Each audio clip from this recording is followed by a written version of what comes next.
I'm so happy that the obedient movement is so strong right now that people were already on this case. There cannot be any wrong with Bola Ahmed Tinubu in it.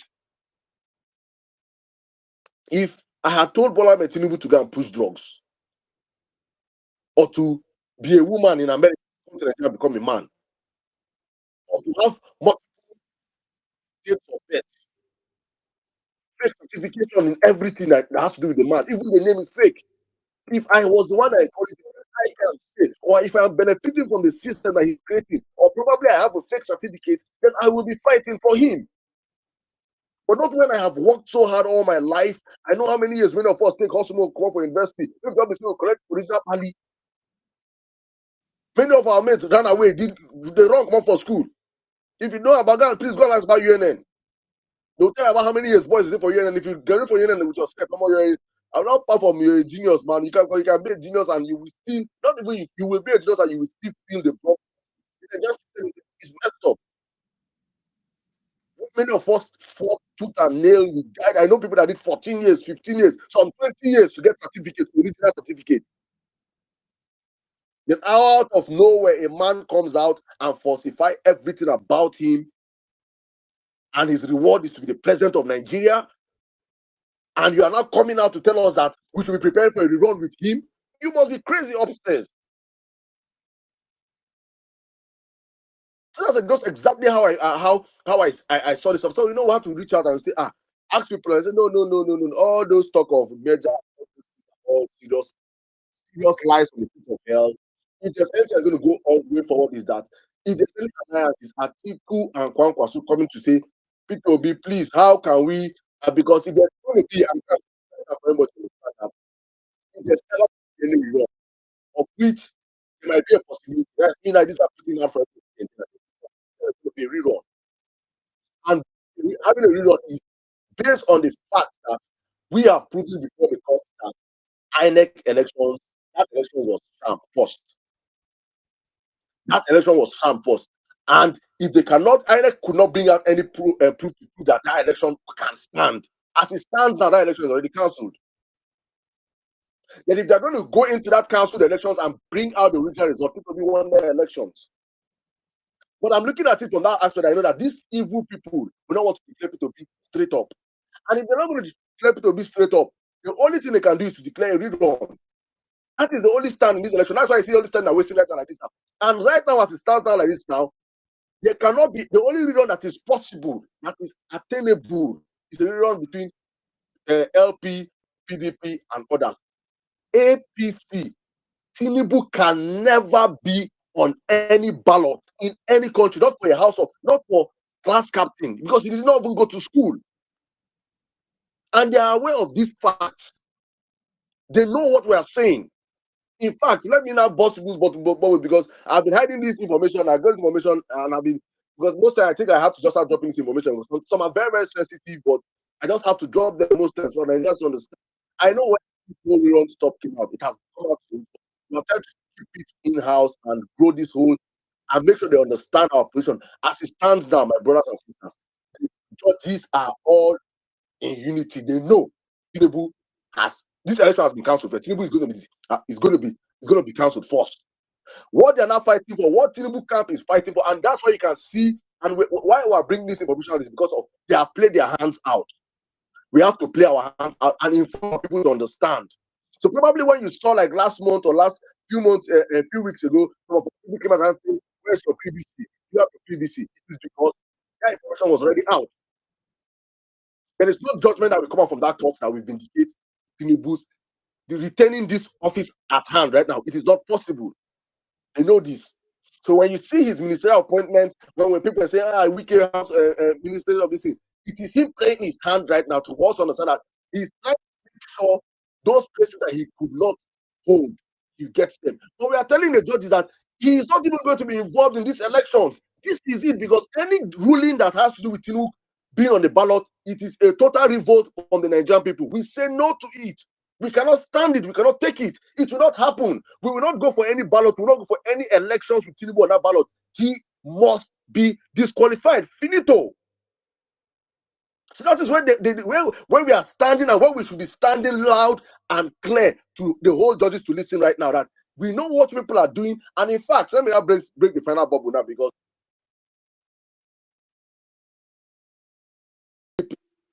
in-house person that came out and told me, and the person told me, he said, Saddam, actually what we are fighting for is let APC be on the ballot, not Tinubu on the ballot. Let me give you guys the bobo these evil people are planning. Let APC be on the ballot. That yes, they know that Tinubu, that his debt is too much. They know that they'll be discovering that, but they're trying to find a way whereby the court will say it is INEC's fault that they did not clear and wash away Tinubu's this thing. But Tinubu is standing qualified, but there's still a slot for APC on the ballot. That is why the APC cannot draft in someone to stand in the presidential race. The person name I will not mention, who they are planning underneath the scene that they might draft in as a substitute. These are informations I got, and I heard that information. I was like, when I heard it, I said, oh God, tell your people that even APC, it is not our business. APC went to recruit a criminal. It is not Nigerian business. APC has no business on that ballot.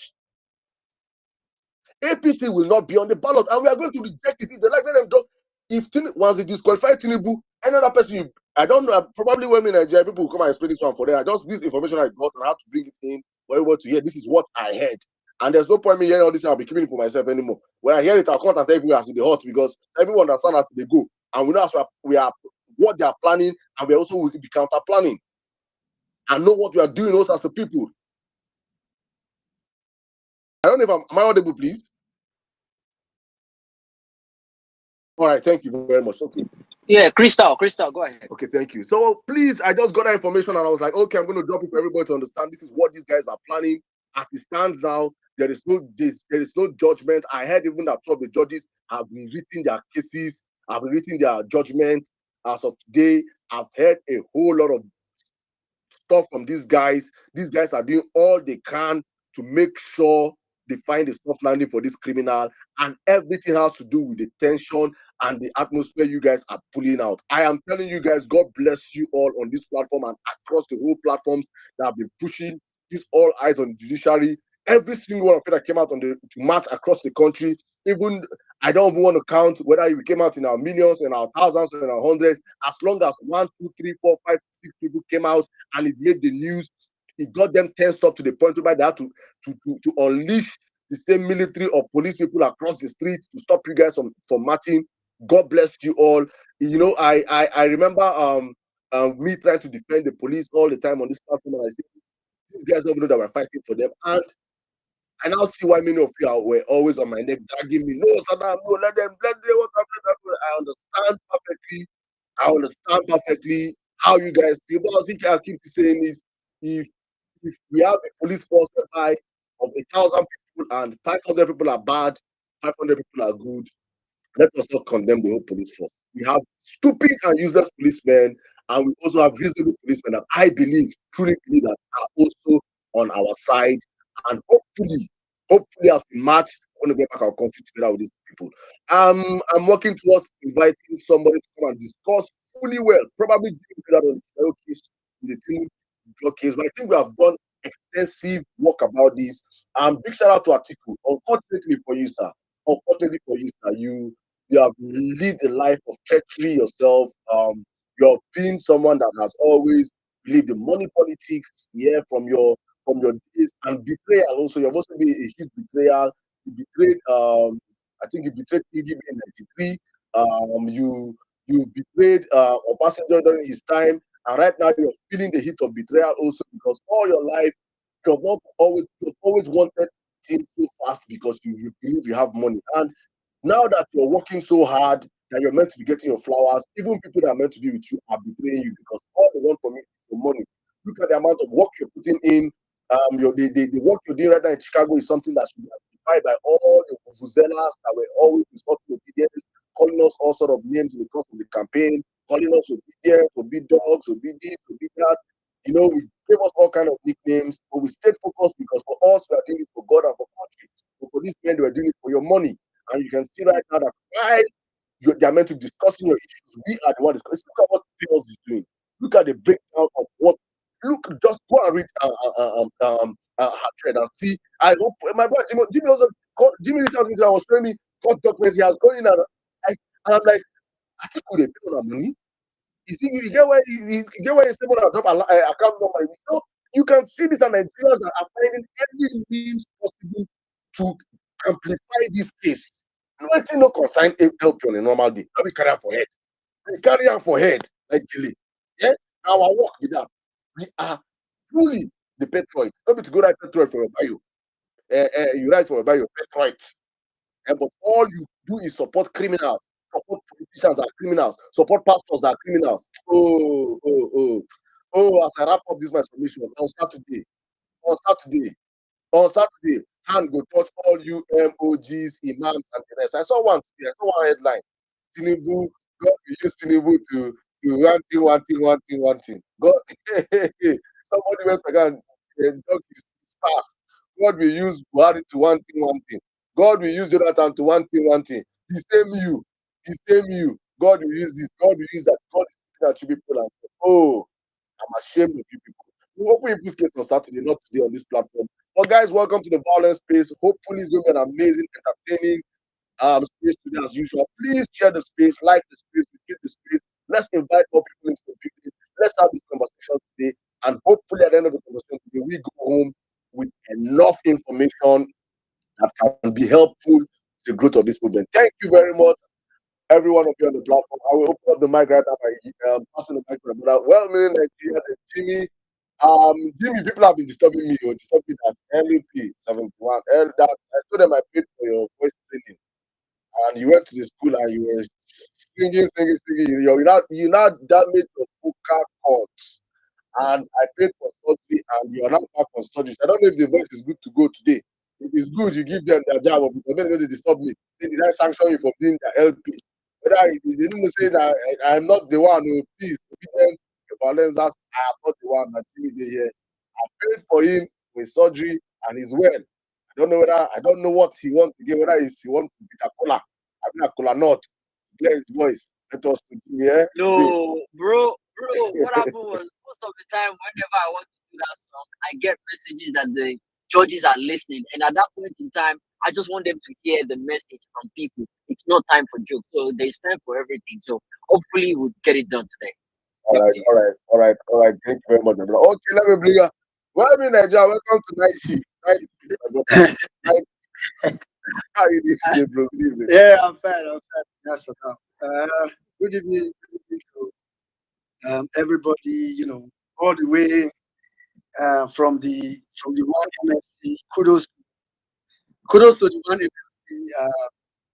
Some critical conversations, and I think we are back. We had a few days of one stretch into other issues, but I think we are kind of back to our track. We are not leaving this all eyes on the judiciary disqualification.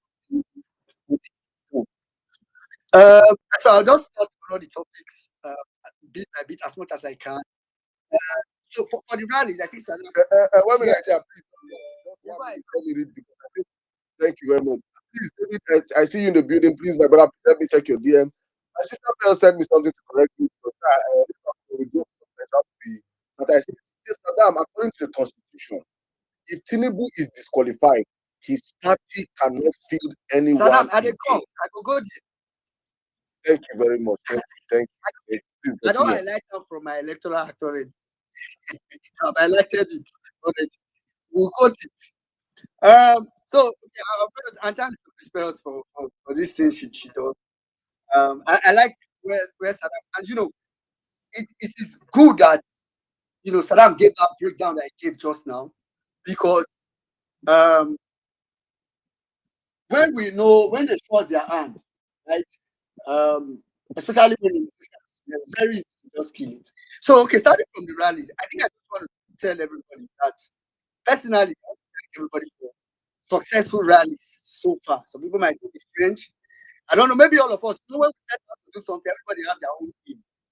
Some people want everybody have their own aim, and everybody's aim is legit. So anybody that felt disappointed in some way. Of course, I know the part I was disappointed with. I think the major part I was disappointed with was with security agencies. Of course, Abuja being what it is. I think was it better or it was like just a summary of what happened in Edo. In Edo State, the police asked them, this similar situation. The police asked, okay, what's going on? And they told them, this is not a protest, it's a rally. First, and the police were like, okay, because people will not block the roads. They stayed around and they continued what they needed to do and all that. Of course, like I always say, every single person has been a plus. So, like I've been saying in the different spaces I've spoken for now. This is just the beginning. These are things that we keep doing. I'm glad. I think I heard I started, looking at probably part two. So it's something that we need to keep doing in different forms. Most rally, we want to do market invasion. One day, people just gather. Many of enter one market. If you have big play me anything to be honest, anything you want to do. I just can't exceed it. Let me not go into that. So the point I just wanted to make is that that rallies that have been done so far, and I've been so far because there are still more to come. You hear about them in the coming days, not into that amount of details. But yesterday, I was so what I was trying to do was I saw Obidien trying to say, people this and that, and I agree with that. I really wanted more people. Every person. But it was funny when I saw Arise TV or Arise News reportage. Yes, I took one and like the reportage. Kudos to shout out to Uchi, shout out to Ayo, shout out to reported, they use the word numbers in their numbers and now give that information that they have been planning. I don't have to go and watch probably somewhere in my timeline. I don't think I've meant to yesterday, so I'm sure it's somewhere at the top. So, so for me, I think for us to even get that media free, free advert, for me, I think that's good. So let's just keep improving it, not I can critique part some people have been doing very well, critique part that we need to enhance and all that. I think that's how we get movement. That's for the what and now called the LP Major Lamba. And for people that are here, maybe I'll guess I don't know what Lamba is.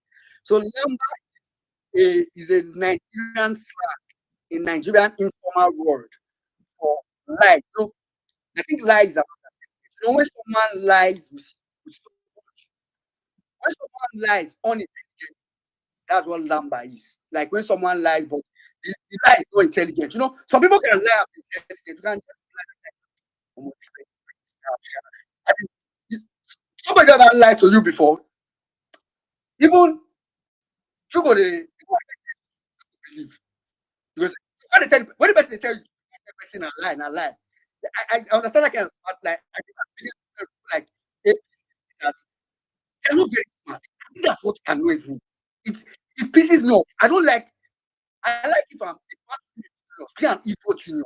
If you want to be rather be an evil genius. Like as in be like I don't know which if you want to be a doctor, for example, big ghost of power. Yeah, you go there, see the easy collect. But to say you just dull and at the same time you lie, like dull at the same time you're lying at the same time. They get where they do. And I know they like to be so smart. I think I would be a smart evil person. I don't like smart. And for me, APC have proven over very intelligent. So this was an outside number. So I'm going to based on his violence, I'm going to come from a little bit of the maybe not academic. See, obedience. So discover fake news is not very I think it's one of the so sometimes I'm always surprised when people even ask questions. I'm like, really? As a matter of fact, when I first saw that news yesterday, I'm not going to go anywhere. This guy hear news with this. You know, if you pay for better food, and this guy want to go pay for. So later when I saw it was not becoming a big deal, what's going on? This thing is simple. Catch a line, and I'm going to catch it with facts and figures. Maybe not figures, but with facts, right? So there's no numbers inside. It's very easy. So this is Boston 101. Very, very simple. When I read news, what I look at, I don't read what the person that is reporting says. Because I know you're reporting, you can say, for example, Peter Obi was in Edo State yesterday. Peter Obi said Labour Party is going strong and something. And I want to report as a fake reporter. I can do, I mean the weakness that have been discovered in the Labour Party. Peter Obi tried to convince supporters that the Labour Party is going strong. That's what I'm saying. Do you understand? So I go for the protest statement. I just look at it and I say, okay, then I can now read what whoever reported it. So I'm saying this now so that next time you see any of the propaganda, the first issue and look for is what was said, and secondly, who said what was said. So and what is yesterday? I saw it first at Arise, and let me just that's where I think Max is going to come in. To say that it was Lamba. Like I said, Lamba is intelligent lie, intelligent lie, not just lies have weight. This one is unintelligent lie. That is funny enough. I was trying to get but I can't even find it. One common ones that today was this day and Arise TV and Arise, right? This day and Arise News reported it.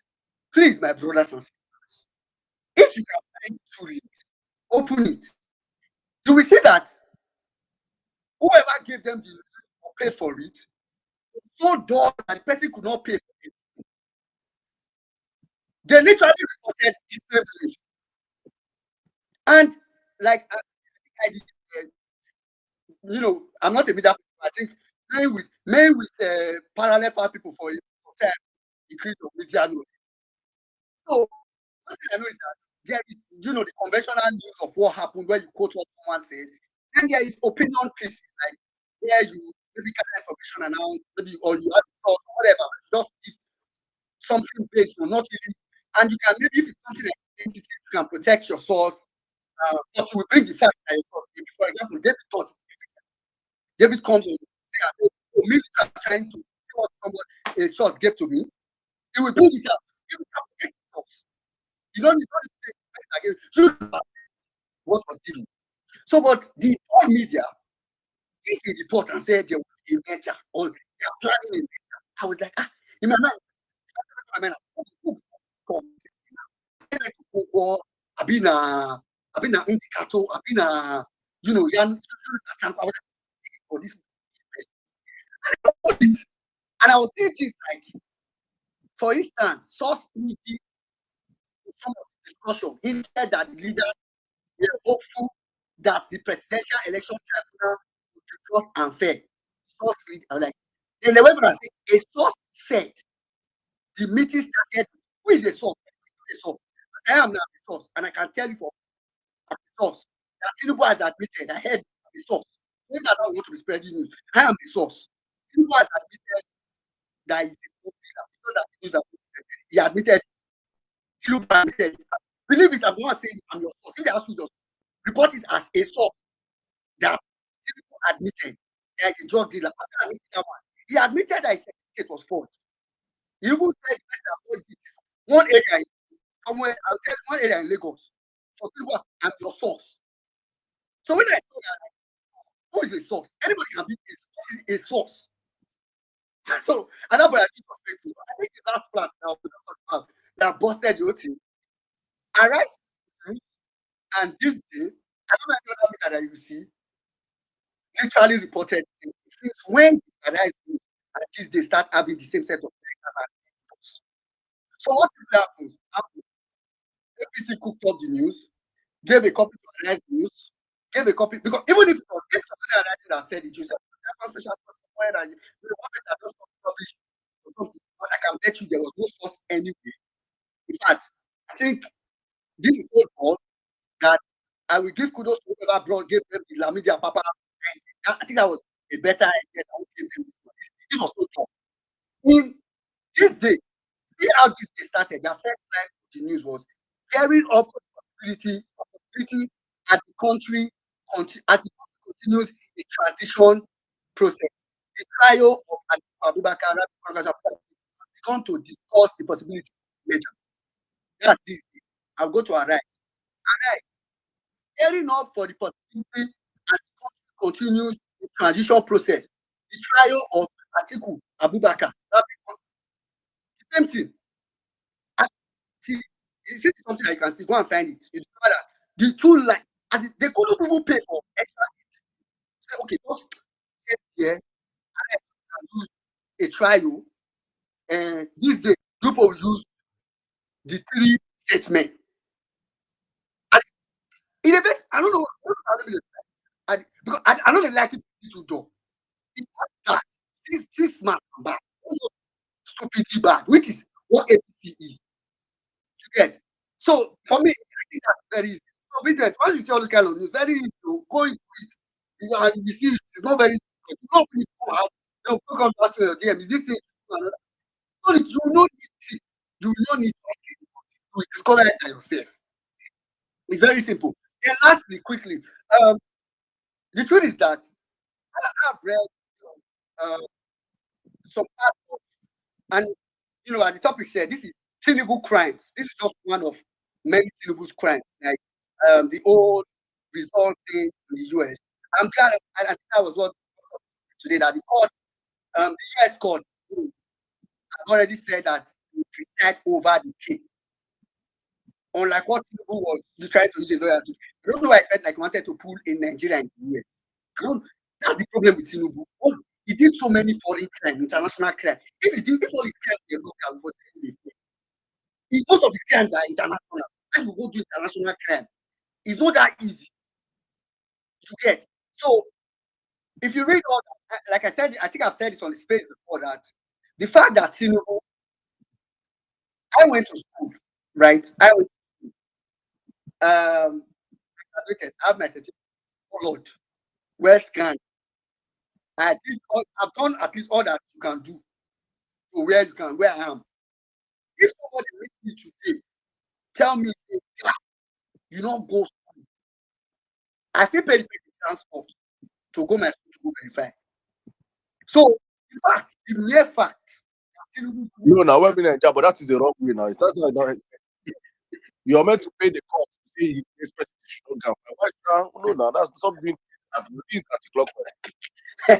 So the Tinubu way is to, I think I would have thought that, honestly, if I was, I think that's why this petition annoys me and pisses me off a lot. First of all, if I was INEC or I'm a member of INEC, I would put so much effort to convince Nigerians that the person that we declared was the winner. I would try to say, God, don't look at them, ignore them, ignore the evidence, don't look at them, don't look at them. For me, that just reads so many things. That's why if it was anything contrary to justice, I don't know how to put it down. So the fact that Tinubu, I don't know this, Tinubu submitted an obvious support. Some Enauro guy, I think David Uday has done an extensive emphasis on extensive, write up on this case way before election. Now, okay, some of us will say people are transgender. We don't know things. As in fact, if you look at some of my from back then, I used to write Bola Tinubu bracket, I would write real fashion, because there is need to separate. If you are, because I feel like it's a disrespect to say Bola Tinubu when maybe the real Bola Tinubu, the female version of Bola Tinubu, is somewhere right now. I'm proud of the life of everyone. So you should not disrespect that person like that. So you need to be specific. Bola Tinubu, male or even male or female. So what we have right now in Nigeria is female version. Right?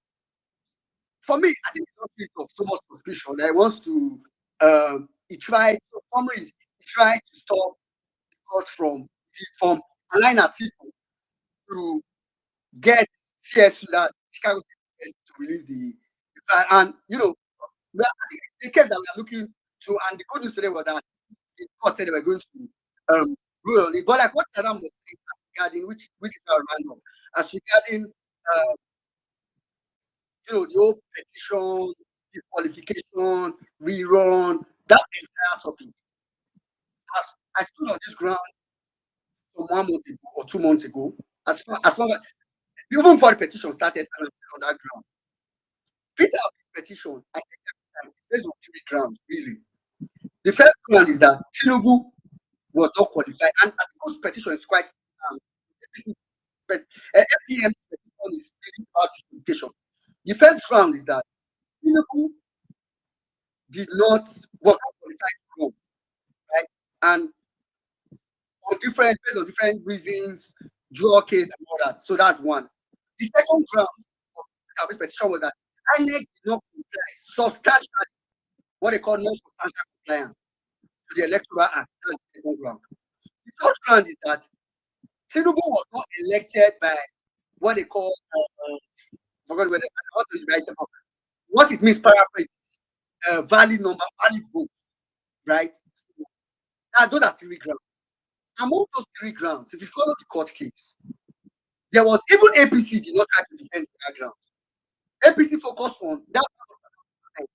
It's why when I look at people that talk about it too much, I like that's the wrong conversation. The real conversation is qualification of Tinubu. That's the real one.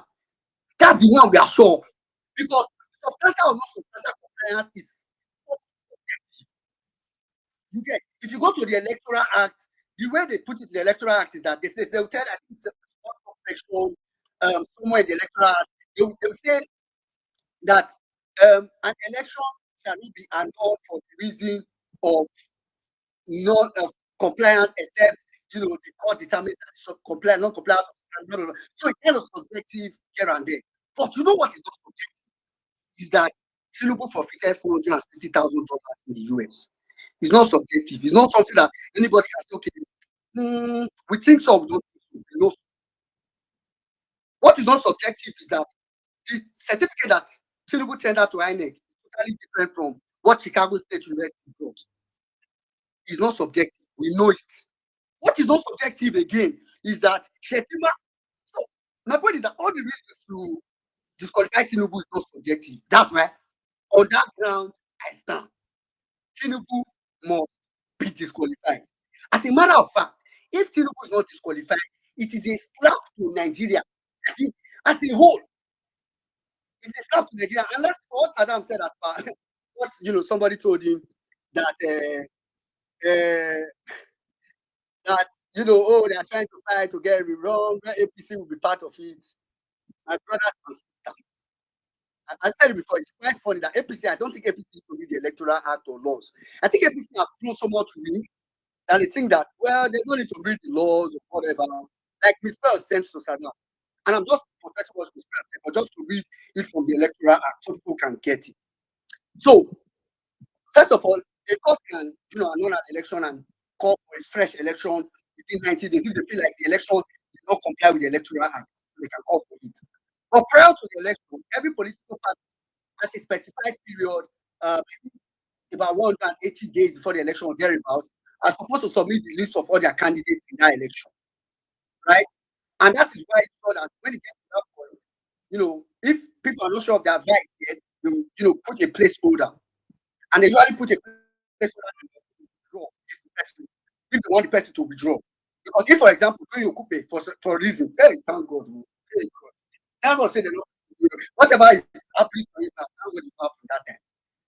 If, for example, at that point in time, Toyo said he was not going to step down from being the placeholder, believe me, you wouldn't have had any choice.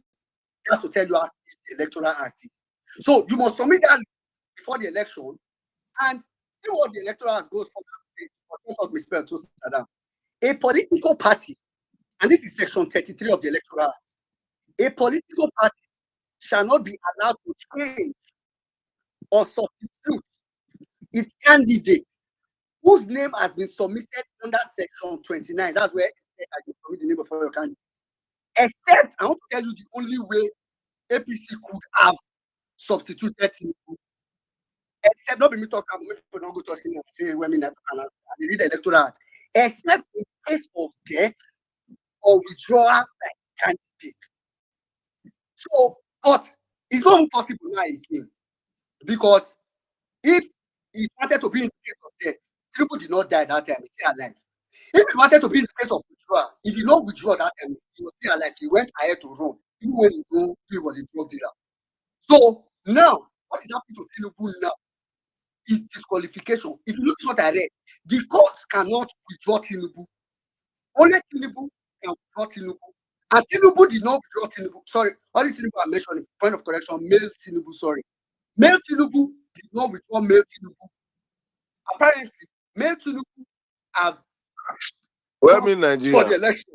Well, the male is called Tinubu. Okay, Female is the Tinubu. male Tinubu, the male Tinubu did not withdraw himself and he ran for the election. What is happening to him is disqualification. So I just want to say it now because since Adam has said it's possible that some of all these judges, I don't believe some of the judges know they did some of all these things. They feel that the think I said there's a way out. If you are here, you're a judge. Sorry, there's no way out. Tinubu is qualified along with all propaganda Congress. See, totally, he will be disqualified. So I don't know what else you want to say. At that point, I'll yield the mic. Thank you very much, my brother. Thank you. Another amazing intellectual discourse for me. God bless you. Thank you for this breakdown. It's important when we raise this stuff like this. People that don't have this the insight to how the electoral laws or the acts have been written can come out here and see you break it down for them to listen, because I wanted to bring it out here and we deliberate and discuss about it. And you guys that have this, that have done this, God man, we're in Nigeria. It's somebody does not you know that you have no lineage or any lining to the law. You know, this one as scientists say by force. Like that by Saddam, force. if I tell you how I hate government, subject called government, secondary school, government and literature, I hated it with so much passion. But Peter, now you do this one. No, will be due. Will be tell you too.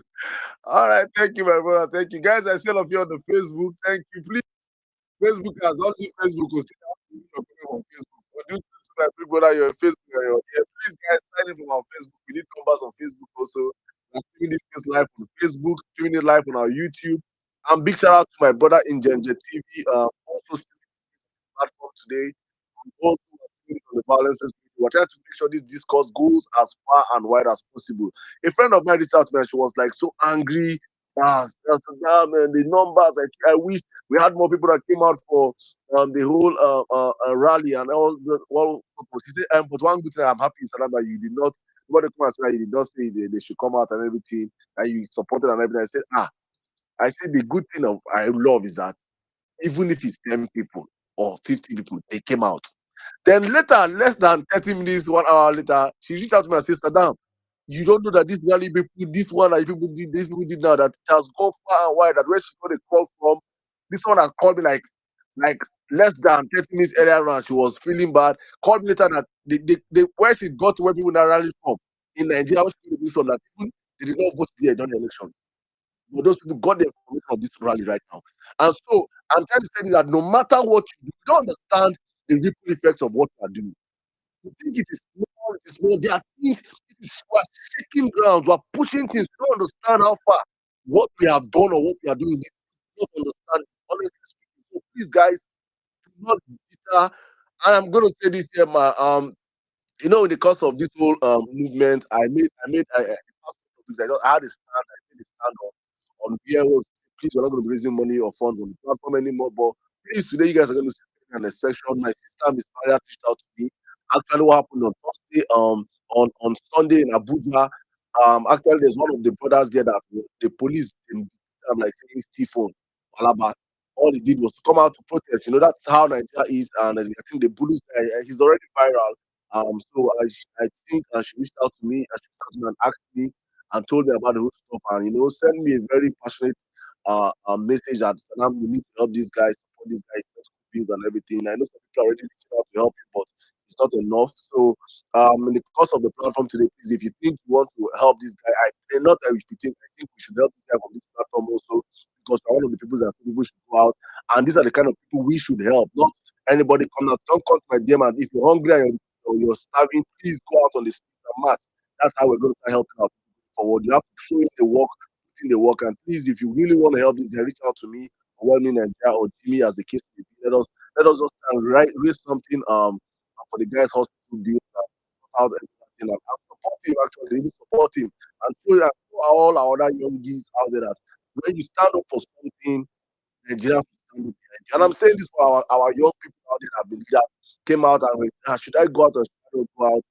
Honestly speaking, it is good for us to understand that we taking back our country is not going to be easy. I made a tweet earlier on today, and I said, do not think that in other countries they just go out and protest and feel like protest was just easy for them. No, they went out and protest and they were aghast, they were flogged, they were gassed, they were shot at also. You don't think it's just when you hear Senegal are protesting, Tunisia are protesting, France are protesting, they just go out and police come and start. Police world over are crazy.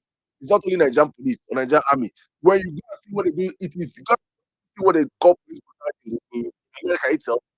It happens everywhere. It happens. The police there say, you see, there's a special course placed on people that wear black and black. There's something that they cost us when they wear that uniform. They just start acting like say something is, so something comes over them. So it is just how it is. So we should understand that this is what comes with taking back your country. That you're going to pass through. We have to pass through this. It is the hard part, but it's that truth that we always run away from. It's not going to be easy. No protest is going to be a party. Not why you say let us do protest. They want to call in and let's come and dance. But no, no, no, no, no, no. Or a rally. You come out there and expect the worst, and hope for the best. But the main thing is that what you have come out to do, you were able to make sure that the criminal drug barons sent out thousands of police across Abuja because of us. Can't you see that they are scared? That shows you that what you're doing is hitting them. It is hitting them. We are passing a message. So please do not deter, do not stop. And I'm hearing my people say they're going to come out again. They say they will come out again. That is the spirit. That is the spirit. We are not going to give in to these criminals. You go get that's how it is. You shoot one, let's say 10, 100 comes out. You shoot 100, the next 1,000 come out. You shoot 1,000. Can you shoot 1,000,000? That is what we do. So we don't cover. Oh, there's no, no, no. If you want to cover for these criminals in America, they will do everything to make sure that we never get back our country. So please get ready. Get ready, my people, for the mother of all rallies and protests coming. Is this Justice Amani and Co. used to prove madness? Madness by not Tinubu must be disqualified. Any other thing than that is a shutdown of that nation. Take it to the bank. Thank you guys for always sticking with us. Please, I saw on let me read some couple of comments on Facebook, then I'll come back to the comment section. Okay, Udoka say the number one political discourse platform in Nigeria. Thank you. Facebook is lead to Olensa Olaleko Koladola. Thank you so much. Wale Johnson says all eyes on the judiciary from Facebook. Solomon Timaroke said we ain't quitting. Equally, say Saddam, yes, sir. Stella, Dokubo, Stella, Stella. You can go to YouTube, Stella. If you say go to Facebook, Stella is on Facebook. God bless you, ma. I write that this is one and the same. It belongs to the Canada Stella on this side. Couple of comments up there. These guys go on our Facebook, join our Facebook. I think the Facebook link is on our comment section. Some people have done the hard work for us and set it up. Click on it. Please let's grow our Facebook community also. Invite your friends, relatives on Facebook. Let them join this conversation because what we discuss here is very, very important. And you guys know how important it is. That's why we come out here in our thousands every day. Let us spread this message on our platform. Thank you so much, every single one of you on the platform. I will pass the mic to my artist, our Wala Record artist on the platform. Jimmy. Are you speaking from Jimmy? Amazing space on the Yoruba space yesterday. I was on my trip. I was just listening. I was I cannot say how much what we have built this movement and what the sacrifices individuals. And you have taken one up that, honestly speaking, is highly commendable. Thank you, my brother, for that. This is what we call nation building, taking responsibility. I love seeing people take responsibility. It only pushes me on and say, damn, you don't see Amabi, let us go harder. Thank you, my brother. Please, guys, miss that Yoruba space. It happens every Monday, 7 p.m. Nigerian time. I promise you, another word of God. I was just listening, I could not contribute, but it was a pleasure listening. My brother, welcome to the podcast. Good evening. Good evening, Saddam. Emir Saddam. Good evening, my brother. God bless you. Well meaning and people Miss Harriet, Nina, Boni, Eze, Namdi, Oduntu, Ido, Mr. Jacob. David, today I see. Opinions, welcome. Don't worry, I'm taking the roll call today. Don't worry, I got you today. Right. Ah, all protocols duly observed. Where do I start? You see, before this whole election thing started, there are two important things in this life you need to acquire to be successful in life: your critical thinking and decision making skills. If you can think critically, is you putting all obstacles right in front of you and you pick which one goes first, step by step. Which one is more important? You set your priorities right.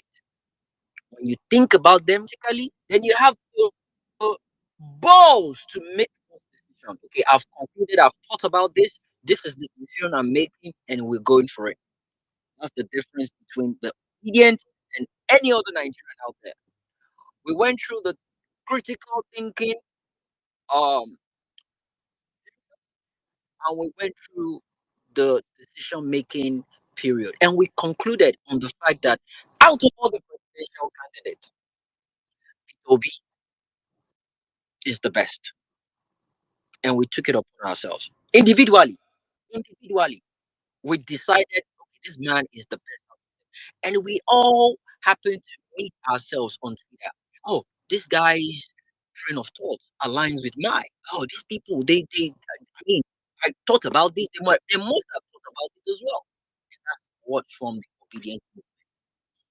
And you see, any other person that didn't have that skill set to make those decisions, I wasn't angry with them, right?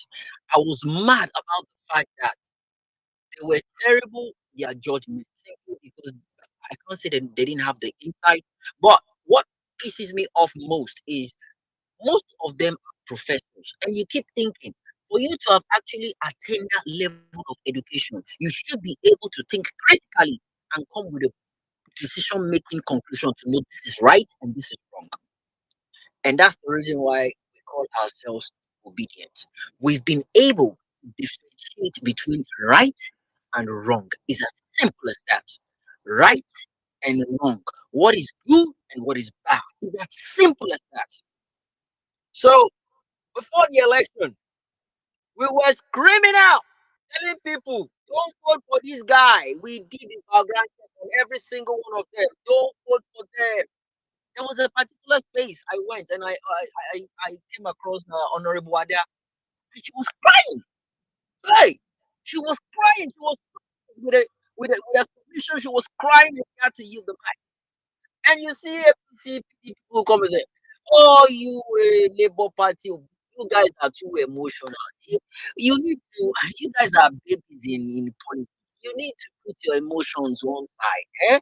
This is election. We are talking about election. It's a game of numbers. No sentiment attached. No sentiment. It's a game of numbers. So you guys are babies. You don't know what is going on. But guess what?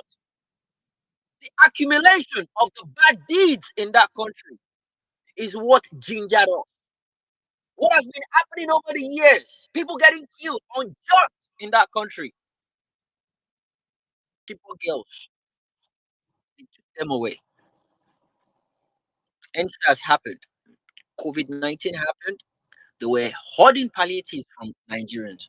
Kaduna train attack happened. Southern Kaduna was heavily under attack towards the end of last year. They had a black Christmas.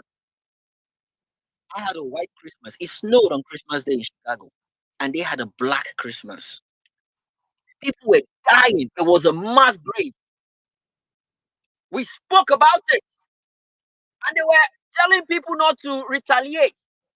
Armies were there to pick up the remaining gun shells on the ground. They were there to pick up the rounds that didn't go off. They claim it's theirs. We saw all this. We put all these things together and we insisted on going for what is right, and that is so. And guess what? We won. We won that election clean and clear. They snatched it, grabbed it. They're trying to run away with it, but God damn it, they're not going. We are right behind their heels. Ìlú ọba okùn bí máa ti lù ú.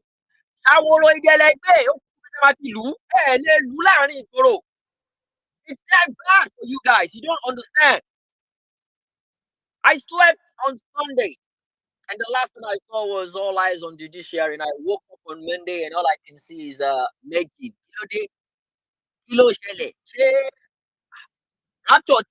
What happened? I was confused. The whole Twitter line, Meji, Kilo Shele. The first space I entered, I heard the guy speaking passionately. He almost cried. He was speaking from his heart. He was speaking. One Hausa guy like that, Ismail or something like that. He was speaking. So the country is bad. The country is this. He's an NNPP member. What we need to do now is to come together. Labour Party, PDP, we should come together as one big force and step down APC, chase them away. They are ruining our country. I saw a girl died of hunger, 16-year-old, 17-year-old, died of hunger. People are eating bitter leaf and salt, raw. People are eating green leaves. In the north, people are dying because of hunger. The guy nearly cried. And when I got the mic, I told him, I said, my condolence to the girl that died. But guess what?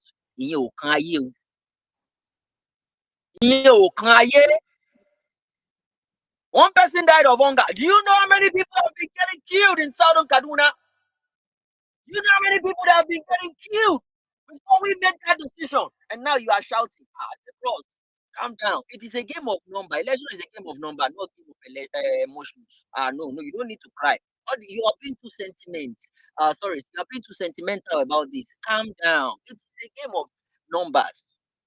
Election is not a game of emotions. You are putting your emotions in front of you. No, don't do that. You guys, you have the numbers. You always remember. I said, don't forget this. You did not always remember. Remember that this girl died of hunger. Remember that. Put that. Channel your anger towards it. And for crying out loud, why the hell are you guys coming to us for a measure? And the thing is, they've been able to infiltrate into some obedience, right? And what they are preaching about is, we are all one Nigeria. We are all one mini Nigeria.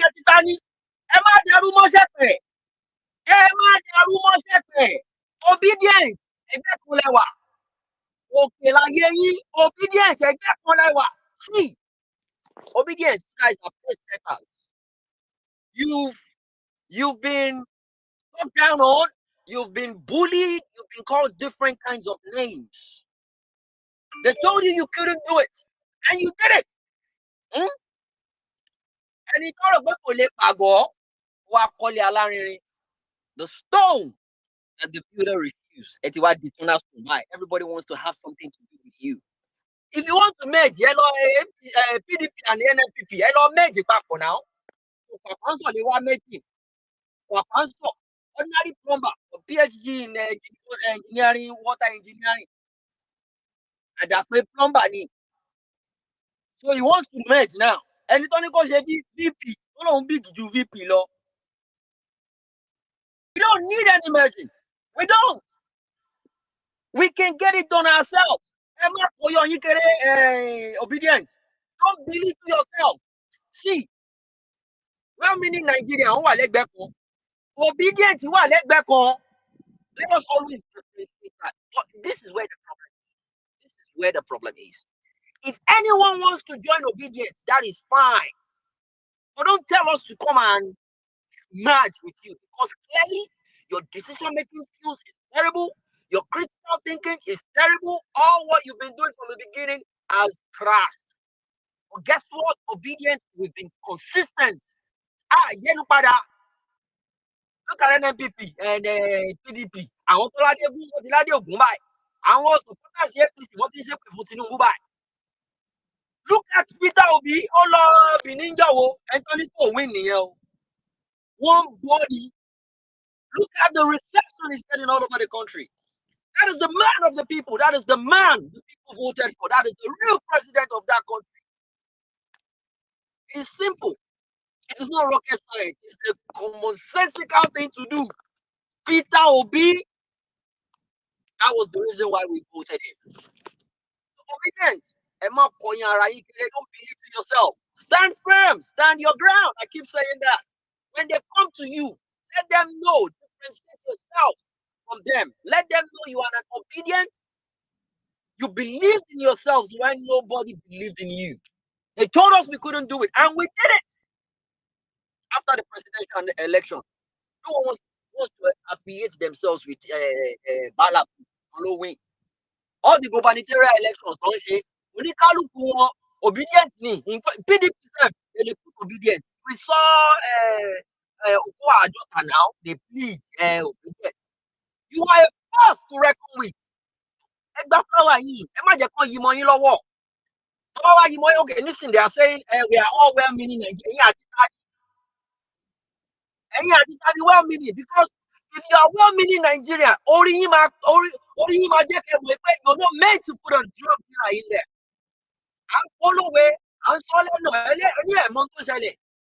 We didn't come up with all these things. We didn't make it up. I keep saying it. In fact, my first encounter with David, when he released the document, I saw it as this man is a liar. I had to go to the court of myself, and I found out it is true. President Lele, Ààrẹ orílẹ̀-èdè, Ọlọ́run ò ní jẹ́ mo taka oṣù dànù. Ó délẹ̀ báyìí. It's now an international disgrace, and I said it before the election. I said if you put in a drug dealer as a president, you have a narco state. People will see that country as a narco state. A sick president, the country is sick. The country is sick. Minister, they are all criminals. Stand your ground. People want to have something to do with the obedient. They want to affiliate themselves with the obedient right now. Don't let them gaslight you. Stand your ground. And don't yield for no one. You are now a force to reckon with. Know that. That is a fact. That being said, you see, Tinubu, there is no two ways. He has to be disqualified. And when they come up with that, what they did was they wanted to test the waters. They wanted to check the people's expression. They want to see the people's reaction. And they just thought, you know what? Let us test what is going to happen. And they did. I mean, it's a good thing. I mean, it's always good to try something. They did. So now, here's the thing. They are trying to give us this impression that, okay, you know what? We know we rigged the election. Okay, let's redo it. That was not one of the major prayers we had. No. We knew it would be difficult to convince the court that the election was rigged. We saw it clean and clear that they rigged the hell out of that election. But based on the way I started my discussion, I said critical thinking is important and decision making. Peter Obi's lawyers, they went through critical thinking and a very good decision making. Like, what? Let's go through this approach. Let us go through this approach. We are bent on disqualifying this guy. Not to contest that he did not win. The numbers were blood. They did black. No. You need over 200,000 people to come there and testify. That is cumbersome. But they did it in a very, very tactical way. So, 25%. Law citizenship. Double nomination. Fake certificate. Chicago Niel. NYSC wahala no one bet. Money for feature. Right. So they are clamoring for a re-election, not rerun will be between the so they are clamoring for re-election, right? Okay. So for you to have a re-election, that means they need to meet a certain requirement for them to be on the ballot. Okay, good. So let's put aside 25% because that's gone with the last election, right? But the dual citizenship, They need to address that. Check and balances are very, very paramount. Moving forward, we need to know, is it true that you, what am I even saying? It is true it hasn't, right? Even the lawyer was saying once it expired, so at so he had dual citizenship. That is out of it. That one alone, what you pull on the ballot. But let's say you want to do double nomination, Shetima. You see, there's something about Tinubu. Anything he touches or anywhere he reaches is like a virus.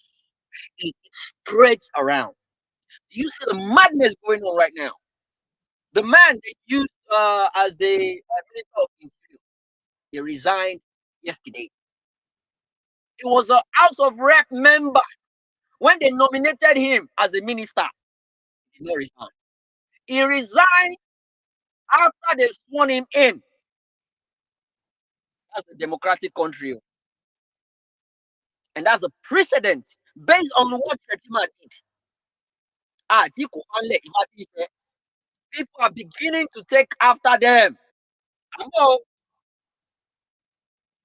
What about the fake certificate from Chicago? Uh-huh. You see, Matawale was a Yolodoto. He had F9. He had P8. The result was a mess. But guess what? We saw it. We know he actually did WAEC. We saw it. But right now, how bad can that result be for Tinubu not to want us to see? How bad? Oh, let us know that you actually went to this school. But he forgot something. The system in America works. You see, on the corruption. But to some extent, this is an environment where the system actually works. And what he did was he wants to use the power of the federal government, which is Kamala Harris and Biden, to stop them from doing that. And those ones they did, actually. They did. They prevented his criminal record from being released. I'm certain that if any other person, G2B or any other random person, files the suit to release those documents, they will release them based on different things. But regarding the Chicago certificate, what they now did was they tried to let the court in Chicago know that they can't release that. And the court replied them yesterday they have the total jurisdiction to release that document. Why?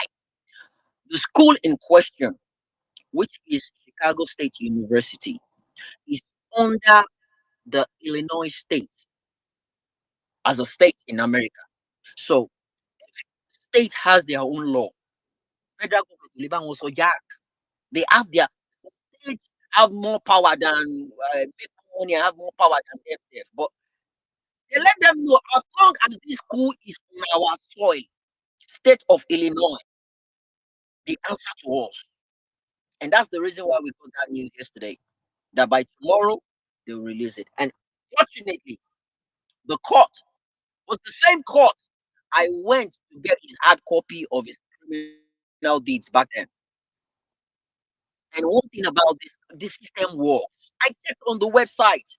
They have a calendar of every single day court hearing, daily, weekly, and monthly.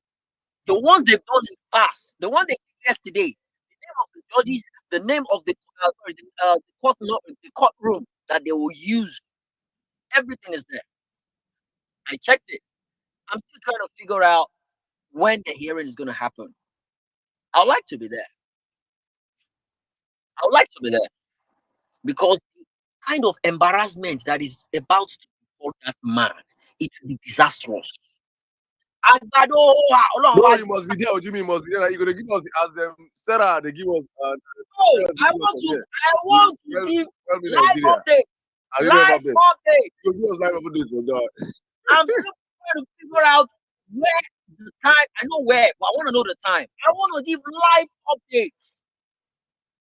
That is how serious it is right now.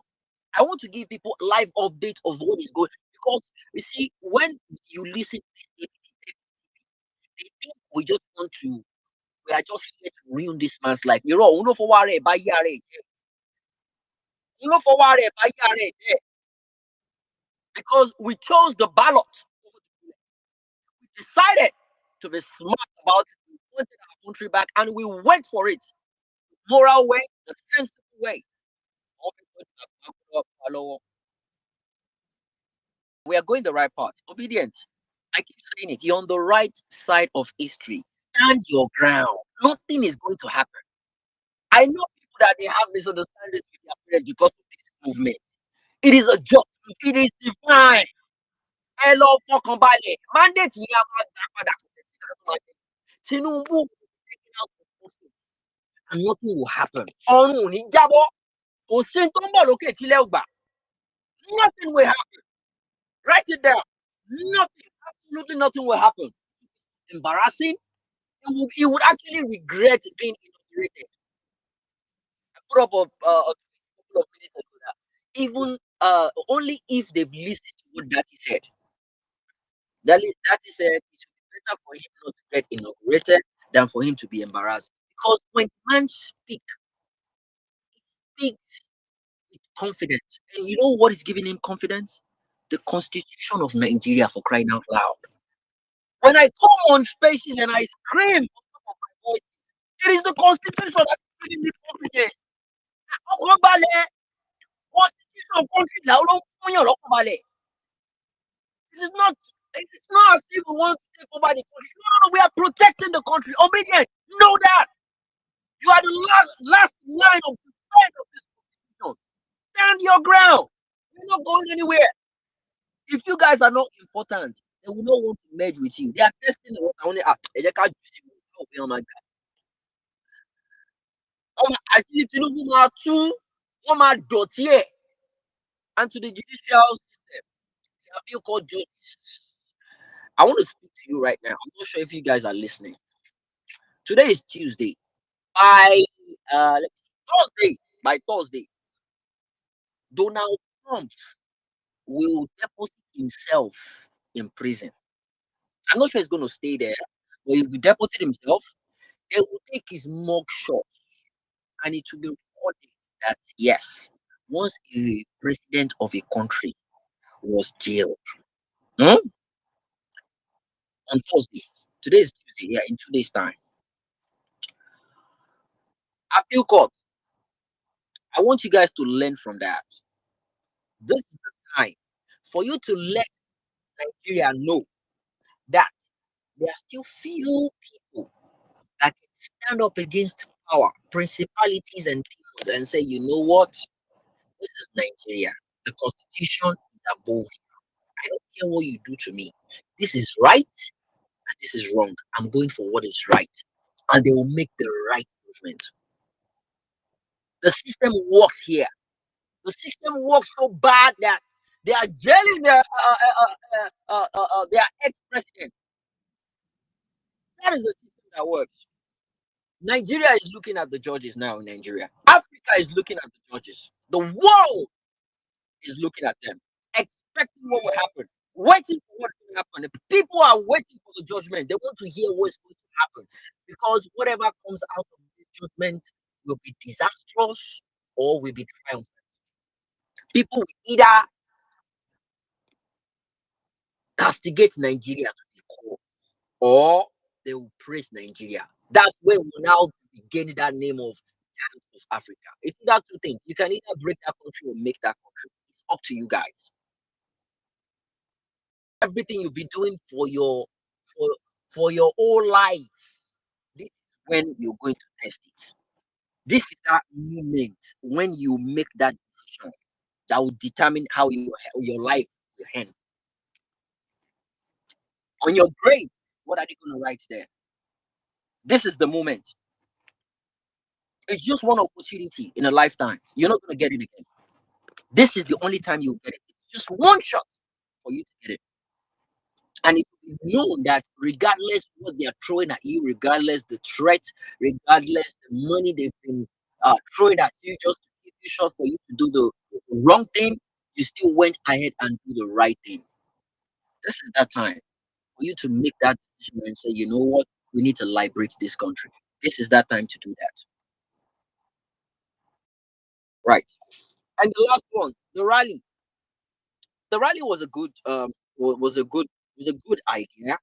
And what happened on Sunday was a blessing in disguise. And one thing I particularly love about that is the fact that when they released them, oh my goodness, the lady Happiness, God bless you. She actually made a tweet and she said, "For what they did to me, didn't apply pressure." That is patriotic, absolutely patriotic. People are actually ready to die for this movement. It is a movement to regain our country. Look at the country is going to shit, guys. Everything is getting worse every single day. Every single day. I love the confidence of who is what. I the man has this nonchalant attitude and he smiles. I listened to his speech yesterday. He said, "Oh, this is what that we are doing is just confusion. I know the problems of Nigeria and I can fix it." And I believe him. Kò ń ṣe rocket science. Ikú yàtọ̀ sọ́run. Ọ̀tọ̀ọ̀tọ̀ ni. It's not rocket science. Look at what Alex Otti is doing at Abia State, for crying out loud. God damn it. Where is he getting money from? Níbo ló ti ń jí owó? That dude is cutting down cost of governance. Ẹni tó rí ẹ̀ pé tó sùn kàkà. Ready to serve the people. And I think I heard they're trying to have innocent factory in Abia. Those are leaders, not realness. Obedient. Stand your ground. There's not going to be any measure. Never. If they want to come and join us, because as far as I'm concerned, we are the well-being Nigerians. We are the ones concerned about our country. We are the ones after the election. We organize ourselves so much. I don't think you guys understand. We need a documentary. We need to make a movie of this. What is going on right now? They told us there's not going to be a live coverage in the court. And God damn it, we created a way. We are innovative. Now, we went to do the court and we're giving it back to back, daily update of what is going on in there. None of them could do it. We were even picking up PDP's updates. Who says what was said, date, time. The precision was mad. Obedient, get your flowers. So we've done all these things. We call ourselves the obedient, and some people are coming to change the name. We're winning Nigeria. We're winning Nigeria. Hello, boss. Hello, Q. Hello, number. Obedient. That name has come to stay. Our dictionary and Yama. We've changed the status quo and we've made an impact in Africa. Trust me. We've not even started. That being said, thank you so much for coming, guys. Tuesday edition of Violent Space. It's gonna be beautiful. It happens every Tuesday, Thursday, Saturday. Thanks for coming. God bless you. But before I yield, one day my neck. In fact, when I did the Yoruba Room Space yesterday, they were telling me to do the roll call, and I told them, you know what? Nah, that's choice for violence. I wouldn't even do it on my own space. It's what is known for violence space. It was originated there. Let us keep it that way. I'll probably call something else tonight. But that being said, thank you guys for coming. Welcome, welcome. I'll take the roll call now. It's been a while I've done this, but I'll at least think about as much as I can. Let me time myself. 3 minutes will be fine. Let's go.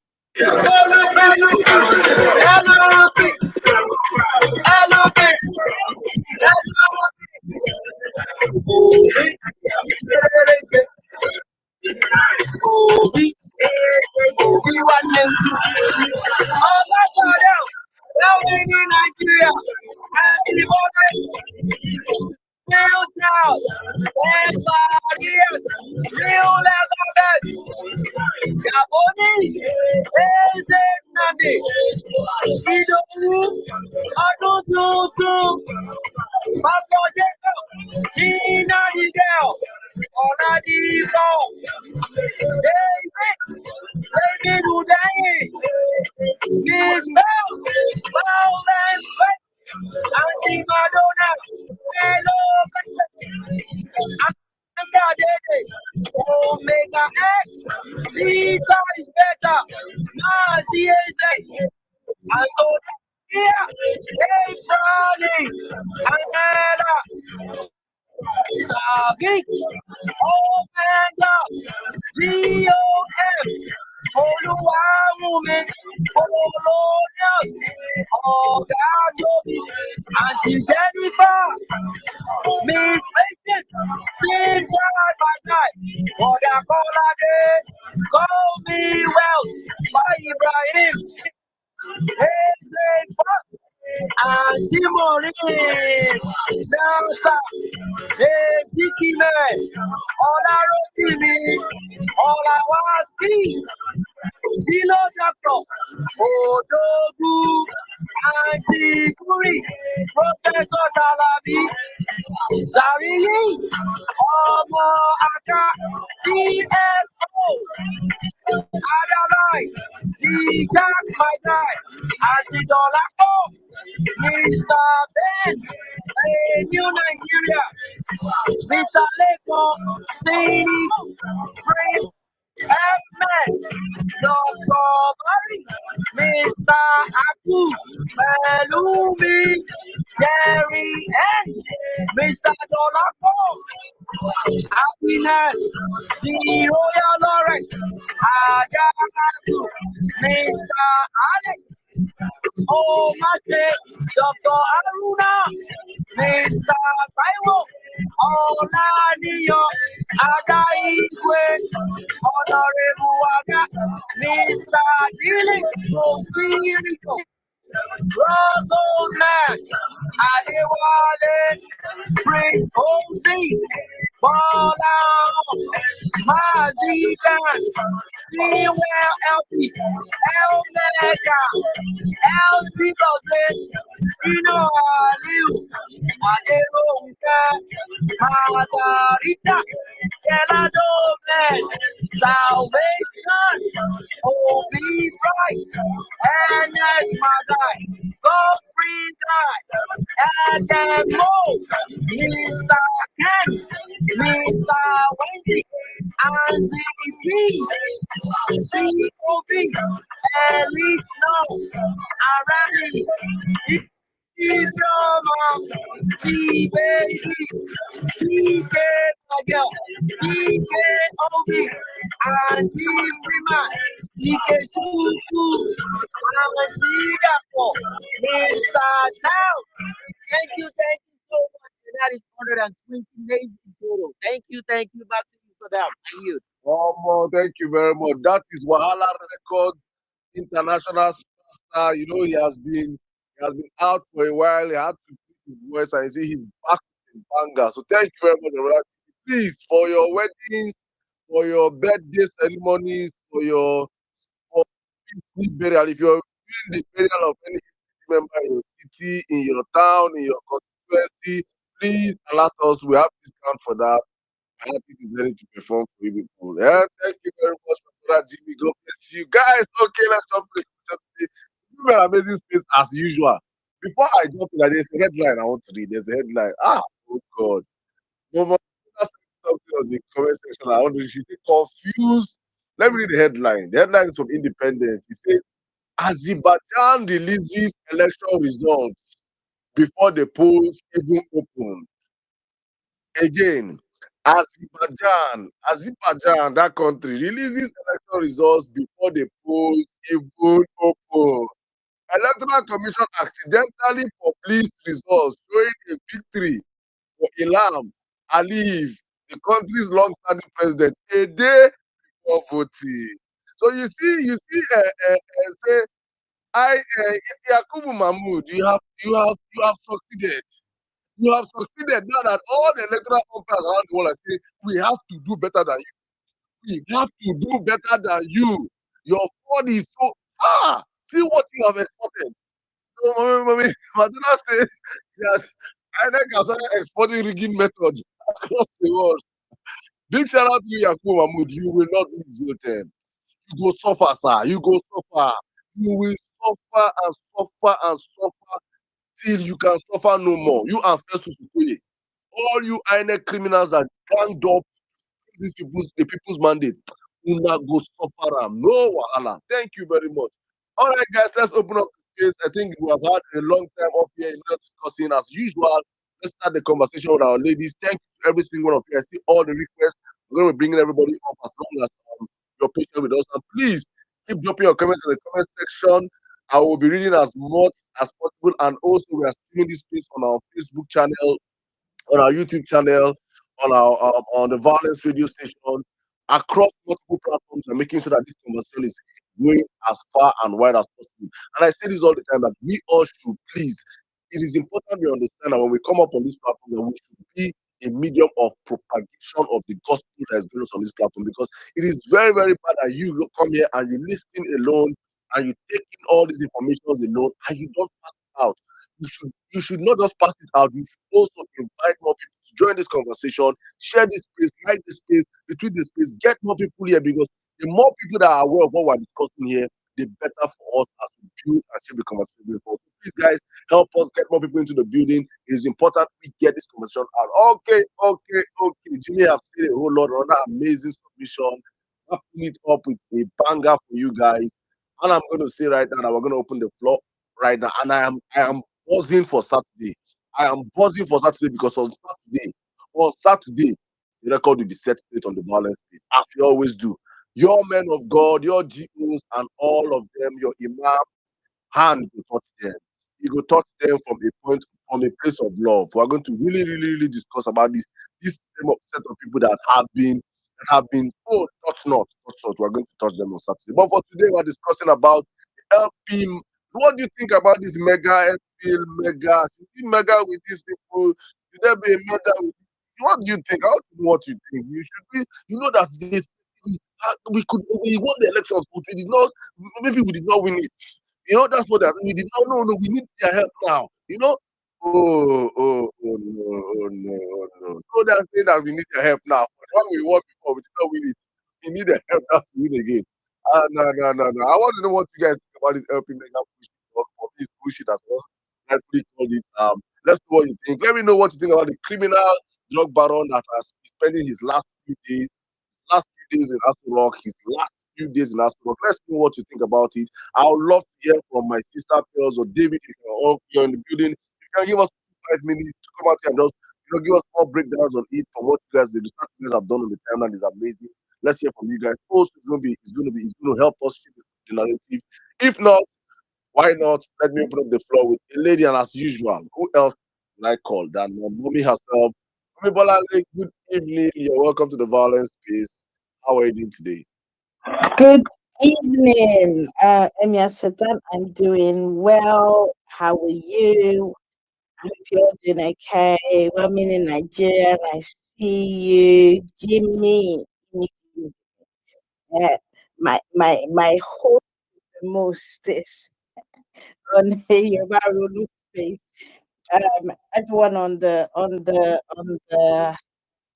speaking section. Um, Sweet child, where have you been? Because I haven't seen you in ages on here. It's good to see you again. Everyone else, my greetings. Good evening from my side. Ah, all the good submissions, but at least I don't have to go after N6. So I'm good. Help him. I saw it on the timeline. I chuckled and I just moved swiftly on because I'm like, it's not happening. So is this them thinking that that's what they want, or they're trying to uh, set us, or maybe we've been too pally with PDP, over getting through the court proceedings, and they want to set us against each other. I was like, whoever is the plan was, it's dead on arrival. It have totally failed. It's just not. Who's interested? We're not interested. We're not interested. And as far as we're concerned, we stand alone. If they want to join us, then that's up to them. But there'll be no merger. We have our principal, and we have our vice president candidate, and we're not swapping him for anything. We're not swapping him with anybody. Nobody. They should have thought about all of this right from the get go. uh, Atiku had that opportunity to be an elder statesman, but he just wanted power because some Mara about somewhere told him he was going to be president. Eh? And he just wanted because he had no business being in this race. End of. And if PTP had done the needful and have allowed to be, I mean, I like how it turned out because I think Obi needed to forge his own way in a non-mainstream party, and I think that's why people rallied around him because he had a say. It wasn't like who as the establishment wants. He was able to forge his own journey, which was fantastic. So I wouldn't have it any other way. But no, we're not interested. Even if it was true, they should literally get the fuck out of here. We're not interested. They should just get lost, right? Just because we are not attacked, we've never really attacked them. They've always attacked us throughout the campaign. We know how horrible PDP was. That NNPC, BCP, I don't even know it. That one, the party that won just one state. Them that were harassing, they were, talk about bloated egos, how the mighty have fallen. So yeah, that one. What would we actually do? We don't need him. We don't need him. How many votes did he get? I beg they should just say someone interested. As for Tinubu's crimes, I looked with interest when I saw that they had sent, Oluwole to go and perhaps do the night thing in America. And I'm like, do you think this is caught in Nigeria? You know, have they not seen the fireworks going on in the United States with regards to Trump? Have they not seen? Do you know how many? Do you know how many times that Trump has gone and then back? Whether it is judges appointed by him or by Obama or by whoever else, they follow the Constitution. They know they play like that. So now you go to a state, right, where they have where the case is going on, and you want to do what? You want to apply federal might? I mean, how stupid is that? And when I read Pearl's breakdown, thanks, I mean, you're doing amazingly well, considering you said you never was inclined to study law, but I reckon you should. When I read down when I was reading her breakdown, it just brought me back to that story my cousin told me. Um, we that there's should I say, that his purported mother or his adopted mom is related somehow. It's a Lagos thing, I think. And they have always maintained that that Bola Tinubu that went to college was very much female. She was a person who existed, but died. He was saying that back in the day in Chicago, in many states in America, when all the systems were not exactly working, not speaking to themselves, so to say, where you could buy somebody's a dead person's identity, is what's happened. Which is why when he said it, I sat down and I thought about it and I was like, you know what? It's not far fetched because how else do you explain his inability to go to the university and get a certified true copy of his results? Why would he, in the first place, have to submit to INEC a clear forgery? Why? It doesn't make sense. I've lost my first degree certificate before. And all I had to do was swear an affidavit, show ID, and then the university issued, and they asked me, "Do you want it in your maiden name? Do you want it in your marital name?" Because we would normally do it in the name, whatever name you're bearing now. And I said, "Leave it. I don't even care as long as I can prove that the certificate's mine." So I don't see how this goes. It's not like, in Nigeria, maybe the records weren't kept or something along those lines. The records are there. So why did he what is the need for him to present a forgery? And then when, during the case, when he, PTP petition, when I was reading that, they had somebody from the university had signed, blah, blah, blah, they paid $1,000. I was like, for what? For what? To attest that a baller, a baller 18, right, attended the university. That's not the question. We are asking is if that person that attended is the same baller Tinubu that that contested for the election. That was the question. So they didn't answer the question. Yeah, come. I'm rounding up. They didn't answer the question. So I am keenly watching what's going on over there. Jimmy, yeah, I feel like you need to be there to represent and give us the breakdown. You know how they come to media and come and lie, right? I don't see them wriggling out of this because a judge will just look at it and say to themselves, well, hold up.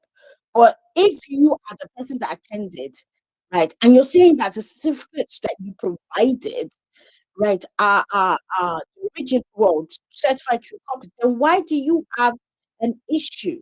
They'll smell a rat and they will do accordingly. I'm very, very excited. I want to see how this plays out. Right. Thank you. We're coming to the space. Rallies, I'm not going to talk about because everyone's going to talk about it. I yield the mic. Thank you very much, Mommy. Thank you for setting up this platform like this. Thank you, guys. All right, let's move on real quick. We're taking a guy and a lady. Please, thank you, guys. I made an earlier submission whereby I spoke about the guy that was injured in the match, and someone already reached out to me and sent 50,000 naira. I think I'm gonna um post the guy's account details up on the jumbotron, or probably I want to be monitored in a way that we know the money getting to him. So please, if you send money to him to the account details, please send me a receipt so that I can know from the violence space we raised so and so amount for you. Just because the money that the account is sent to me is not his personal account, is his neighbor. Probably Mrs. Barra to do a better explanation about that, so that I can say, okay, at the violence space we raise X amount of money for this guy. I have gotten a receipt. Please, whatever I send to that account detail, please just send me a receipt. That's just what we need so that we can for accountability. So thank you very much. All right. Let's pass the mic. Real quick, Saddam. Guys, please, those people that sent me DM about them interested in the IT training thing. Out of 30 names that I sent to one of the people doing the training, only 26 people have actually signed up. Only 26. If you're one of the 4 people, contact the guy. Talk to him. You open his DM. Contact the guy. He sent me the database of the list of people, your phone number, and your email. Only 4 people remaining now. Contact him and get it sorted out, please. Thank you. Back to you, sir. All right, thank you very much, my brother. Thank you. All right, let me bring in Izin Namdi right now. Please, my brother, you're welcome for 5 minutes. And then I'll come to Sweet Child, then Gaboni, then Anina fell off, then the Sweet, I think Izin Namdi, Sweet Child, Gaboni, Miss Barriat, in that order. Thank you. Barriat to come after Izin Namdi, sorry, please, but Sweet Child has been here for a long time, so I think I'll take Sweet Child real quick. Izin Namdi, have the space. Good evening. Saddam, good evening, my brother. Everybody on the space. Jimmy, good evening, sir. 1 minute, good evening, and then to everybody on the speaker section, good evening. Today, I'm a little bit pained. I'm not here because of some of the LP Major Lamba from the Agbado people. They've sworn through their spokesperson that they will meet propaganda for propaganda. So it is expected.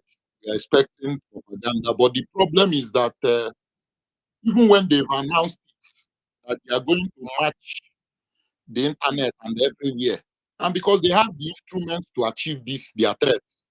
They have AI in their pocket, channels, all the news media, they have it in their pocket. The only one they don't have is parallel facts. And they've made you this promise. But my problem is that even when we have our own parallel facts, you say fake news, fake news. Wait until even parallel facts post it.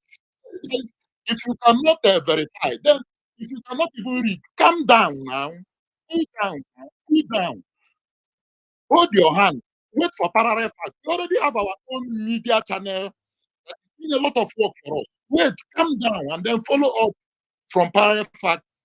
Read through anything you don't see in parallel facts. It's totally nonsense. It's arrant nonsense. That is the stage we have gotten to in this country. Anything that is not on parallel facts, that is why it is important that you follow parallel facts on all social media handles, so that you will not be committing some of the blunder that some people I have seen within the obedient movement. Within some days now, I've blocked obedience. I just block randomly because who in his right senses will come and tell me a major load, PO and one person, who will kill you? You will die a painful death. Let me tell you, in case you don't know, it is not possible. This thing we entered is a block governance. Because I think you people don't understand what you have joined. You don't understand what is happening in this country. It's a block governance because a lot of people went out on that election because of that. In fact, personally, me, PO cannot even do well without that. Let me tell you, if that leave that ticket, me, I'm not even think I will even push for that. In fact, it's most likely that exit me because there is nothing we are doing here. All total nonsense. You people do not know the importance of that. Let me tell you, in case you don't know, some of the fear people have is not for PO. If you don't know, go and write it down now. The fear people have is not for PO. You don't know who that is. That is the problem.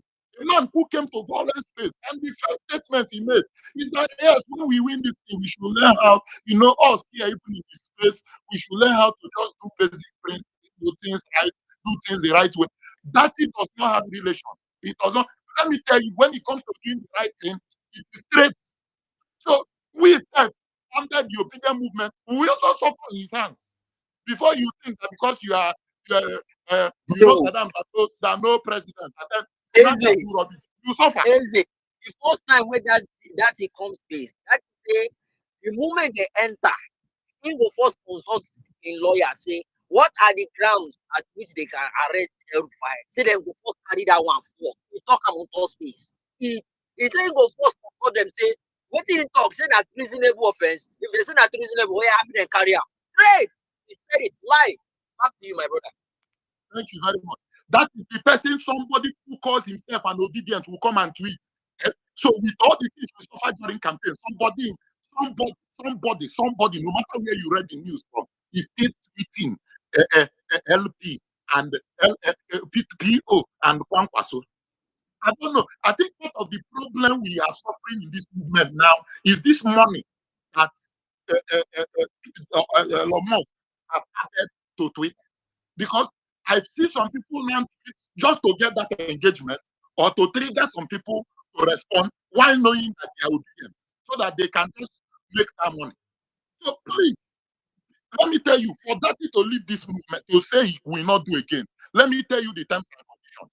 Daddy will have to raise the over 90 people or over 100 people that were killed on election day. He has to bring them back to life. Because I know that some of the people that were killed listened to him during the campaign.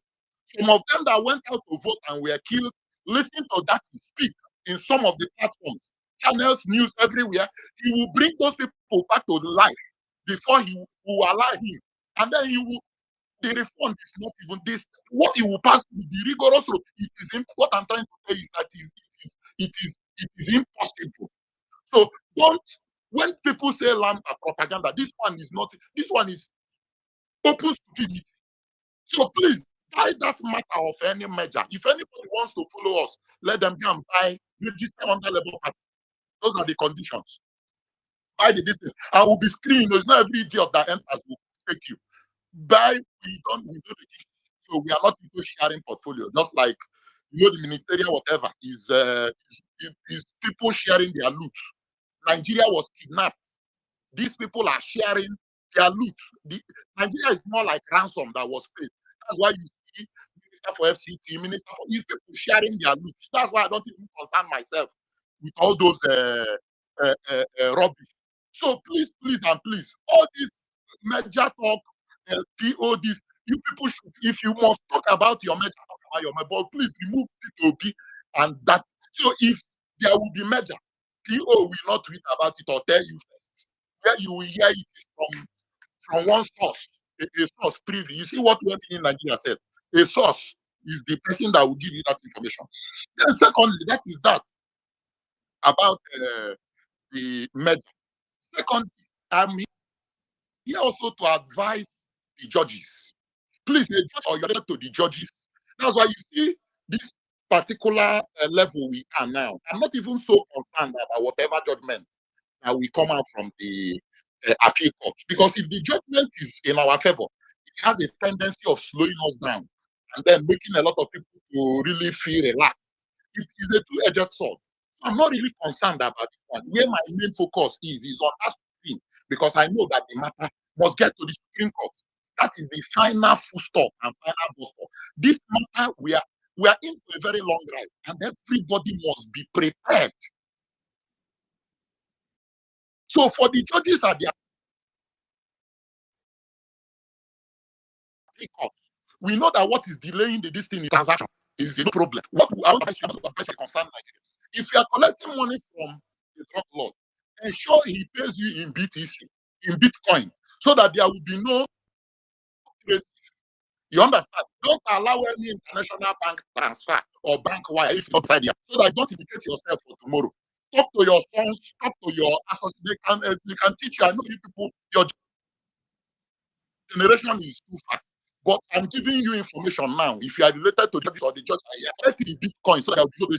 And let me tell you, please that money as campaign money. It is your 200 billion. It is your money. After all, you are buying fuel. You are buying fuel with us now.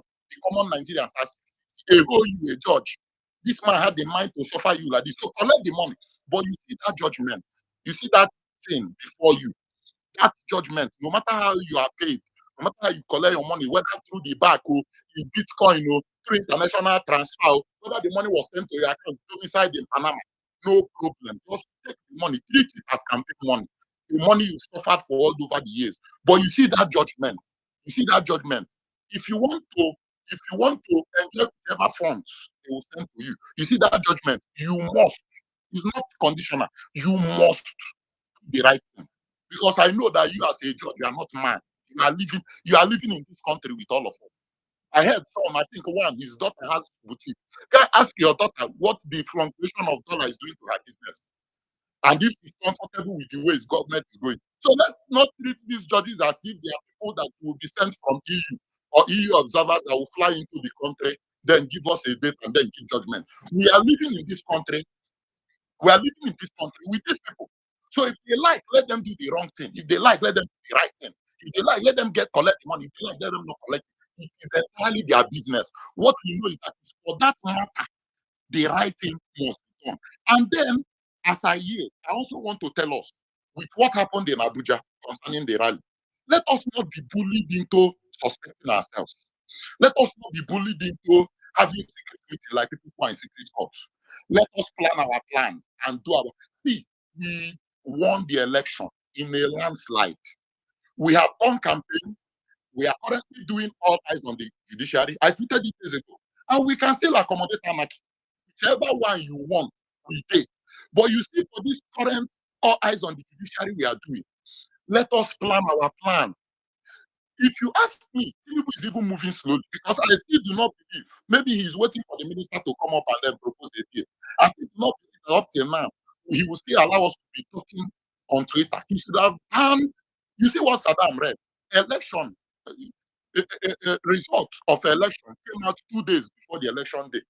So somebody like Tinubu, I feel maybe you should have even banned Twitter, banned everything. So are we surprised that when we go out, we are attacked or police people come there? No.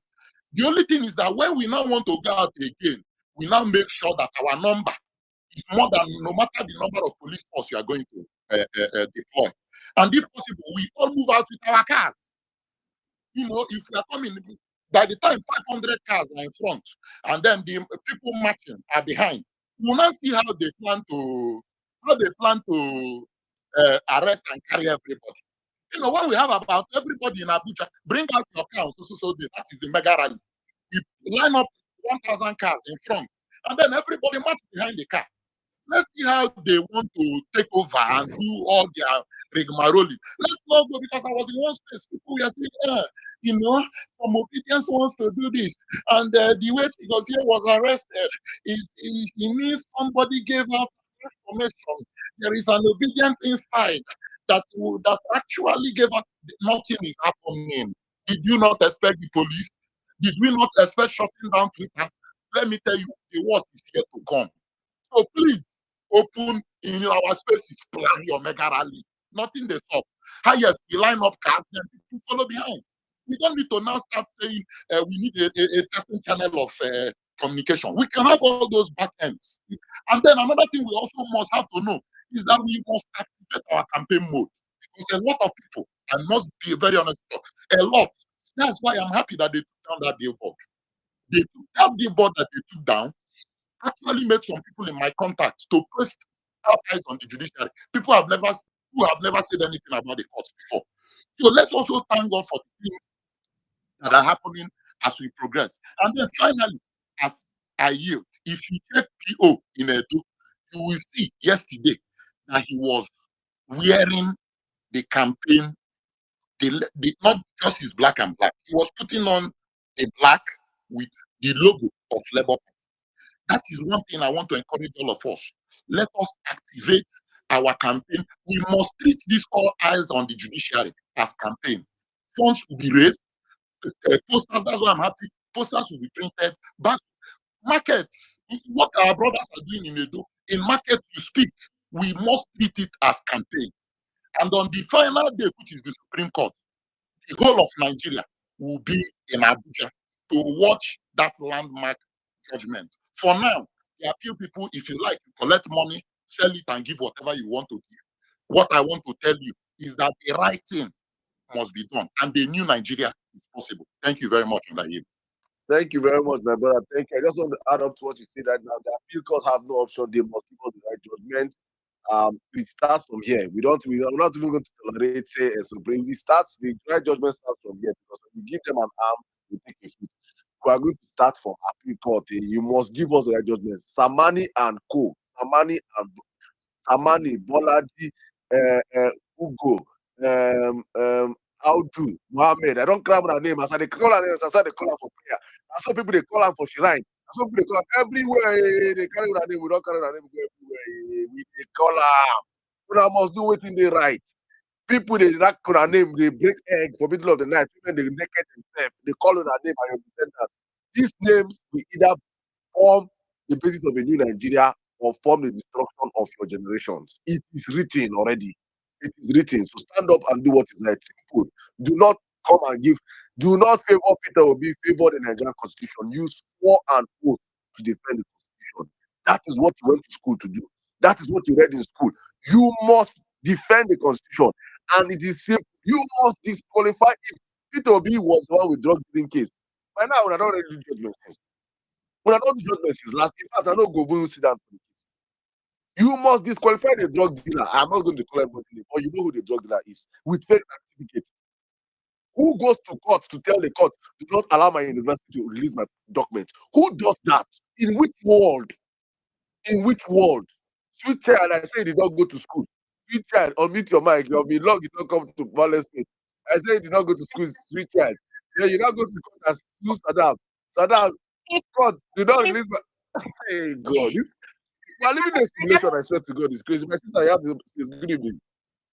Good evening. No, it's been long. I've been here. I miss you people. Happy 1 year anniversary. Let me explain you. Happy 1 year anniversary. 2 years. It's 2 years.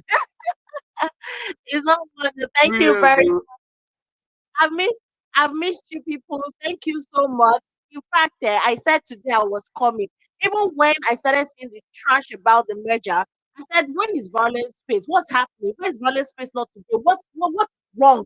So I was patient and I decided to come here today. You know, so I'm here arrange chair. You know, I clear chair, I clean table, dust everywhere. They tell people, yeah, you sit down for here. No, no, no, that's that sit with this. Oh no, now Jimmy sit with this, now Ramini sit with this. Oh, yeah, man, I sit. I mean, you don't see me. I don't dare your things. Let me tell you, this trash about this merger did not start on Monday. It started Saturday evening. When some idiot, I am sorry, in fact, I've already started blocking some people. He must have started saying, how would you see Peter Obi with, what's the name of this man, Saraki? Excuse me? Like, excuse me? Are you fucking kidding me? Like, where's this comparison coming from? Did you sleep well? At first, I sat there and said, I don't want to believe that you will sit down and think and you not type it and you not post it. Like, where's this comparison for? Is that a joke to you? Dirty that has been giving us a whole strong morale. We know that our principal is very calm, cool, collected. That is the fire that represents us, most especially people like us that are our power, our mind, everything they do. Gaga. And you're saying that the Peter Obi and Saraki, what do you think about these two? Are you mad? We're fighting. Apparently, you people think that this joy, this fight that we're having, it's maybe probably don't end during the election.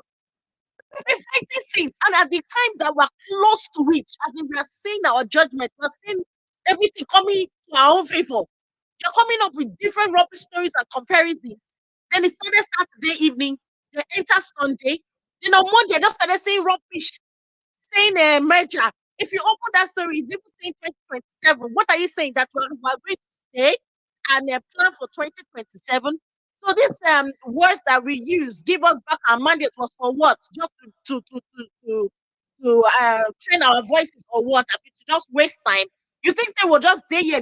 And you think we don't have our lives? We do. Are you coming up? I don't know if it's Elon Musk dollars that is making you free trash. Please, that money will not feed your family. So before you come up and write rubbish, think twice. I beg you. I don't understand. You come up and say what? We when we talk give us mandate, we blind. We when we talk give us mandate, they say we just want to give us mandate. I mean, they say we don't know say we win. I don't understand. We're saying that we want our mandate at the time of the re-election that we should merge. Merge with who? Somebody that could not even win more than one state. He won 1.2, 1.5. Not even which one? 1.5. Only one state. That's may not get level. Before the election, I remember when we told him that, okay, you know what, if we're going to merge with you people, it's going to be like this. They came out and said a whole lot of crap about us. I mean, you guys forgot, my goodness. I mean, I don't forget. I don't forget the insult. You don't forget, if you have forgotten, let me remind you how they put you on space, gaslight to tell you all crap that you cannot get anywhere, that you cannot win more than one state, that you cannot do anything. In fact, they tell you, do you have your voters card? Most of them don't have voters card. Most of them are this. Have you forgotten? Have you also forgotten how they called us terrorists? Have you also called us all sorts of names? Have you forgotten? And you come here and you're saying that you're looking for how to merge you and that merger that you're going to merge. Don't let me say under fire you're going to watch. I won't say that, but don't let me say it. We are fighting this and we'll fight to the end. And what are we fighting for? In court, our guy will be disqualified. That is what we are fighting for. I mean, it's like people don't know what they pretend the court. You know what it is to have your president, to be what they call it, to be attached to 460K $1,000. He had to leave. Do you know what EFCC said? For you to forfeit, a criminal has to forfeit. That means criminal activities must have been done. Not be me talk am, I not talk am. Day in a space they talk am. Say forfeiture is what? If it's done by a criminal. The only criminals they forfeit. Not the criminals say, you know what, take this and let me have this. Because you were caught. Because they've seen you do this, so you have to drop it. I was not the one that said it. It wasn't Saddam. It was said by EFCC. You know, we're not moving to double nomination. Our Shetima, we have lots and lots of reasons for these people not to be on the same ballot with us. Even if they have to be a revolt, it will be LP and PDP. Only them, only the two of them. There's no room for just in case. We're not wanting in case. They have to do what is right. The judges have to do what is right. Is it talking? Are we talking of perjury? The only thing, in fact, when Bayo came out, Bayo wrote something and was saying, we're threatening the judges. They are threatening the judiciary. And I said, we're not threatening. The only thing I actually want to know, in as much as I am trying as much to actually believe in the system, one part of me just wants to know that I just want to know how trashy our constitution is. That is it. We have our constitution to guide us, and you come and say that no, we're doing something else separate from our constitution. Well, I just want to know how trashy it is. Tell me that perjury is okay. Tell me that youth can actually do crime. You can go into stealing. You can do cocaine and come out and say they want to be the president of the country tomorrow. Tell me that you can actually come up with fake certificates, fake results. Just tell me that it is okay to be a criminal. I just want that. And let the judge say that, you know what? All this that you're saying about this, the president is a lie, and as such, the president is still the president. Just come out and say you're rubbish. Let everybody just know that it's just trash. So that they come out, they merge who? Apparently, you don't know how we started this. Do you know what it is? Do you know the force that we are? I know now. You guys should please go back and go and think now. The obedient movement is not an ordinary movement if you don't know. If you think it's ordinary, have a rethink. Now, going to the crimes. We all know what the crimes are now. I've stated them. Then regarding our Chicago case, I just want to appreciate Atiku. Atiku, thank you. In as much as you're a wicked person too, but at the same time, when we see something good, we want to say thank you. But um, your followers, people who are supposed to be defending you, people who are supposed to be ensuring that this information that you're fighting for is thrown outside, people are getting more about it. Instead, they're licking the asses of APC, they're licking the asses of Wiki, they're licking the asses of, well, you deserve it. That's what I would say. Then for the rallies, I'll round up with this. My Edo people, I want to say very, very big thank you. Thank you so much. In fact, if it's not because Peter Obi has an Igbo name, I'm very sure that if he had another name, they will say Peter Obi is actually from Edo State. In fact, there's not even he is from Edo State. Thank you for the ginger. Thank you for telling Nigerians that you know what, I still did judiciary. Thank you, say for telling us, say, we never leave this movement. Thank you for telling Nigerians that in as much as we are being intimidated, we will not let down. We will not agree. We'll keep fighting till the end. We're just very close.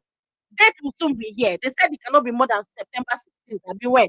If they like, let the judiciary give the date that same day or September 16th. They must come out and give judgment. And like you say, we say, do the right thing. If you don't do the right thing, whatever you see, you take. Thank you, Ayo. Thank you very much, my sister, Sweet Chinese. It is always a pleasure hearing you speak. Please don't stay out long again for this long, please. Please always come back over here. Thank you very much. Thank you. All right, guys, let's move on real quick. Let's take a guy and a girl, please. These barriers, I sent you a DM. You can check the DM, please, so that we can get that going. I think Gaboni has to come in next. Then I'll come to you, Miss Barrier, to that order. Gaboni, have this, please. Good evening, bro. Yeah, thank you, Saddam. It's good to be back here. It's good to be here today. You know, most times some of my week, my Thursdays and Saturdays are only to work at the list club, but Tuesdays I'm always fit to attend. And it's always good to be here on the violence space. See, when I saw, you know, what I've been saying is that measure. Personally, I think it's just a smoke. It's just a distraction, a complete distraction because no, but then they live life. They go back now. Like then they live life. They go back. You know, they.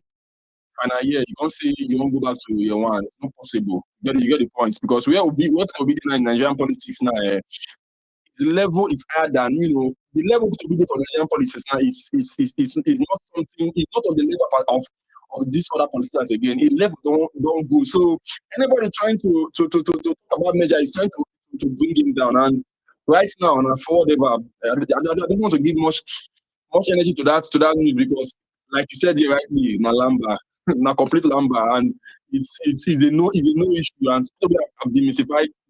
I said it is a nonsense, and it's going to be a nonsense. Tinubu crime. See, sometimes I used to imagine. I used to say, like, what kind of a nation is Nigeria? Where you see, like the news said that came out this evening that a man of God, a pastor is saying, a man of God is saying, suppose a man of God is saying Nigeria will move forward, Nigeria will become better with Tinubu. And any good thing come out from nothing. Nothing can, like there's nothing, like, you cannot build something on nothing.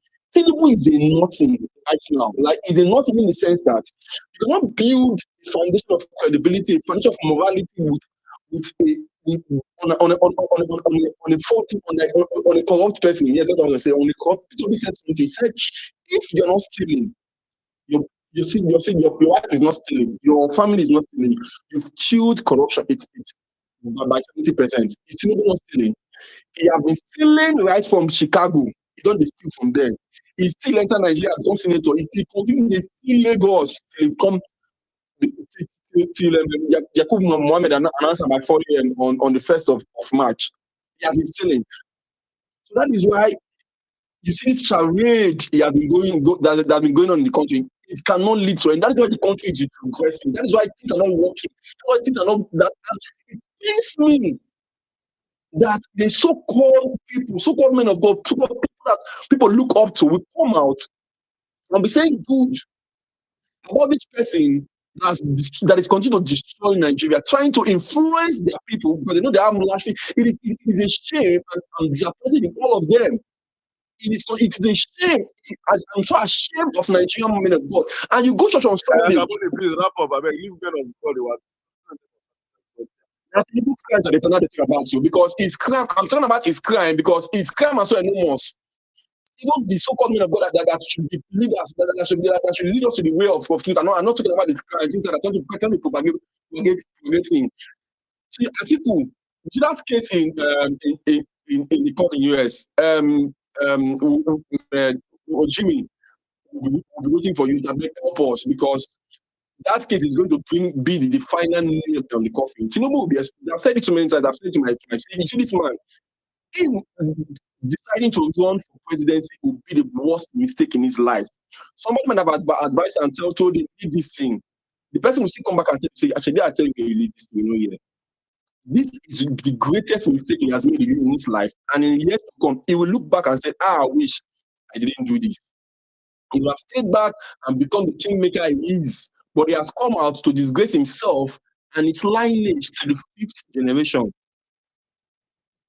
You see, let me go talk about the rallies. You see the rally. You see when people have been talking about the Imo State Labour Party candidate. You see the rally that took place today in Imo State.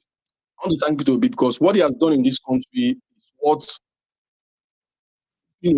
many politicians cannot do. You know, get the state of Peter Obi go today. We no go pull out the crowd. Our mandate will be given, and on that day, people will understand why Nigerians actually came out to vote for Peter Obi because Peter Obi is the puller of crowd. I'm so happy with it will go everywhere they go. Is always with a smile. Some people go even be wonder which kind of man be this. They see your mandate, they but the man is always with a smile. And I thank God and I thank him for coming out to run because he has taught so many of us how to become leaders. Are you the mind? Thank you very much, my brother Gaboni. Thank you. Honestly speaking, he's content for us at this point in time. Because Nigeria, sometimes I say, why don't you just resign? Let me just rest. And I'm thinking about, man, do you know the destiny at stake? Because for these other criminals in power, it is all business as usual. Go in there, steal as much as you can, buy houses across the world for you and your families while they continue to suffer. In fact, they believe that Nigeria can never work. They're only to get in there and steal and steal and steal. Let me bring in my sister, Miss Barrier, to the conversation right now. Miss Barrier, you have the space. Good evening. And please, guys, the guy's account details is up there. Miss Barrier just posted it on the Jumbotron. So probably she's going to watch doing a submission. She might touch about it. Miss Barrier, you're on that rally on Sunday. Um, I would like to know how it went. Please just give us a breakdown. Hi, bro. Good evening, Saddam. Good evening, everyone that is here. Welcome, Nigerians. Welcome, BJ. Welcome, wherever you're listening to.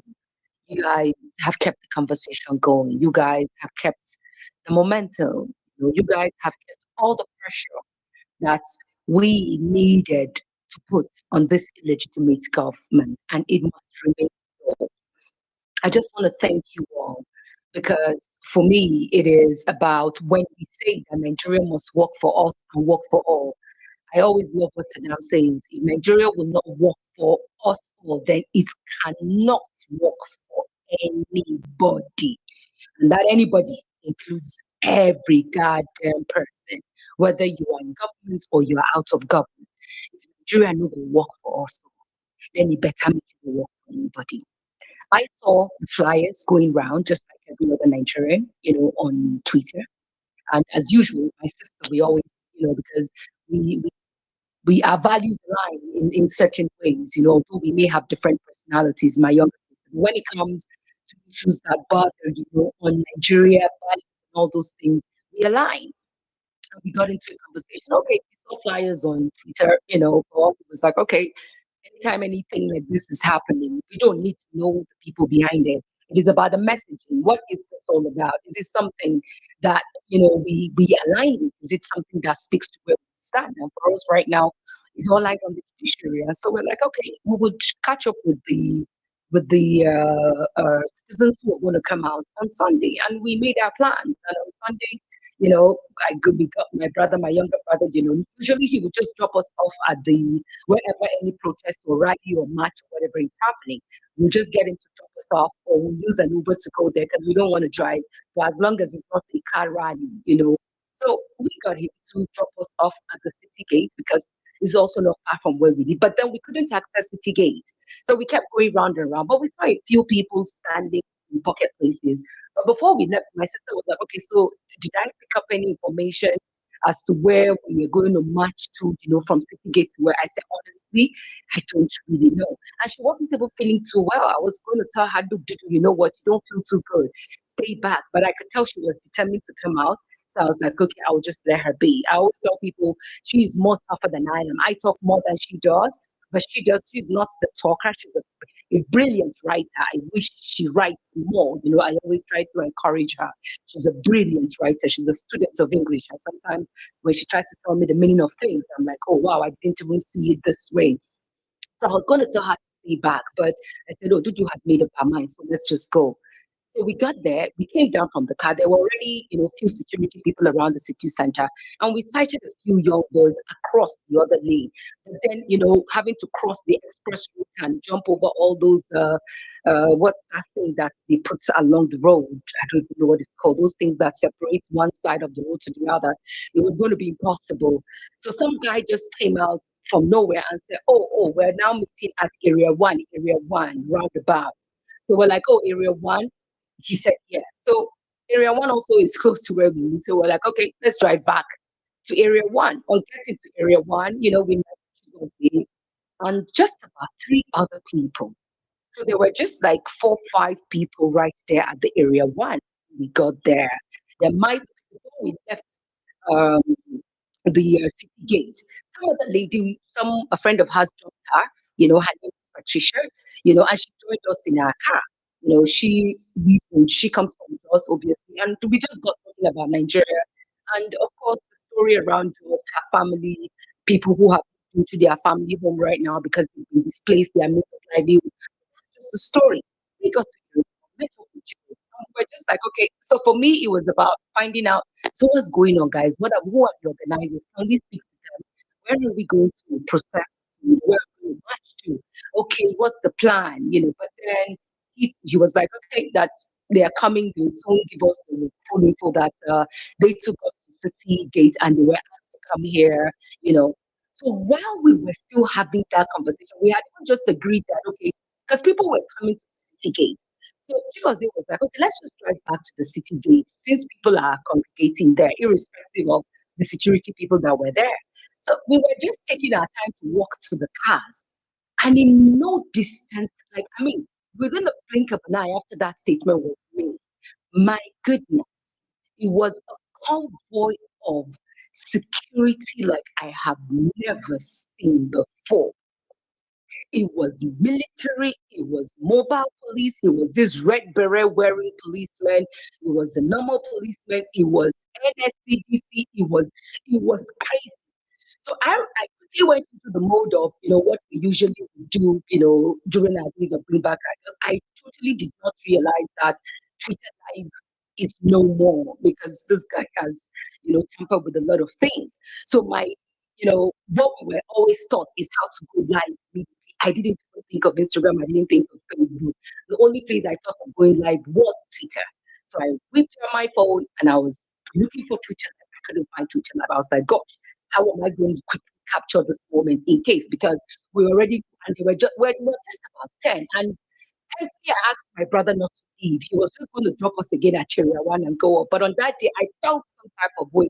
I was like, something feels a bit eerie because I already know the desperation with these people and what they could do. So, of course, being someone who has been out on the streets, that's why I was asking for the organizers.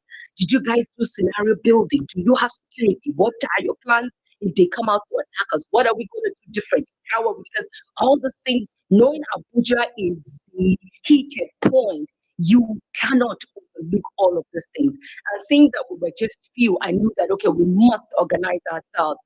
So before we could say that, like I said, they appeared, there were more than 15 or 20 vehicles, I can see that, and they were filled with guns, heavy guns, type of guns I've never seen before. And they just came down, the usual, but we weren't phased, we stood there. And for me, it was like, okay, how do I capture this moment? So, of course, they were like, put your phones away, put your phones away. So I was like, this phone cannot be taken by anybody. I must protect this phone at all costs. Whatever happens, somebody must be alive to tell the story. That we learned during the End Stars, Bring Back Our Girls.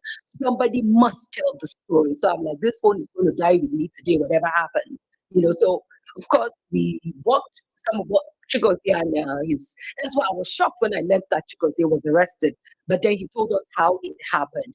So they were walking towards the other side. We had our car, they even locked our car in where they parked. So they had to make way for us to drive out of how they had, encircled us, where we had parked. But my sister, I just turned while I was trying to go live and I couldn't. I just turned and saw her in the midst of, police people had surrounded her with the Patricia lady that we had picked up from City Gate, and it was after she came to the car, that she was telling me that they had said, oh, they were giving us 2 minutes to move out of that place. And she challenged them and she was like, how dare you tell us to move in 2 minutes? Like, who are you? Like, who, like, why? And we're not going to leave here. And they were like, who is she? And she said she's a citizen of Nigeria. And they were like, okay, you have to leave here in 2 minutes. Why are you here? She said, we are here for the rally for All Eyes on the Judiciary. So she engaged them and they were, of course, very mean towards her. But then she didn't cower, but we walked and we're like, I called her over, let's just go to the city gate. And that's how we entered the carriage, drove back to city gate. We met those same, I tell you, there are Nigerians who are determined, to see this change happen. And moving forward, we just must organize better because Abuja is where I tell people the fight is going to happen. Yes, other states will have their rallies there, but Abuja is the center. Listening to Njenje, he made some critical points because on that day in my head, I just kept saying, my goodness, imagine if we get numbers. Imagine if there's a convoy of like 100, 200, and they're like 500, 1,000 people marching behind those cars. There is no goddamn way that this security people were able to do what they did on that day. Those young boys were still there at the city gates. We were trying to find out where they were when we got there. And he wasn't picking up. So we're like, how are you to those? I didn't even have his number. I had to make a few phone calls. And my sister was like, no, I have his number. So she gave me the number. Aisha too sent me the number, and we tried to call Chigozie, but Chigozie wasn't picking up, not knowing they had picked up Chigozie. So this young man, one of the young men that was brutalized by DSS, we didn't even know he was taken because there's a park close to the city gate. So we're like, okay, let's all move because we parked our cars close to a military. We didn't even know it was a military site. So some military guy walked over and he was like, oh, sorry, guy. He was very polite. He was very civil. And he was like, oh, are we meeting here for something? We said, yes, we have a rally, All Eyes on Judiciary. He was like, oh, okay. But that we're not allowed to park here because it's a military stuff. So we're like, oh, we're sorry. We'll move our car. So we decided, okay, those who are driving, let's go meet at the park. There's a ride and slide park in front. Let's just go and meet them because some other people had already advanced to that space. So we all drove. While we were at it again, we saw another group of people who were engaging the policemen that were coming out from the city because they had another set of policemen at the city gate. But those ones some of them were a bit rough, but some were a bit civil. So listening to Saddam at the early stages where he says, Yeah, you could have 500 policemen that are bad and 500 that are good. Yes, that's always the situation. Having been on the streets so many times, you find the ones that are happy trigger policemen, like they're ready to kill you and they tell you nothing will happen. And then you find those ones who are also trying to calm those happy trigger policemen down. So you're always faced with a double-edged sword, and you have to figure out because you don't want to lose anyone. So by the time we got there, there were already some other sets of people. There was this professor, there was this mother. I've seen her in so many protests in front of appeal court since the beginning of this. I don't know who she is, but if I remember, Chude, I think interviewed her once before, and if my memory hasn't failed me, I think she once said, she's a victim of this just crisis and she's lost her people. So what is she leaving for? She was there, you know, and she just kept going on. And there was a way the policemen there responded. The person who is in charge told his colleagues to go back, that they should leave us alone because we try to engage them to let them we're here for a good reason. We're not carrying arms. And he was able to get the other policemen to stand down and they moved back. Now we got to the park. We were outside, just taking numbers, each other's numbers, because my sister was like, okay, let's have everybody's numbers here so that we can find a way to regroup ourselves and organize better moving forward. So we don't come and we are lost. We can't see the organizers. We don't know why we're here. We don't know. We know why we're, but we don't know who is also. How do we proceed? Where are we marching to?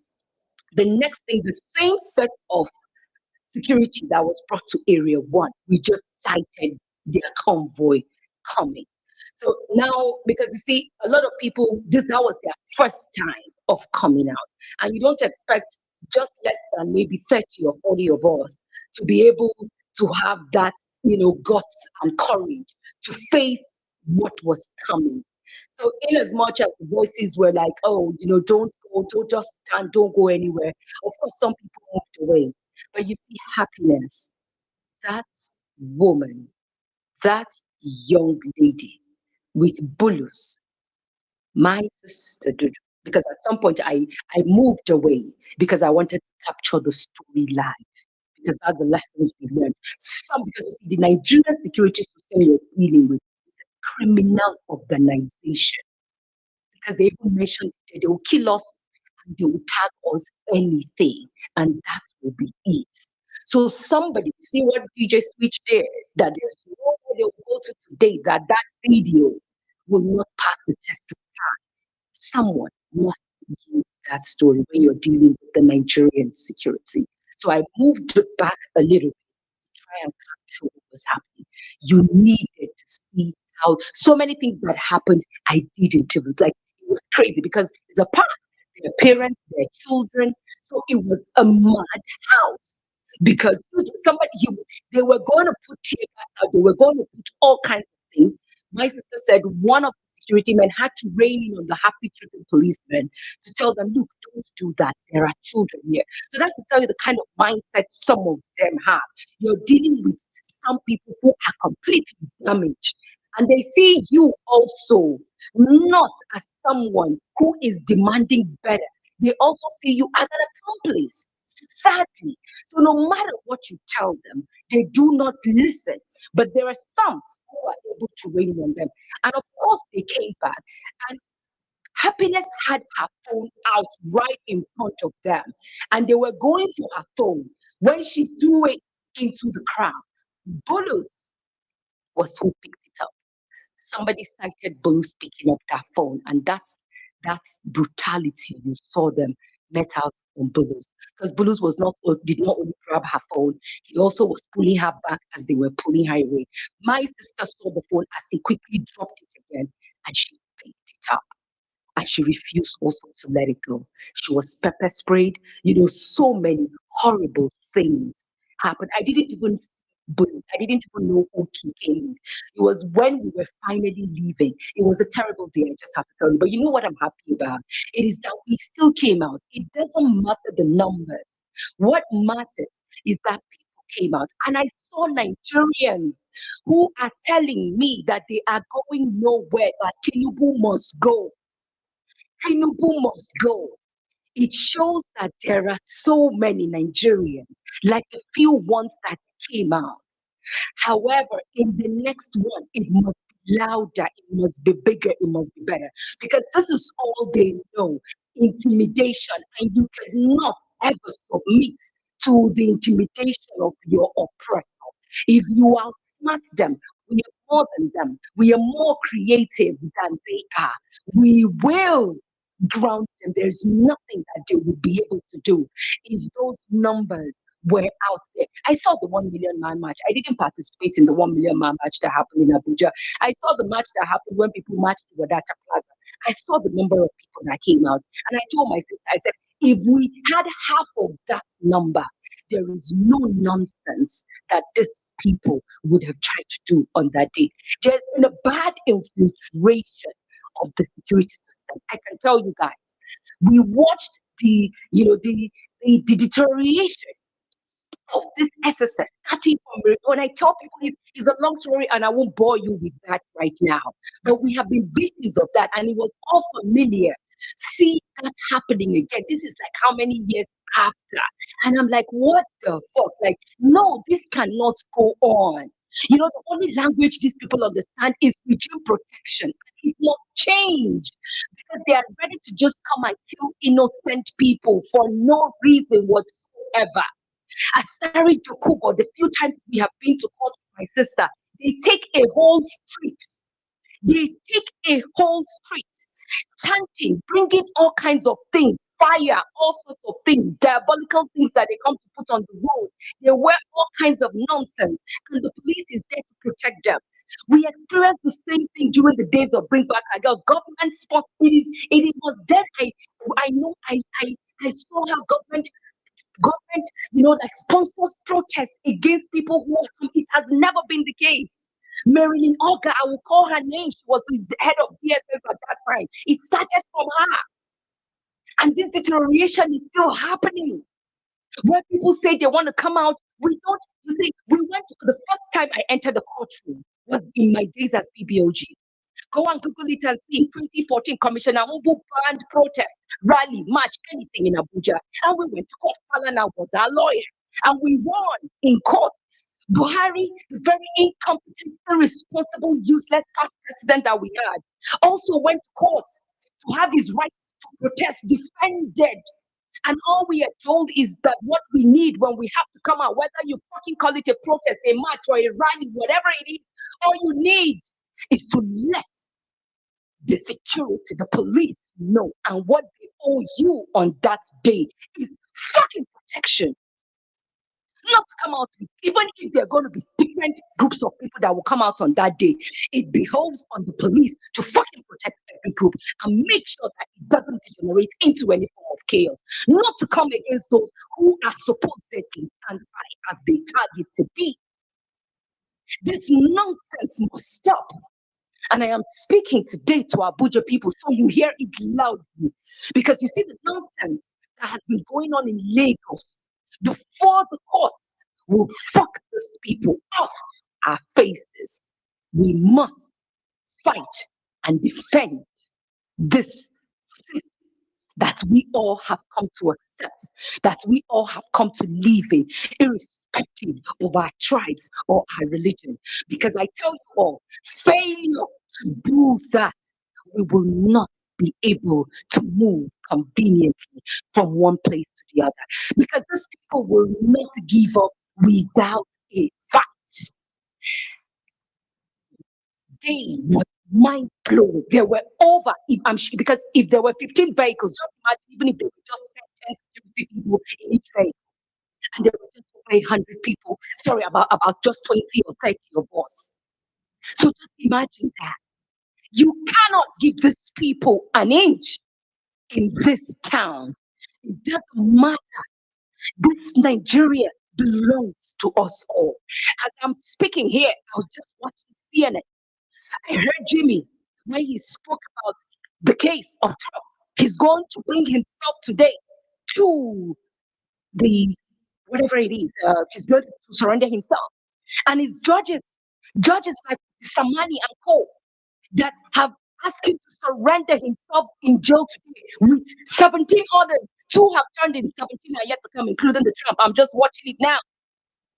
Those are their fucking mates in other parts of the world who have balls who do what is right. When Pio spoke on that day on the space that would help parallel facts, we heard him loud and clear when he said the rule of law is that intangible asset that the America, Europe, and UK thrive and live on. And that must happen in this country.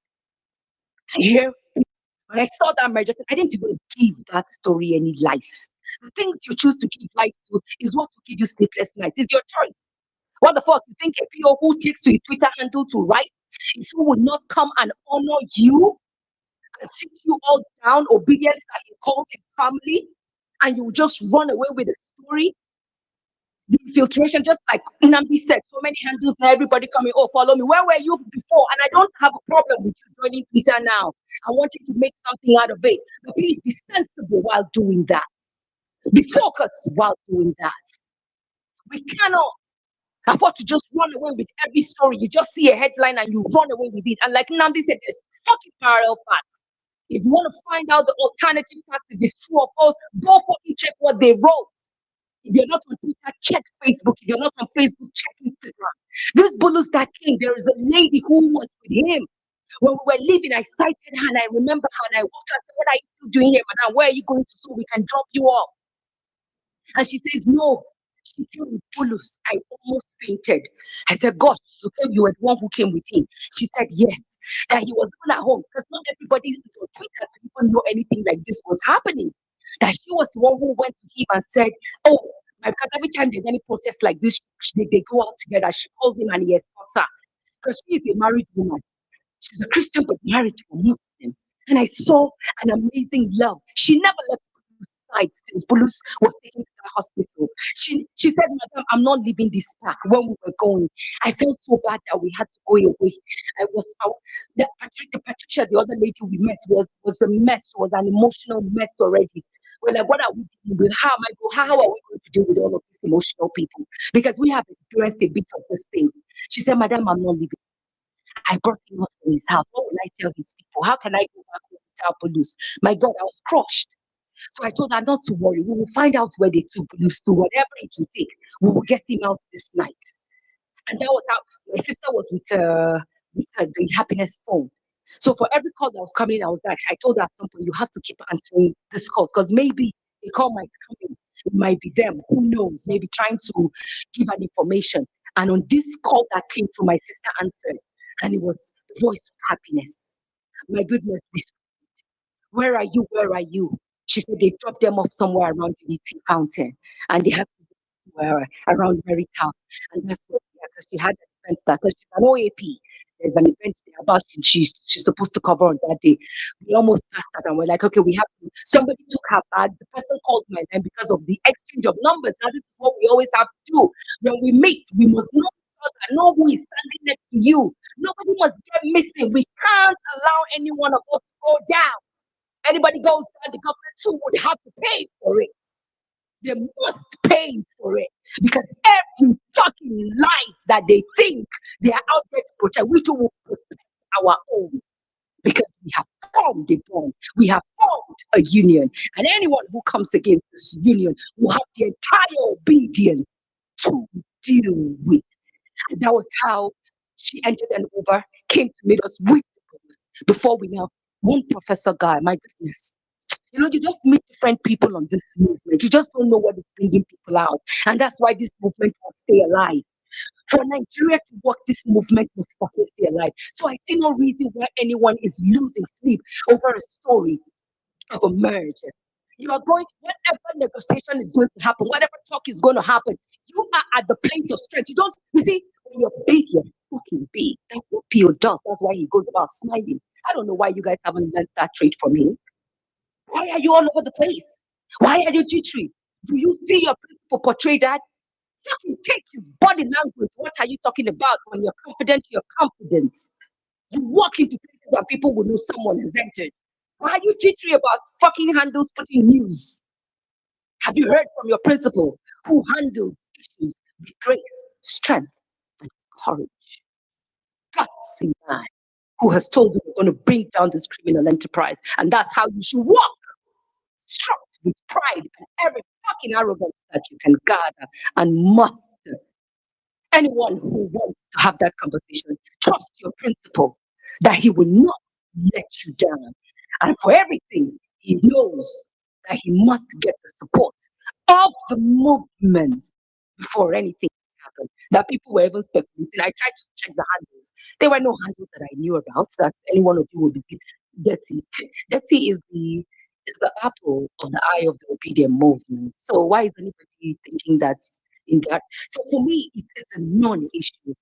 And I choose to close my statements with this quote again of MLK, which I love, which is the ultimate measure of a man is not where he stands in times of comfort and convenience, but in times of challenges and controversy.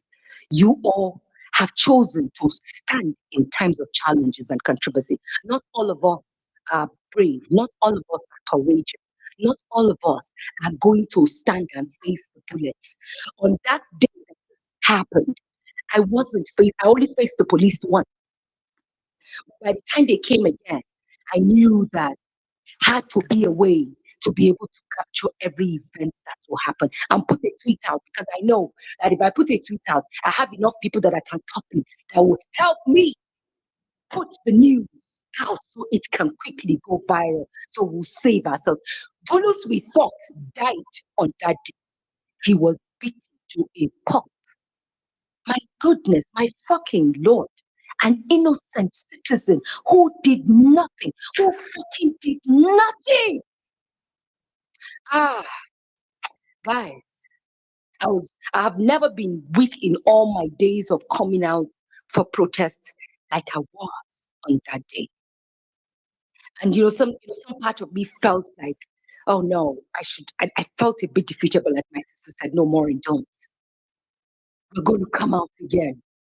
And this time around, when we come out, we're going to show them that we are bigger and that this country belongs to all of us, and they will not take us down. They came back and they made, so when Bulus came back, he did with happiness, they kept saying, the policemen and all the DSS people kept saying, who is that girl? That's my sister. That it was her they wanted because she had challenged them. But because you see, and my sister said she could tell they profiled the people that they took again. Because, okay, those who looked a certain way, they weren't so sure who you were. That day for me is the day that I can tell everybody listening here that the lines have been drawn. Abuja citizens, you're never going to have it fucking easy if you don't come out on the next time that there will be clarion call to come out and take back what belongs to us all.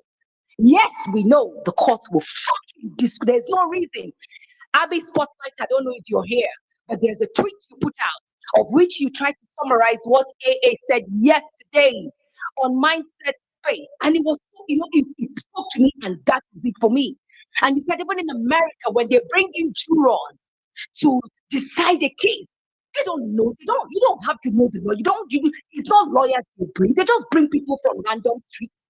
You come from the street and then they get to have a background knowledge of you, so they know the kind of juror they're going to, they're bringing in. And they're ordinary people from the streets, people who go about their daily life. Those are the people that form part of the jury. And they sit down and they listen to a case, and they can clearly tell who is guilty and who isn't. And we all know today who the fucking guilty person is. All of us are jurors on this matter. So the courts at Tamani, Ariwola, and every goddamn person who is there, it is time to set this country right. It is time to change the trajectory and the fortunes of this country. It is time to get Nigeria walking. It is time to lift Nigeria out of the doldrums. It is time to change our story to that of a working country that looks out for everybody and not just a fucking criminal gang. Enough is enough. Obedience. Never you pander to the nonsense you see around social media, on Toby, and any other thing. We have our eyes only on the judiciary And on that judiciary, eyes must remain. Enough of the distractions. Stay focused. Let's keep up the momentum. Whatever rallies are going to be organized, whatever marches are going to be organized, it is time to turn up the volume. Turn up the volume. I am telling you guys, with what we saw on Sunday, turn up the fucking volume. Thank you very Thank you very much, my sister. God bless you. Thank you very much. God bless you. Another amazing. Thank you, thank you for the sacrifice. It's easy to come out on spaces and talk. There are people that talk and walk. When you talk and walk, you now have that extra edge. When you speak, I can say yes, you're speaking because you are actually putting the work offline and online. There is no greater synergy that comes with that. Thank you so much for the sacrifice. Please, guys, on the jumbotron, I think Ms. Bayard she has made a tweet attached on that tweet with the account details of Bulus. She made the guy that was attacked and he has been in hospital. I think he just discharged him today. He has been. If you want to, if you feel like supporting him, please send something to that account detail. And all I need from you is to send me receipts because I need accountability from the platform here. This is what we raised on the platform. So thank you very much. Whatever you think you want to bless the guy with, it's just part of encouraging other people out there. So that even when you go out there, it is your right. You're not doing this for anybody. You're doing this for yourself. For yourself. That's the most important thing you should always remember. If Nigeria gets better tomorrow, you are not going to come and pay or pay well meaning or pay Ms. Barriers or Ibrahim or Jimmy or any person or even violence. You're not going to be giving us your time. You'll still be carrying your tithe to people that have been since 1986 telling you that pay for Nigeria. Till now they're saying pay for Nigeria. That's why you pay your tithe to. You're not paying your tithe to us that are telling you to go out and fight for your right. Not the pastors or imams that should telling you go out and speak to authority and get back your country. No, all they tell you is to pray, pray, pray. So please always understand that this journey is a personal journey. If Nigeria gets better for you, your family and friends alike. So when you're going out there, remember this. You should always strike your heart. What I'm fighting for is myself. Is myself.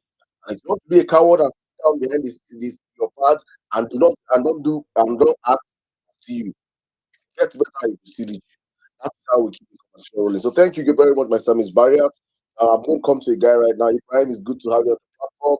I'm going to probably your one letter I want to just let me know, my brother. Thank you. Always amazing having you on the platform. Let me take it right now. Let me come to Pastor Jacob. Pastor Jacob, good evening.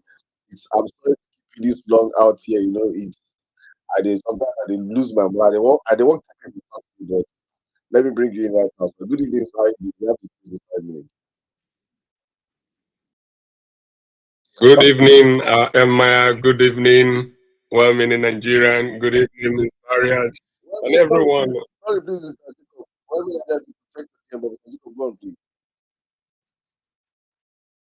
Good evening to everyone on the space, those on the speaker session and the listener session. I honestly, I had to, request the mic because I needed to just give words of encouragement to us. And what have been said since submissions are quite, intriguing. I really personally believe that some people are not obedient, especially lately, or there are infiltrations. Otherwise, at this level, where we have come, thus far we've come, someone should be able to believe at the level of our principal, what he believes in and what he can do. That's what I call trust and having faith and confidence in someone. I saw that news, on Monday. Summarize, especially right from daybreak in the morning, around before 8 on the newspapers, and then when Emmanuel Efeni came to read that about that measure, I never would have believed that because there are sources you should get information from, not newspapers and television stations that are not really fully obedient. So that aside, and I want to also believe and stand on the fact that although we don't believe in the judiciary, but the judiciary has no way of escape. The truth is clear. It baffles me, at least for those of us in the 50s, in the 60s, and then he says someone is 70 or is even 80. There are people like my father died 83 years, and his standard 6, those years standard 6 certificate, he had it, father. at 83. He died in around 2013. He had a standard 6 certificate of old. And so if someone went to school, it's a pride, it's glory for people to ask for a transcript, or they want to get to know that you have such a certificate. And in the accountancy profession, I wouldn't know about Chicago State University, but there is no such university where you are in the accountancy profession, just as I have, and ICANN cannot. They want to ask for the certificate I have from ICANN, me, and then I will be trying to prevent them from going to ICANN to get a transcript or, I mean, a copy of the certificate that indeed I got, having studied written exams and I passed. So all those issues will let someone know that, look, there is comma somewhere.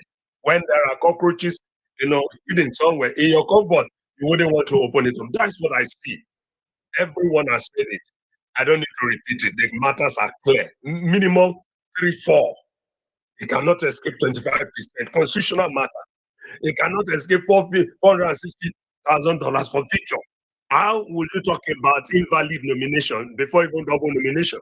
Within 14 days and it already did 21 days. These things are clear. And like someone said, even people from the street, and obedience, our lawyers have opened our eyes, and we personally too have read simple things one can read. They are clear. Tinubu must be disqualified.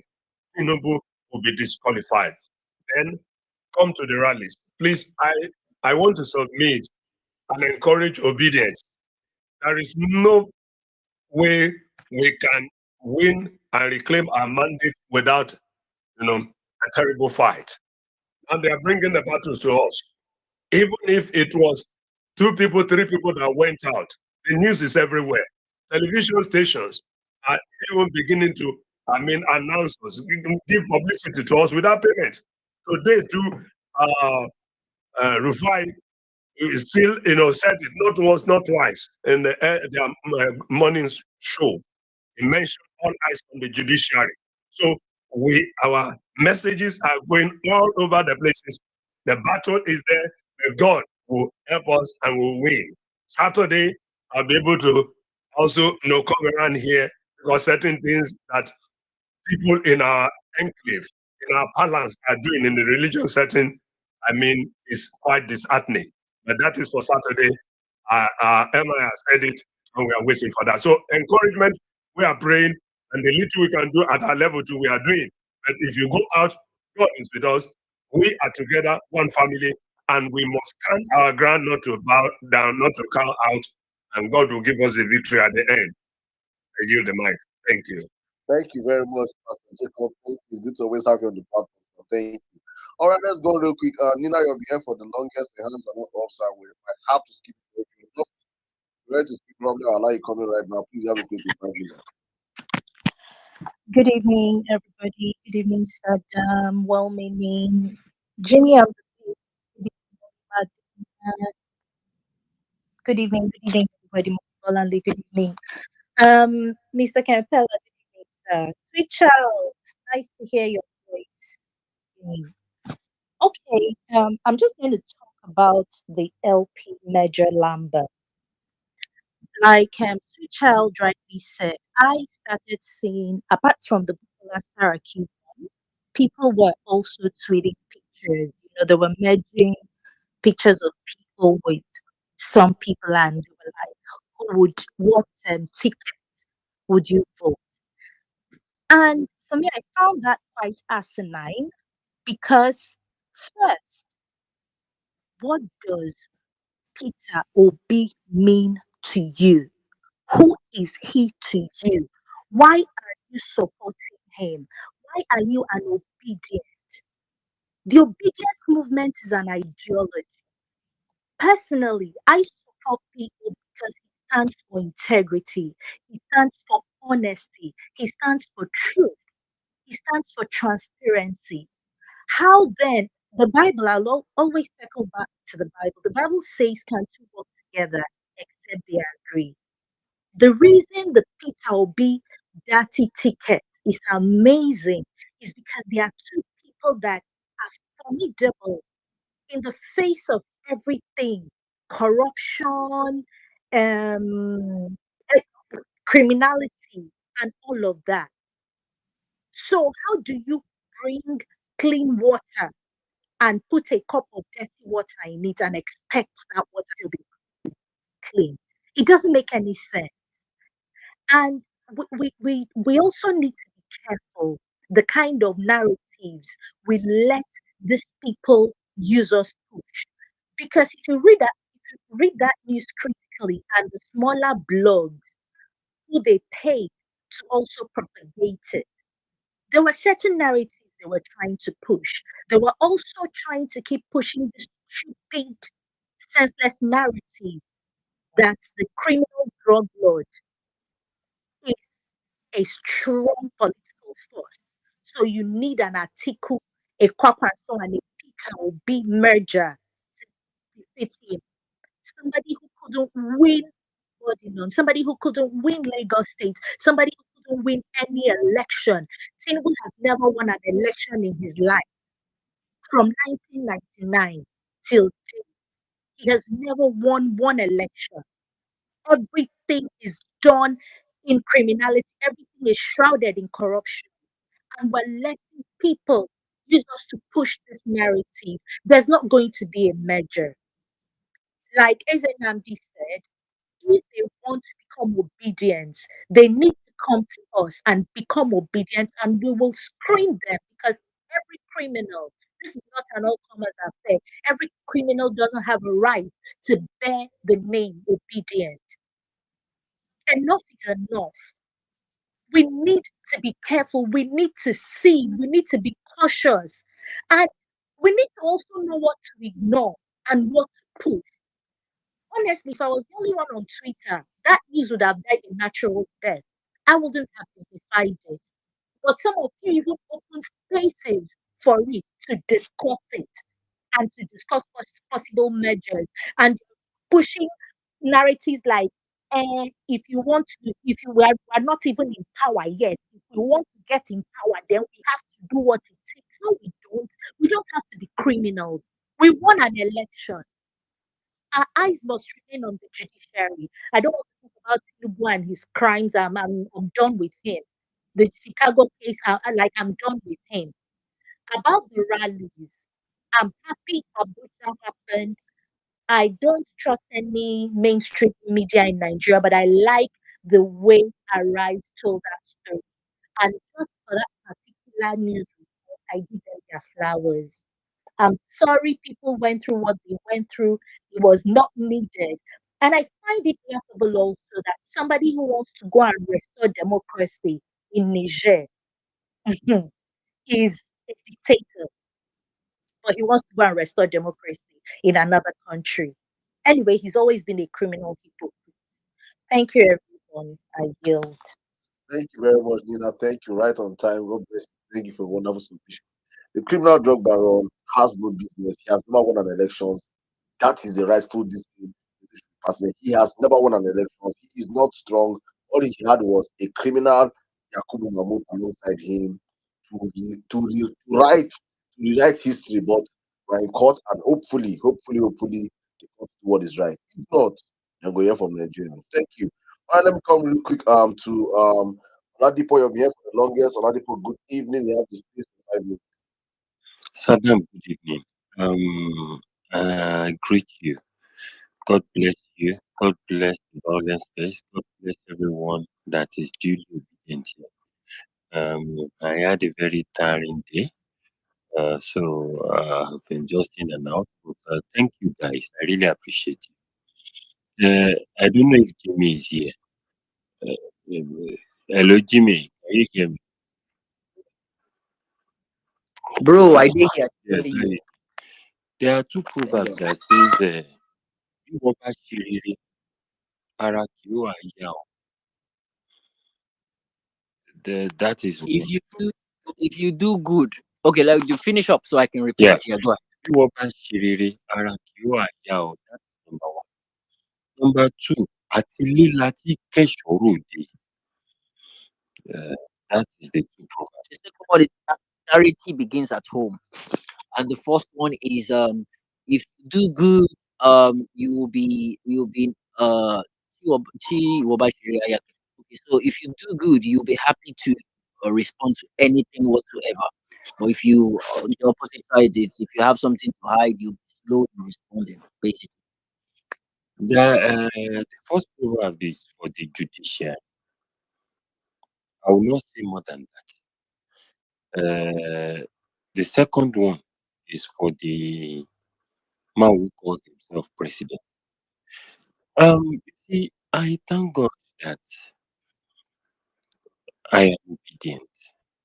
I am proud to be an obedient. I am proud that I have sense and I use my sense to pick the winning mentality.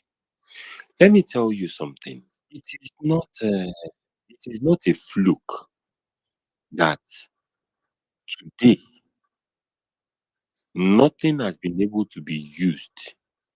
Because you see, one thing obedience don't think about, that I see that a lot of obedience don't think about, is that, do you think that there will be a criminal document or something that Peter Obi or that he did, that this set of myopic fools will not have used to bring them down? He could not find one reason or one iota of crime to use to bring these people down. And still, you obedient, you still fall for very silly, myopic, not well thought out news. I saw that thing on Saturday. I just looked and passed. I just looked and passed. Because number one, the first thing I want you to know is this: nothing good comes out from the camp of the APC. Nothing good. I don't know how you people fall for all these cheap, very senseless, as in very debunkable lies. I saw it and passed. I did not even say anything about it because I know that it was all lies. Maja, who? Ìwọ tani níwájú tani? It does not even make any sense. The case in court is clear. They know what is going on, and they are just trying to use all this as like a smoke screen, and people are falling for it. In what generation? In what era? That's all I say about that. And you see, to all the policemen that took it upon themselves to treat people like animals, wọ́n ní tó bá rán ni níṣẹ́ ẹrú èèyàn máa ń fi tọmọ jẹ́ ẹ ni. Ẹ wá fi tọmọ jẹ́ ẹ. Unless these people have done evil, will you find peace in life? Those people that laid hands on people in Abuja, unless those people did something bad that deserve what you do, will you find peace in life? But if not, you've just murdered your peace. Because you see, one thing you fools don't understand is the fact that these people are fighting your battles. They are trying to make sure that you get the appropriate training you deserve. They are trying to make sure that you get the appropriate tools, the appropriate needed mentality. Ṣùgbọ́n tó bá gbé ọmọ lẹ́lẹ̀ nìyẹn, tó bá gbé yín sórí bẹ́ẹ̀dì, ẹ máa yí bọ́ náà ni. You see, let them keep on. Saddam, I've seen you. I'm rounding off because I'm even dozing off. But let me tell you something. Let them keep on. All eyes, family on the judiciary. We will reclaim our mandate. Nigeria will be good. No matter how far it is. Call me any name. I don't care. But I stand and I know that Peter Obi will never stain himself with any dirty magic. So I want to implore everybody, please, the moment you see a news and you don't understand, just go to the handle of, at least go to Saddam, 1 million night. Go to people you know that they will not give you lies. If you don't see them, don't propagate what is not. I beg. I use my mic. My guys, God bless you guys. God bless you. Sweet child, longest time. Oh. Jimmy, thank you guys. I really appreciate all of you. God bless you. Have a wonderful night. Thank you very much, Novel Ladipo. Thank you. God bless you too. Thank you very much. All right, let's move on to a lady real quick. I think Eh, Madonna, good evening. Madam, abeg, make I top up wetin Oladipo say. You see, regarding the police that actually attacked some of our people on the thing is, Yorùbá máa ń pè wọ́n ní ẹrú kan ní mú ní gbogbo ẹrú. Ọmọ ọsàn ní sì ń kó gbóngbó báyẹn. It's not all the police that are bad. You see, there are some crazy olórí burúkú tó wà láàrin wọn. As Oladipo said, tó bá rán ni níṣẹ́ ẹrú, if they send you to go do something, you do it in a way that you let these people know that you're being reasonable. À ń torí àjà ń jà, àjà níta ló ń jà lẹ́ńkulé ọ̀hún. In case you guys don't understand, olórí burúkú àwọn kan nínú yín, we are fighting for you and you don't know that we are actually fighting. Àwọn máa ń ṣàǹfààní inú yín jẹ́ pé tó bá ti gbé ìbọn dání báyìí, when you're gone, you don't think right, you don't act right. All you just want to do is just bully people, suppress people with your AK-47. The obedient are the real well-meaning Nigerians that are willing to risk their life to get that country on track. Ẹ máa wá yọ̀ bẹ́ẹ̀ máa halẹ̀ mọ́ wọn pẹ̀lú ìbọn. Henceforth, any one of you, regardless you support or not, that comes against this movement, èpè lẹ máa gbà. Kò kí ń san fẹ́ san, kò ń wọ̀ fún èèwọ̀. Ọmọ orídìí odó ò kì í rídìí jókòó. Èpè lẹ máa gbà lẹ́yọ kọ̀ọ̀kan, ọkàn gbogbo yín ò ní balẹ̀. Ọkàn gbogbo yín ò ní balẹ̀ lẹ́yọ kọ̀ọ̀kan. Not all of you o, àwọn kan wà nínú yín torí wọ́n pé. Àwọn kan wà nínú yín tó jẹ́ pé wọ́n mọ ohun tó ń ṣe. But you see the useless ones amongst you. Ẹ má worry, stray bullet máa pọ̀, misfiring máa pọ̀, accidental discharge. Bó ṣe máa mú yín nìyẹn lẹ́yọ kọ̀ọ̀kan. We are fighting for the soul of that country. Ọkàn yín ò ní balẹ̀. You now beat someone to the fact that they had to admit the person. You can imagine that on Sunday. That guy is in hospital by àwọn là ń dáwó fún báyìí.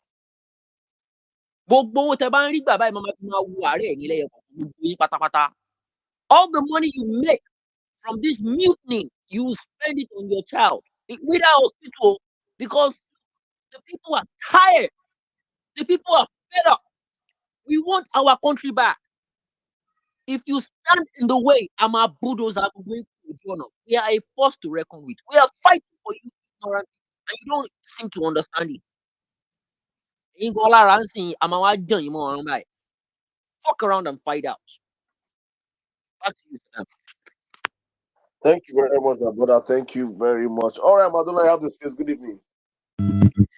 Yeah, good evening. The chief priest, Saddam, the obedience senior advocate, women in Nigeria, Ibrahim, my in-law, the master, his brat, me, Pastor Jacob, my sister Bolanle, you see Maswe, everybody, all the Valencia came as you see, LP Maja Lamba. When I saw that news, I carried it. I just went there. I told them I screenshot it, and I told them that be like say something don't they do now for head. Be like say I don't enter conflict. I been an impression on they look for. Why on they publish fake news? And that was it. And I was just praying that none of our obedient will open. But before I say Jack Robinson, I've already seen one space, and 500 and something, almost going to 600 was there. I went there because it was imperfect that was holding that space. I went there, I saw Jimmy. Immediately I saw Jimmy, I relaxed because I know that he's going to take care of whatever nonsense they are going to throw up here. And he dealt, give it his best. After that, I left because I couldn't stand out. After hearing that man that was talking, that somebody died and ate food and all that, we commiserate with them, but if the hunger is there, this is the time our northern obedience brothers, they should gather their people. The money said that a a a, a hungry mob is an angry mob. This is the time for us to come out. If this thing, if they galvanize their people in the north, and what I'm even thinking of the next this thing is not even going to be stayed by the same day, everybody will just come out. What kind magic are they talking about? You called us 4 people sitting in a room, Twitter warriors. You called us Andrew Livers. Yeah, you said they don't have structure. Yeah, let the youth vote for them. So now that bride, they've he has gone to school, gone to university, they've trained her, finished, and she's now looking beautiful, and everybody wants to marry the bride. We are not for sale. Anytime election comes in up in Nigeria, we are going to win it. They've known we are forced to reckon. In short, we are the phone that is holding them in the neck now. And moreover, we don't even have any space in our register. Our register is full now. We don't just carry any Tom, Dick, and Harry and put them in our this. Our register is full. Let us finish with this election. If after the election they want to join us, then we are going to give them our terms and conditions. If they meet it, they can be admitted. That said, I don't want to talk about Tinubu because we have overflogged the issue. The man is going. The case, the rallies. The man is said, I like reggae. He said that he who fights and run away will come back to fight another day. We have anything. This movement is divine. Anything that is happening for a purpose. There is always be persecution, false accusation before there will be promotion. Remember Jesus. All these things will come. And I know that all those people that got wounded on Sunday is not unto death. They will all recover. We are all going to see this new Nigeria together. But something happened. God will use it to turn it around for our own good. All things work together for good to them that love God and to them that are called according to his purpose. Because we are doing the right thing, because we are on the side of light, God is working for us. He's using everything, even our mistakes, using them to promote this movement. Have they been talking about all eyes on the judiciary? Had it not been only us? But once they pull down our billboard, the news went viral everywhere. And that's what thing that happened in Abuja that on Sunday. Everybody is talking about it. Because I saw Dr. Sam Amadi, he said they don't have any rights. How can they allow Asiri Dokubo to be doing all those nonsense he's doing? And people that are harmless, you are harassing them. That's our constitutional right. But we have run away. We are going to, Saddam, I'm seeing you. We are going to reorganize and we come out back fortified. And this time around, if they do anything, you see anyhow. I'm a proud of leaders. Jimmy, on Monday, I will share with you my testimony. I told you that yesterday's meeting was a healing school and it touched me in a special way. I hit the mic. I love everybody with the love of God. Thank you very much, Madonna. God bless. All right, let's move on real quick. Polonium, you have the space. Sorry, Saddam, I want to ask Madonna. Yes, thank you, everyone. Right.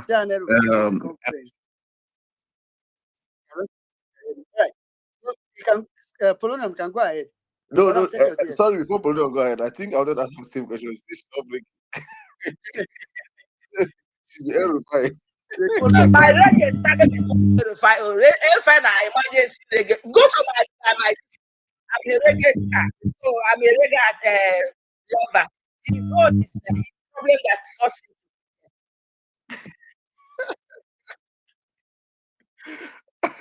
All right, Polonium, you have this place. Polonium, you have this place. Good evening. Yeah, even my brother. Me, I just wanted to tell Erufai, after the reggae, he played the blues. When he's finished with his reggae, he will play blues. We're waiting for his blues. Now it's reggae. Let me just get to the point. I greet everyone. Welcome you, Jimmy. I see you. Everyone in this place. This is Bolande. I greet you. Dr. Stina, I greet you. First of all, Saddam, when you were giving your opening remark today, you talked about the fact that you know you were honest, lived an honest life, and everything. Nigerians, there were very many Nigerians who are honest, and it just dawned on me that I think we need to continue to put out that statement so that Nigerians will know that honesty pays. It still pays to be honest. It still pays to have integrity. I mean, and to that extent, I've always used the girl who returned. I think somebody on his page said, despite the fact that there's hardship in Nigeria, there's somebody who returned $70,000. So we need to continue to preach that message that honesty pays. Therefore, the millions of Nigerians who are every day living honest lives, we cannot have a criminal as a president. God forbid. I couldn't have spent all my days as a young banking officer going around the country with all the temptations to steal money like they are stealing, but I refuse to do it and then end up having a criminal as my president. God forbid. So let us continue to put out that message there. Number two, Saddam, please, I want to say regarding the Saturday space, Ejoma Binu, let us give flowers to the pastors who have stood for justice in Nigeria as well. As we're calling out the other ones, let us also recognize the ones who have stood for justice and stood as a strong voice for the people. Finally, my submission, please. This might not be popular amongst us, but it's my personal opinion.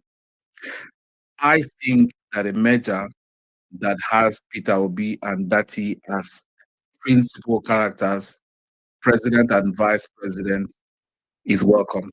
If you look at the UK, at times when national issues have occurred and the different parties would come together, irrespective of their principles, to vote on a national issue. I think that the problem in Nigeria is such one that any right thinking, well meaning Nigerian, irrespective of his political affiliation, must come together to work with PO to get these people out of office. I do not believe that everybody in the other parties are corrupt. I do not believe that everybody in the other political parties are corrupt. I want to believe that there are still sound Nigerians in the other political parties who, when PO, because at the end of the day, PO is not going to be president for obedience, it's going to be president for Nigeria. So rather than condemn it, let us call for the right people within these other parties to support our principles, stand with him shoulder to shoulder, get these criminals out of office, and we will have a country where the right people are leading us and all Nigerians with good character, good background, integrity, and everything we see in PO working together to help our country. That's my opinion. Thank you. Yemi. All right. Thank you very much, Colonial. I like the way you put it. I think the way you put it was very specific. You used a measure where Peter Obi and that are in front. And I think that's so that's the way to put it. Just that in that case, I don't know if I'll call it a measure or you join. If they, I don't know if join the word, but I mean, like I think a couple of us, it's okay if they want to join, I think they should join. If they feel like, you know, their eyes are now open. But what I think everybody is against is a merger, where everybody call a merger, actually in the sense of, okay, you bring your own, you take your own, you bring here, you bring here. I mean, well, like we've established, I think I was just having a funny story. I think what people don't realize as well, at this point, whatever they call it, I don't know if them that can change candidate or one candidate can switch to another place, but it's okay. Quickly, let's go to formal therapy, after which we'll come to Oduntutu. Good evening, MS Adam. Well, meaning Jimmy, my sister word. Um, I was there on Sunday. I had just come into Nigeria a few weeks back. I came in quietly, unannounced, um, because I'm from Imo State. I don't know what Imo State is like, and because APC people know, like, I'm on them. So I just came in unannounced, went to see my parents. Even my mom was comfortable. She just kept saying, leave, leave, leave, leave, leave, leave. I did the programs I had to do there, and then I have trainings in Abuja. We are getting ready for um World Mental Health Day, which is in October, by the way. But I decided to come earlier so I can also do some things and then run the trainings and get ready for it. So I came into Abuja and I said, okay, because before I traveled out of the country, I'd always been in River State. So, I was doing all the politicking and everything in River State. I came to Abuja. I met a few people online on Twitter. I hadn't seen them before. I think Chigozie, and we were discussing one day, and I found out he was from Imo State, and I was from Imo State. So as soon as I got in, and then the talks about the rally came up, I called him and I said, I'm in Abuja in case, there's anything I can do. I'm ready, for any obedient stuff going on. Abuja. He was like, okay. So I think his own group and some other people were planning the All Eyes on Cherry rally first. And they now saw this one. So he was like, okay, let's, go and meet the organizers of this one. And we can have more than one. Like any support group one or anybody wants to, champion a rally, we can join hands for them, do it. And even other support groups come together, we join hands for them. So it's like we're always together, So that's how I got in. And so on Sunday, around, I think it was around 9, I asked him, when are we supposed to come? He said, come earlier because we needed to pick up some t-shirts and some other stuff, stickers and all of that. So we're like, okay, let's start by 2 p.m. We'll be there by 12. So I got there to City Gate by 12. And so then they were just like, it was like 3 trucks, yeah, of the army and all that. I took a boat. So as I was coming down, one of them approached me and actually said, no, don't park here. And I said, no, he's just dropping me, he's going. I want to come down. I said, for what? Don't even come down here. And I'm like, this is the meeting point. And he says, there's no rally going on today. You're not allowed, you guys are not allowed to have any rally. So I just told the guy to go forward a bit. He went forward a bit. I called because and he said, oh, we're in one bus station down the road, just come there. And I went there and he said to me, I said, okay. He said he was waiting for some people here so we can all go together to the gate. And I said, no, the military men are there and police and all that. He said, yeah, in every they should be there, because to make sure that everything goes on well, to provide safety and all of that. So let's go and meet them so we can even rapport with them, like get to know them before. And I laughed and I said, you can't do that. I now told him what happened. This is what they told me. So there's no way these guys are going to listen to us. They already told me that there's no. So it occurred to us because we were wondering why is it that people are not there already? Like before. So I was thinking and I told you guys, I said, okay, so that means everyone that came here, these guys scaring them away or telling them to go or something like that. So he now called the organizers and they said we should come to area 1. That let that be the new meeting point. So we went to area 1.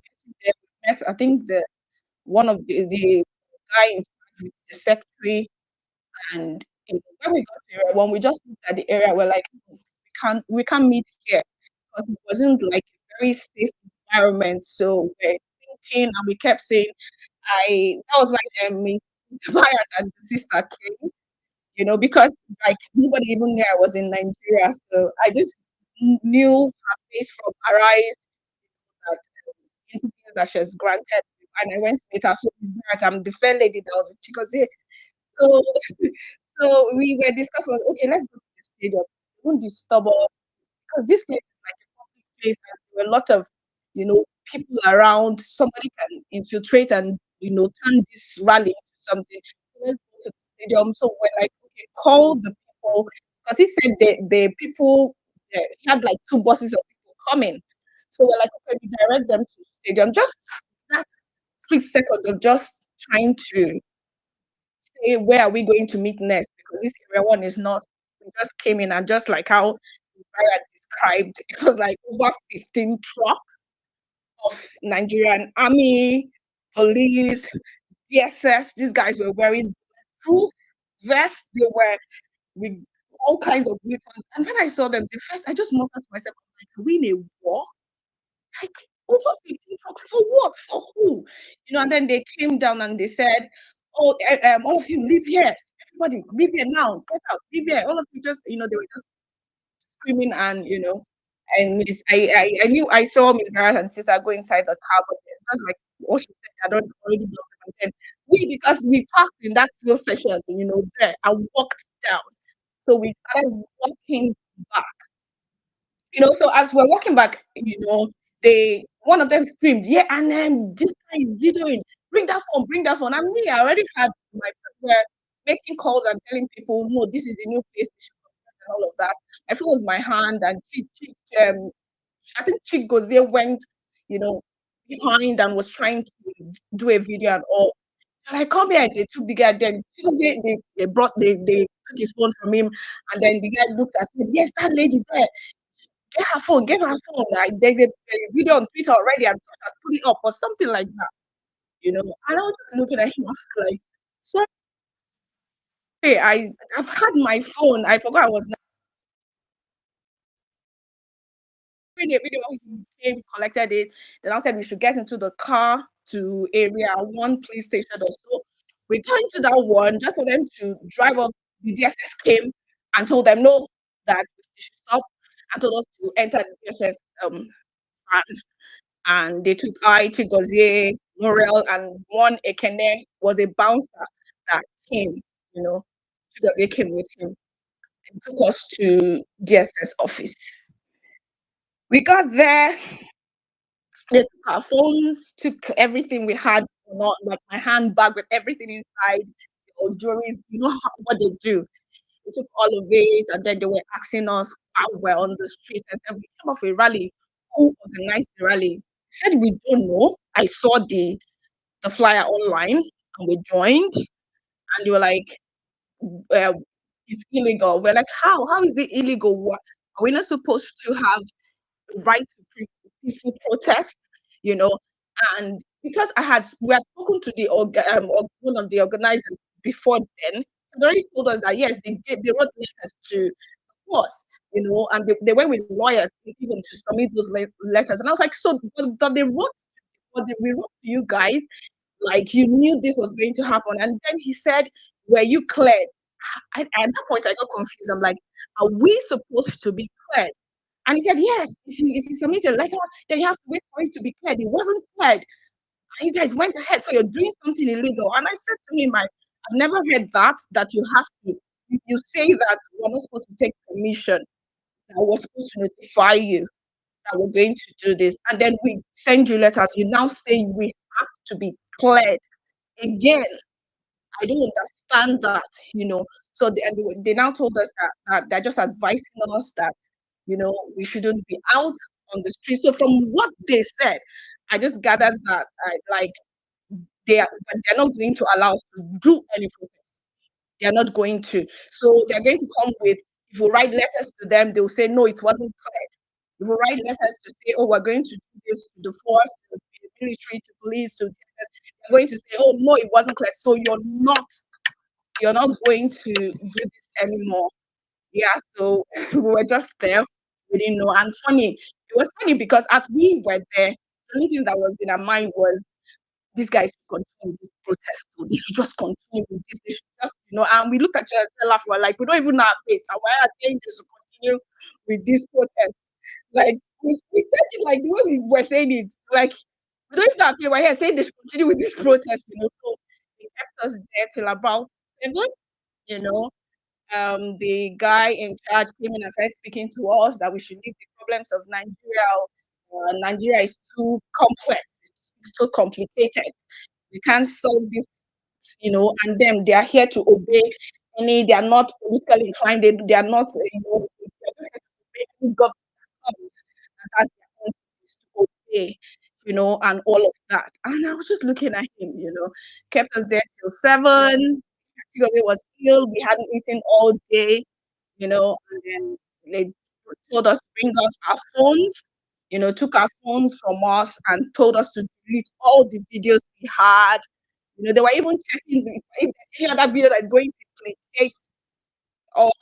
And I was asking, what do you mean by any other video that's going to implicate us? So they would say, show us this video, let's look at it, deleted the videos off our phones, and just let us go. So these guys do not want us to protest. They don't want us to do any rally.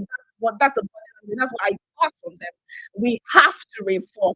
We have to come back. We have to let them know that we can't do this. If they succeed with shutting us up now, this is like using this as a ploy so that if the judgment comes out and it's not, the right judgment, by then they've been able to silence us now, they won't be able to do anything. I think QC Maxwell is here, the lawyers are here. I don't know how they're going to clarify those issues of have to give letters to the force and then wait for it to be cleared. I didn't understand that. But whatever we need to do to ensure that they do not take away that right from us, we Yeah. need to do it because that's the message they're sending to us from the top. That's what they're Okay. telling us. Okay. All right. Thank you very much, Omas Therapy. Thank you very much, and thank you for showing up. I mean, why I actually left trying to give that account is because it's very much corroborates what Miss Barry had said, and even from another perspective where she wasn't at the time you were there, and it's quite unfortunate. It's quite unfortunate. All right, the Nigerian police and whatever force they are quite unfortunate. For someone to tell you that she leave Nigerians' problems for Nigeria, it means even themselves don't think they are Nigerians. I don't know how you become a police when you don't think you are. Very, very unfortunate. Anyway, thank you very much, Umar Therapy. Let me just quickly go straight to after which we'll come to Inem. Okay, good evening, everyone. Please, can you hear me? Yes, I can hear you. 4 Okay, minutes. good evening. Okay, thank you. Sadam, good evening, well meaning, and everyone, Jimmy. Let me go straight to the topic. LP Majalamba. Well, I saw it, but I 100% dismiss it because given what happened between Doyin Okupe and the Pada and all of the gibberish that the man has been saying, and so many things that happened before now, for me and this movement, nothing surprised me again. But let me just put this together. I think most people didn't really get it. If you recall, there was this wedding program. I think I don't know, maybe deputy speaker or deputy whatever, one of the National Assembly that the daughter was or the son was doing wedding. From the picture from that wedding, that was when they started this their rumor of writing or hobnobbing of No, I think that funny character in APC. I don't know what is his thing. Started writing some rubbish, and from there people pick up, started publishing the fake news and all that. I'm sure it's probably generated from that. But really, I really dismiss that. Now for Tinubu crimes, I hope Jimmy is listening to me. Please, that tomorrow, I don't know when, I don't know the date, whether it's tomorrow or after tomorrow. He has only one job, and I want to encourage him. Maybe Saddam will talk to, I mean, the network of Nigerians or media that are in US.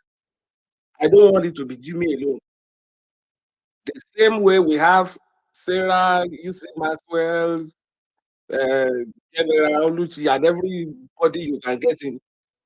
I want not less than 2, 3 obedient to be in that court and get information. I'm sorry to say, people might say maybe I'm busy conspiracy theory.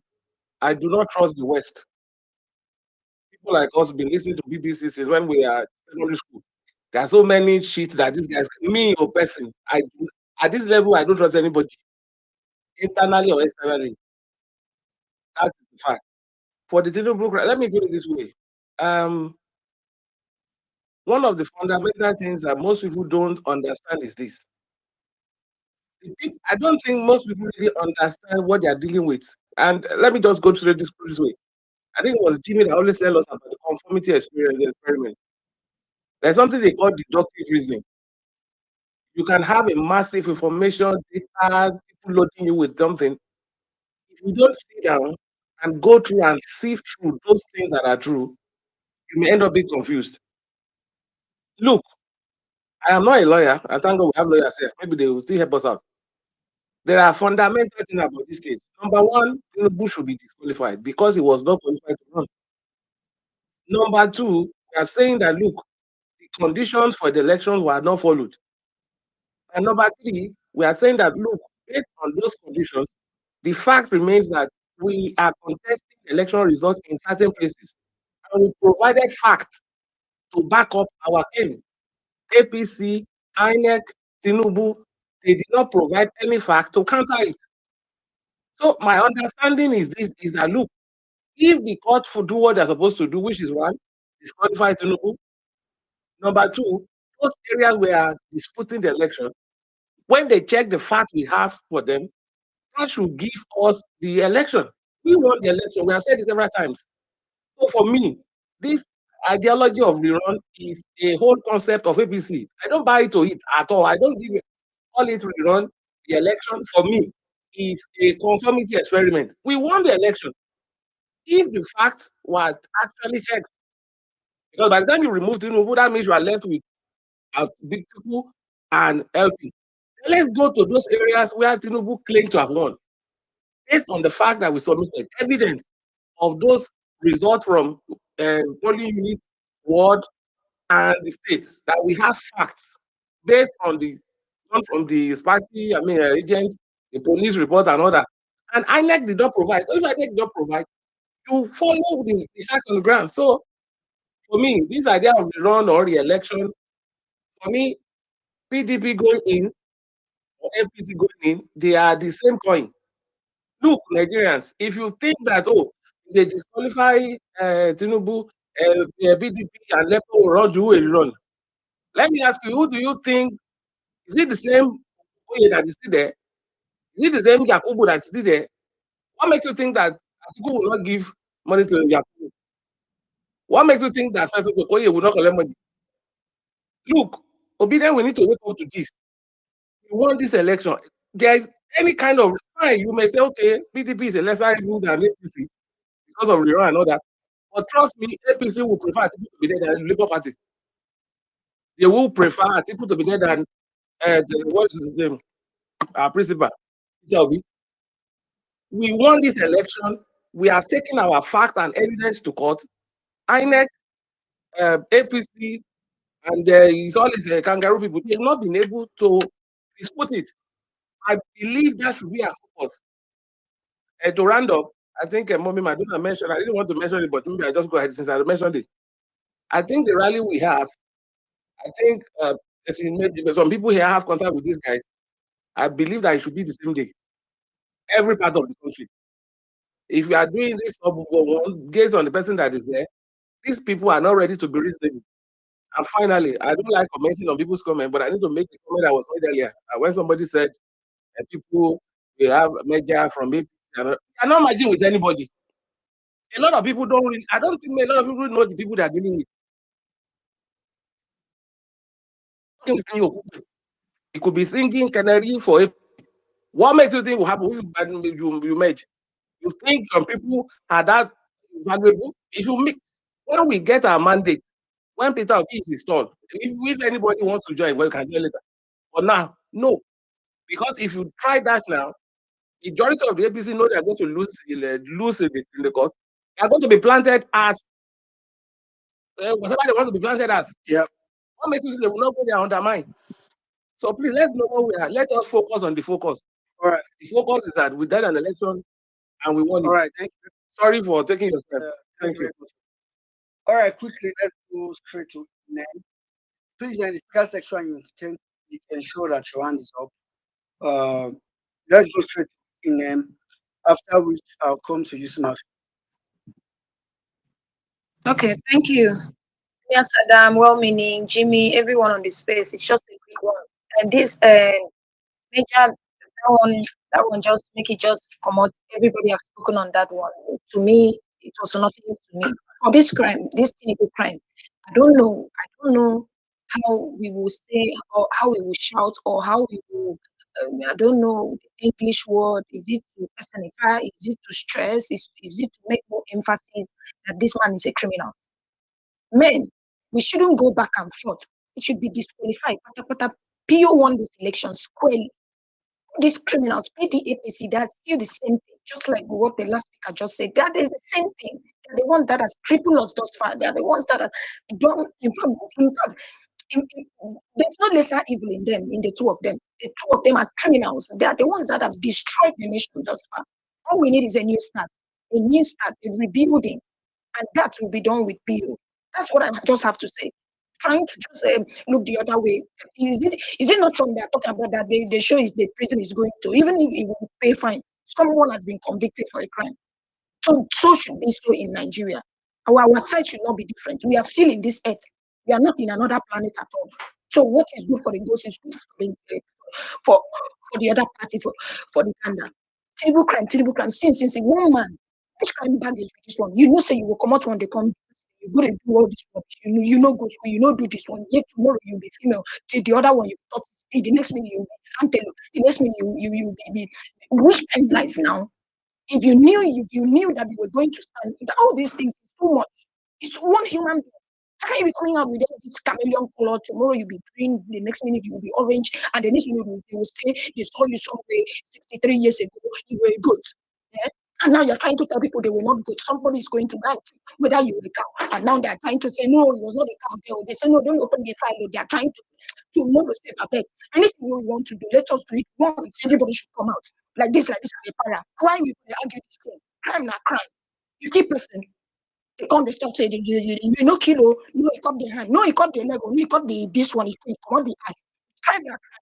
So we not even try to defend this guy. This guy a bad guy. Me no even day. You no send him like this. You no send him. No, we no paint anything good. You don't choose soccer for Niger. Even people where Jack said Niger, they work out with them. They paint everybody black for this thing. Look at where we did. 62-year mama, they don't carry grandchildren, some great grandchildren. For India, selling the great grandmother because they marry them. Which kind like this one? I don't tire. Why you take Tinubu crime? We don't crime and we don't crime and this you know say you why you not get clean record like people? Why you not get clean record? Now me saying you make you package all these things when you know say your eye the truth guy for presidency. Why you could attack us like this tomorrow, yesterday? We don't even know what's in the go talk tomorrow now, whether you be the goat for there or you be cow, you be dog. Why will they argue all these kind of things? I beg judiciary. Anyhow, I like Mona do this Nigeria will be taken back to back. So if you like anything where you like, even if they open that file, they say it was good cow, snake, we just send up. We don't disqualify and give the PO back to him because nobody will conduct this election. Now these criminals still they got office. I beg when I good night, I yield. Oh God, thank you very much. Thank you very much. Thank you very much. Because we don't know what will happen in that court tomorrow. Right? When they release that information, it's discovered that that person was an animal. So this guy, so much baggage. Use marks up. Right. Thank you very much. What meaning? Thanks. I saw your message. Saddam, are you there? Okay, check your WhatsApp. Check your WhatsApp. So I've gotten the location, the time, and where the hearing will take place tomorrow. So guys, don't worry, I got you. Back to you. All right. Thank you very much, Jimmy. Thank you very much. I beg, after that thing I sent you on the DM, you just work on it one kind, as much as possible. Let's let's go straight to just Max. So just Max up.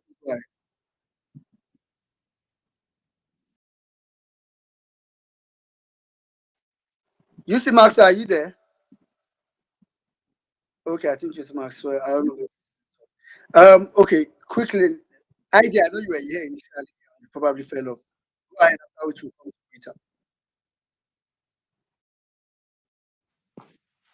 Yeah, women in Nigeria. I greet you, Emir Saddam, Jimmy, and everybody on space. All protocol duly observed. I actually wanted to react to your submission earlier. That was on the LP Major Lamba. I actually like, the term you approach it, Lamba. So I want us to know quickly. It's important that at this point, every obedient, you must activate what I call citizen journalism.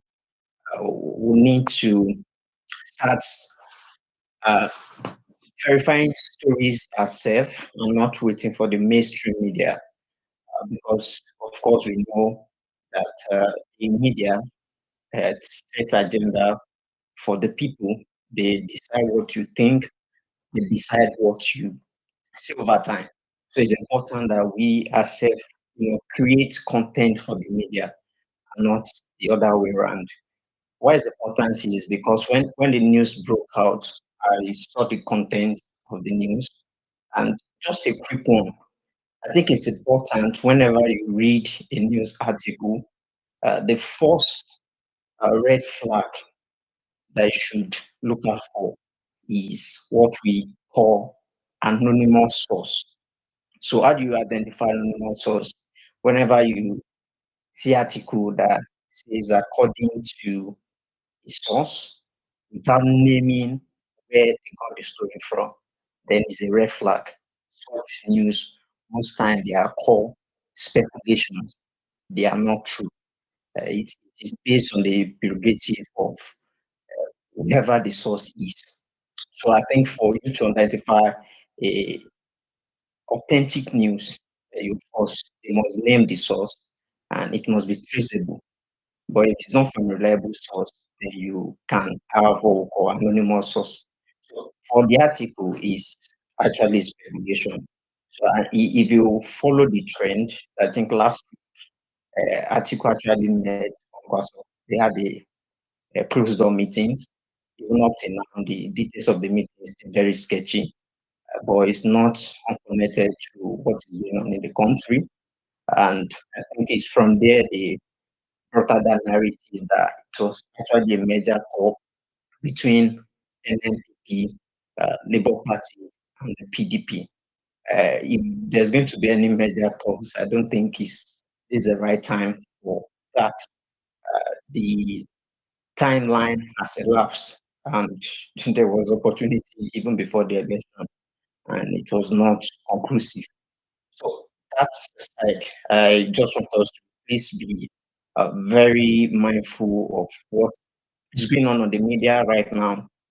There are a lot of fake news. It's intentional. Such posts are core agenda posts because they actually want to use that to divert people's attention from the substance, which is the judiciary. So we shouldn't bother ourselves much with this distraction. We have the judiciary that we need to set our gaze on, which is very important for us right now. So for the rally, I think it's important now that we know the government, so-called selective government of the day, do not give room to what is called opposition. They don't even want criticism. If it's constructive or destructive, they don't really want it. So it's important now that we begin to look inward and see how best, make our voice to be heard. And of course, this platform has been very instrumental to the opinion movement and also the parallel fact. I think if you are here and you have not followed the parallel fact yet, please, I would urge you to do so because the parallel fact has really been, an information source for us in the obedient movement because a lot of fake news over time have been pushed through the mainstream media. The parallel fact has been able to counter some of these narrative. It's important that you follow parallel facts so you can get the authentic news. Even the media talks we have, the it will be debunking the news is on parallel facts, and you can get the news details from there. So it's important now you follow this platform so that you can stay abreast of the happenings in real time. And concerning the rally, I think we should be more creative about it. I know a lot of people, all right, I will be rounding up soon. There are a lot of people that, would want to come out to protest, but we have to be very sensitive to what is on ground. It just want us to please be very careful so that we will not end up having ourselves to blame. Thank you very much. I appreciate it. All right, thank you very much. Thank you very much, ID. All right, quickly, let's go straight to what you, after which we'll come to Emmanuel. Well, Good meaning, evening, thank everyone. you. Sorry, Okay. Joyful Soul, not you. Got to so just Joyful Soul, just please your line. So, Okay. so Rita, Good go ahead. evening, everybody. Okay. So, All right. Thank you very much. Well, meaning, Emir Saddam, Amy, I haven't seen your team yet. I've not heard from Caesar today. I hope they are all fine. Now, you know why I'm not seeing Omar regularly. I know he's fine. I've not seen these guys today, and or Otumba, I've not seen him for some time now. I hope all is well. Okay. Greetings, everybody. Greetings, everybody, and thank you for this great opportunity. Okay. Concerning the um LP Major Lamba, I just want us as a people to understand one thing in case we have forgotten. We obedience, we are the ones controlling the narrative on social media as it is currently. In that whatever information we carry, it spreads like wildfire. For this knowledge, we have to be very careful the kind of news we talk about and we spread. Jamie and some other persons were on that space yesterday, and we all saw what happened, how some of us, took the whole thing and all that. Let's be very careful the kind of news we carry and how we carry them. That yesterday, I saw one person. I don't know if there are some persons disguising as obedient or they are obedient who does not know the right from the left. I don't understand. Tweet and immediate people and say, and there's a rerun or whatever, and be and so I just walk up past like say I don't see anything. As in, why should anyone be thinking a rerun in the first place?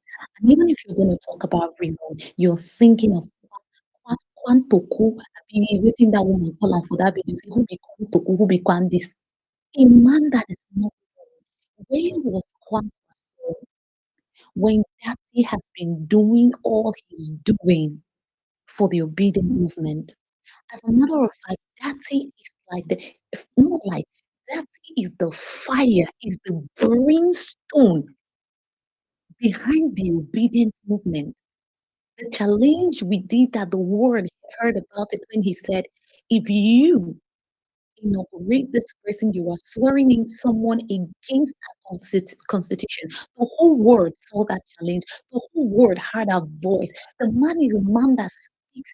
He talks. He doesn't care who it may affect or who is affected when he's saying things. He say them the way they are.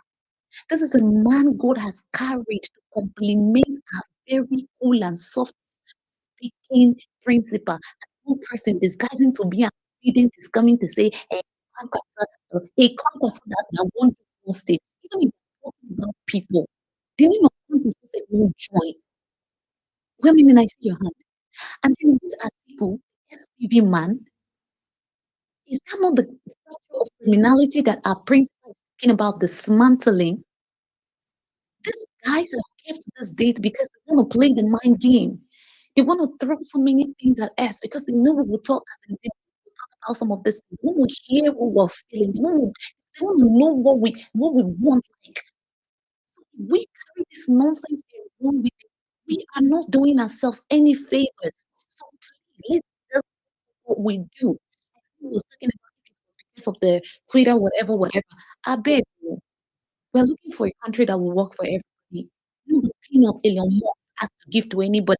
Even if he give you 1 million naira, say you know rich compared to when you have a country that will work for you as a citizen, you can drive all over without being afraid of anybody coming to kidnap you.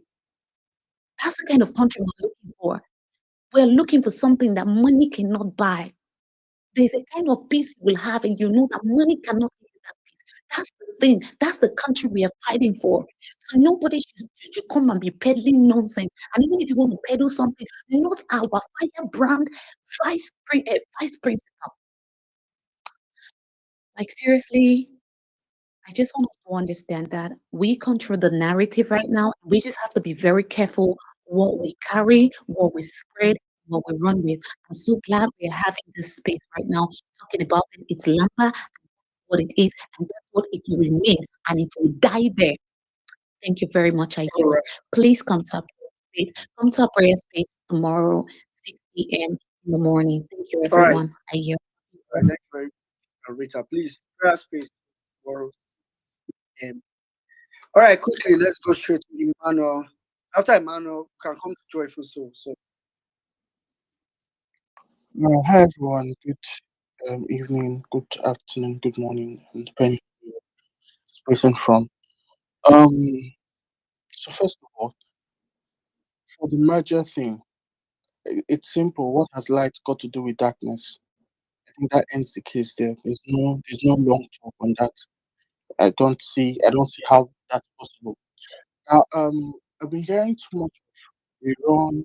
You do rerun. After this, they rerun. Please, excuse me. I don't understand. If running is hungry you, go to TBS Stadium, run around the tracks, or better still, go to iFitness gym, go and treadmill, let them give you, and you can run there. Or please, I'm not here. I'm not in this to be doing any running. I'm not here for running with any. Okay, for 70-year-old men in a remote village from where I come from to be telling me that they are putting their eyes on the judiciary and there's someone is coming here to tell me, oh, the only wrong we accept is PDP and excuse me, please. If you want to run, go and look for treadmill, go and run all your life there. Don't bring that nonsense to copy. It's not needed. This is a clear case of someone winning. He won clearly, even with the rigging, the nonsense they did, he proved it that he won clearly. So when I'm hearing wrong, it makes no sense. There is no sense. So please let's start stopping this conversation from now. Let's start stopping this conversation from now. We're not in a race where we're not running a race where it seems like, oh, we do not know what we've done, or we do not have evidence for what we've done. Excuse me, evidence is better for hand. So please, all this rubbish talk of, oh, if they do that say let's do it wrong, and let them just disqualify Tinubu, eh, eh, there Emmanuel, is no need for that rubbish. Emmanuel, Yeah, do you think the yes. election followed guideline? Don't come on now. Well, both of us had it. We were on a space for this. We knew what guidelines. Yes, so that's It my didn't question. follow Do you the think the full election guidelines. followed No, it didn't follow the full guidelines. Okay. Definitely, everyone knows that. Go on. Now, this is what I'm driving at, right? Even with the fact that it didn't follow the full guidelines, we still have proved beyond reasonable doubt that we won the election. So there's no case of rerun here. Both with their incompetence and everything, we still proved it, and we still won the election. So any case of rerun should not even be brought up at all. Now, I'll end with this, and this is a message to the military and the DSS. Now, to the military guys, many of you started your careers as young boys going through the Nigerian military school, Zaria. Some of you went through Air Force Military School, Jos, uh, graduated as ex-boys and ex-jams. For those of you who went through NMS, most likely you deployed to the Jaji Cantonment in Kaduna for a 6-month course. This was after all the rigorous push camps you had to do in terms of training, gun training. You went through all this rigorous training for the better part of at least after your 6 years in secondary school. You went through this for maybe 2 years to become officers. Many of you being deployed to different stations. I know most of these things because in my family I have people who have also served. Right, I was also supposed to serve. Well, life had other plans for me. Now, you've gone through these different stages. Many of you now transited to the Nigerian Defense Academy. You went through 5 years, 4 or 5 years, right? The whole development and everything. Many of you have given your time and your life in the defense of this nation. And so every one of you who keeps doing that till today, I honor you and I respect you. But now this is what I would say to both the DSS, the military. And I understand the fact of um obey the last command, which is the military final which is like the final order, right? But please remember this, that someday soon, yeah, well, please just give me 30 seconds and I'll wrap up. But please remember this, that someday soon you will drop your arms, you will drop your uniform, and your children, many of whom may not toe the line that you went through, will be born into this nation. Know this, that the decisions you make now, the decisions you make today, the actions you take now will define the future of your own family. It is a pain and a disgrace to me that the first time my nephew and my niece will come to Nigeria, what they said as the way they recognized Nigeria was that when they got into Nigeria, they saw that everyone was disorganized. And excuse me, my niece and my nephew are just they're less than 10 years old. It's a disgrace and it's painful. So I beg you, yes, I understand the last command. I understand the obeying of the last command. But please think more about the future of your own children and those connected to you. Thank you very much, everyone. I'm happy. All right. Thank you very much. Thank you very much, Emmanuel. Thank you for that heartfelt talk. So, but what I'd really just advise might be cool for maybe a couple of people to read like the court proceedings, the way it went, so we can have a firm understanding. When and I think that's how Saddam started yesterday. It's very good at home. Clarify. So Tinubu has up to 6 reasons. The last time we checked, it's 6 reasons why it should be disqualified, and all were tendered either by APM or PDP or of course LP. Um, After which, the next thing that the court needs to do is to decide whether the election comply substantially with the Electoral Act and INEC guideline. So they need to decide that. As of when they'll be deciding that, Tinubu would have been disqualified. Now the question is, if they decide that it complies substantially, and I'm saying this so people, when we put out narrative, it's very good that we are sure of what we're saying. If the court says it complies substantially, it means the court have said, oh, Peter Obi can be president, but in 2027, even if INEC does not transmit results, that's totally fine. You don't need to transmit results. You can just go ahead and do whatever you like. And that will be creating a loophole for these criminals to renege and say, we just did this wrong the first time. So it's why we need to usually say, Tinubu must be disqualified. I think that's the most short one we are most sure of. After which the court can determine compliance. And after determining compliance, can now say, oh, okay, based on this compliance, look at the winner of the election, or they feel it's not complying before they can now go to order. And I think narrative of it will not, if they say it does not comply, it will not be really at the election. Like that fresh election. It's not a these people call it, I think it's a rerun or something. But I think these are like conversations we've had in depth, even looking at LP petition and how it went, especially on 1 million mama space and all that. So it's really why it's good for us to bring the lights to people to understand that. All right, quickly, joyful song, please go ahead. After which I'll come to Mr. Koladi. Hello, everyone. Good evening. Okay, I'm not a big speaker, but I want to address a few things because of what happened on Sunday. First of all, I like to address obedience. Based on the news, this conformity theory that these guys cooked up, because it's not the first time they are doing it. They always do it. They want to stir up public opinion, and then they come up with this obedience, some obedience, help them to spread it. They're aware. We have the numbers, we have the voice. They send it out there.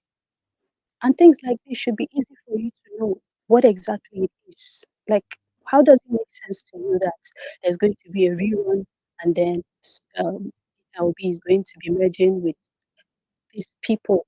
How does it make sense? It doesn't make sense. They're just trying to tell you, oh, they're trying to open the dictionary, whatever, and make them feel okay. There's going to be a rerun.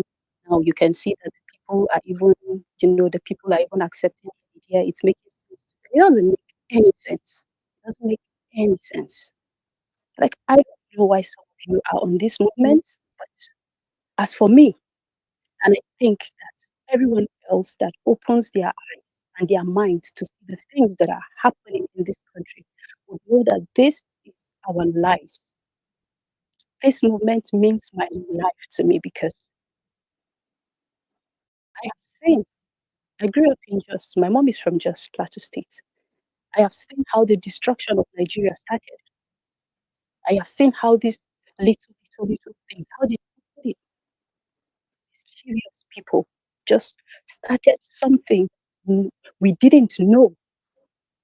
And today it has spread all over the country. They are taking it to a whole new level. I want to talk to the security men because at this point, I think I've seen them for what they really are. And the reason why I have a lot of respect for Peter Obi, this is it. The reason is that, you see, it takes a lot for a Nigerian leader to do right by the people. The simple reason is because the people are enablers of the evil that these guys do. I don't know whether it's because we do not know what is right for the country or because we don't really care. For whatever reason, I don't know. What is happening in Niger is happening right before our eyes. And half of what is happening in Nigeria has not yet happened in Niger. and the people are all aligned. They are standing for the country, but we cannot. Yeah, it takes a lot of Nigerians to stand and do the right thing. That is why you will have my respect, and I will go whatever lengths it is to protect what he stands for. Because as a Nigerian leader, you don't even need to be evil to do those things. The people will help you, they will embody you, tell you it's okay. They will tell you it's fine because they will keep quiet. Those that would not even talk to you, they will keep quiet. They would watch you. They will tell you it's okay. Like they, they don't know or they don't understand. I don't know what is wrong with us. Honestly, it's disturbing. So you guys, you were about to kill us, right? You took bullets. And when I saw the way these guys, like, they all came at him like 100 times. I mean, just one guy. And I was not willing to let him go. I was not willing to let him go because I cannot understand why it's happening. We just came out. We didn't harm anybody. We're not carrying any weapons. It's one thing to do your job, and it's another thing.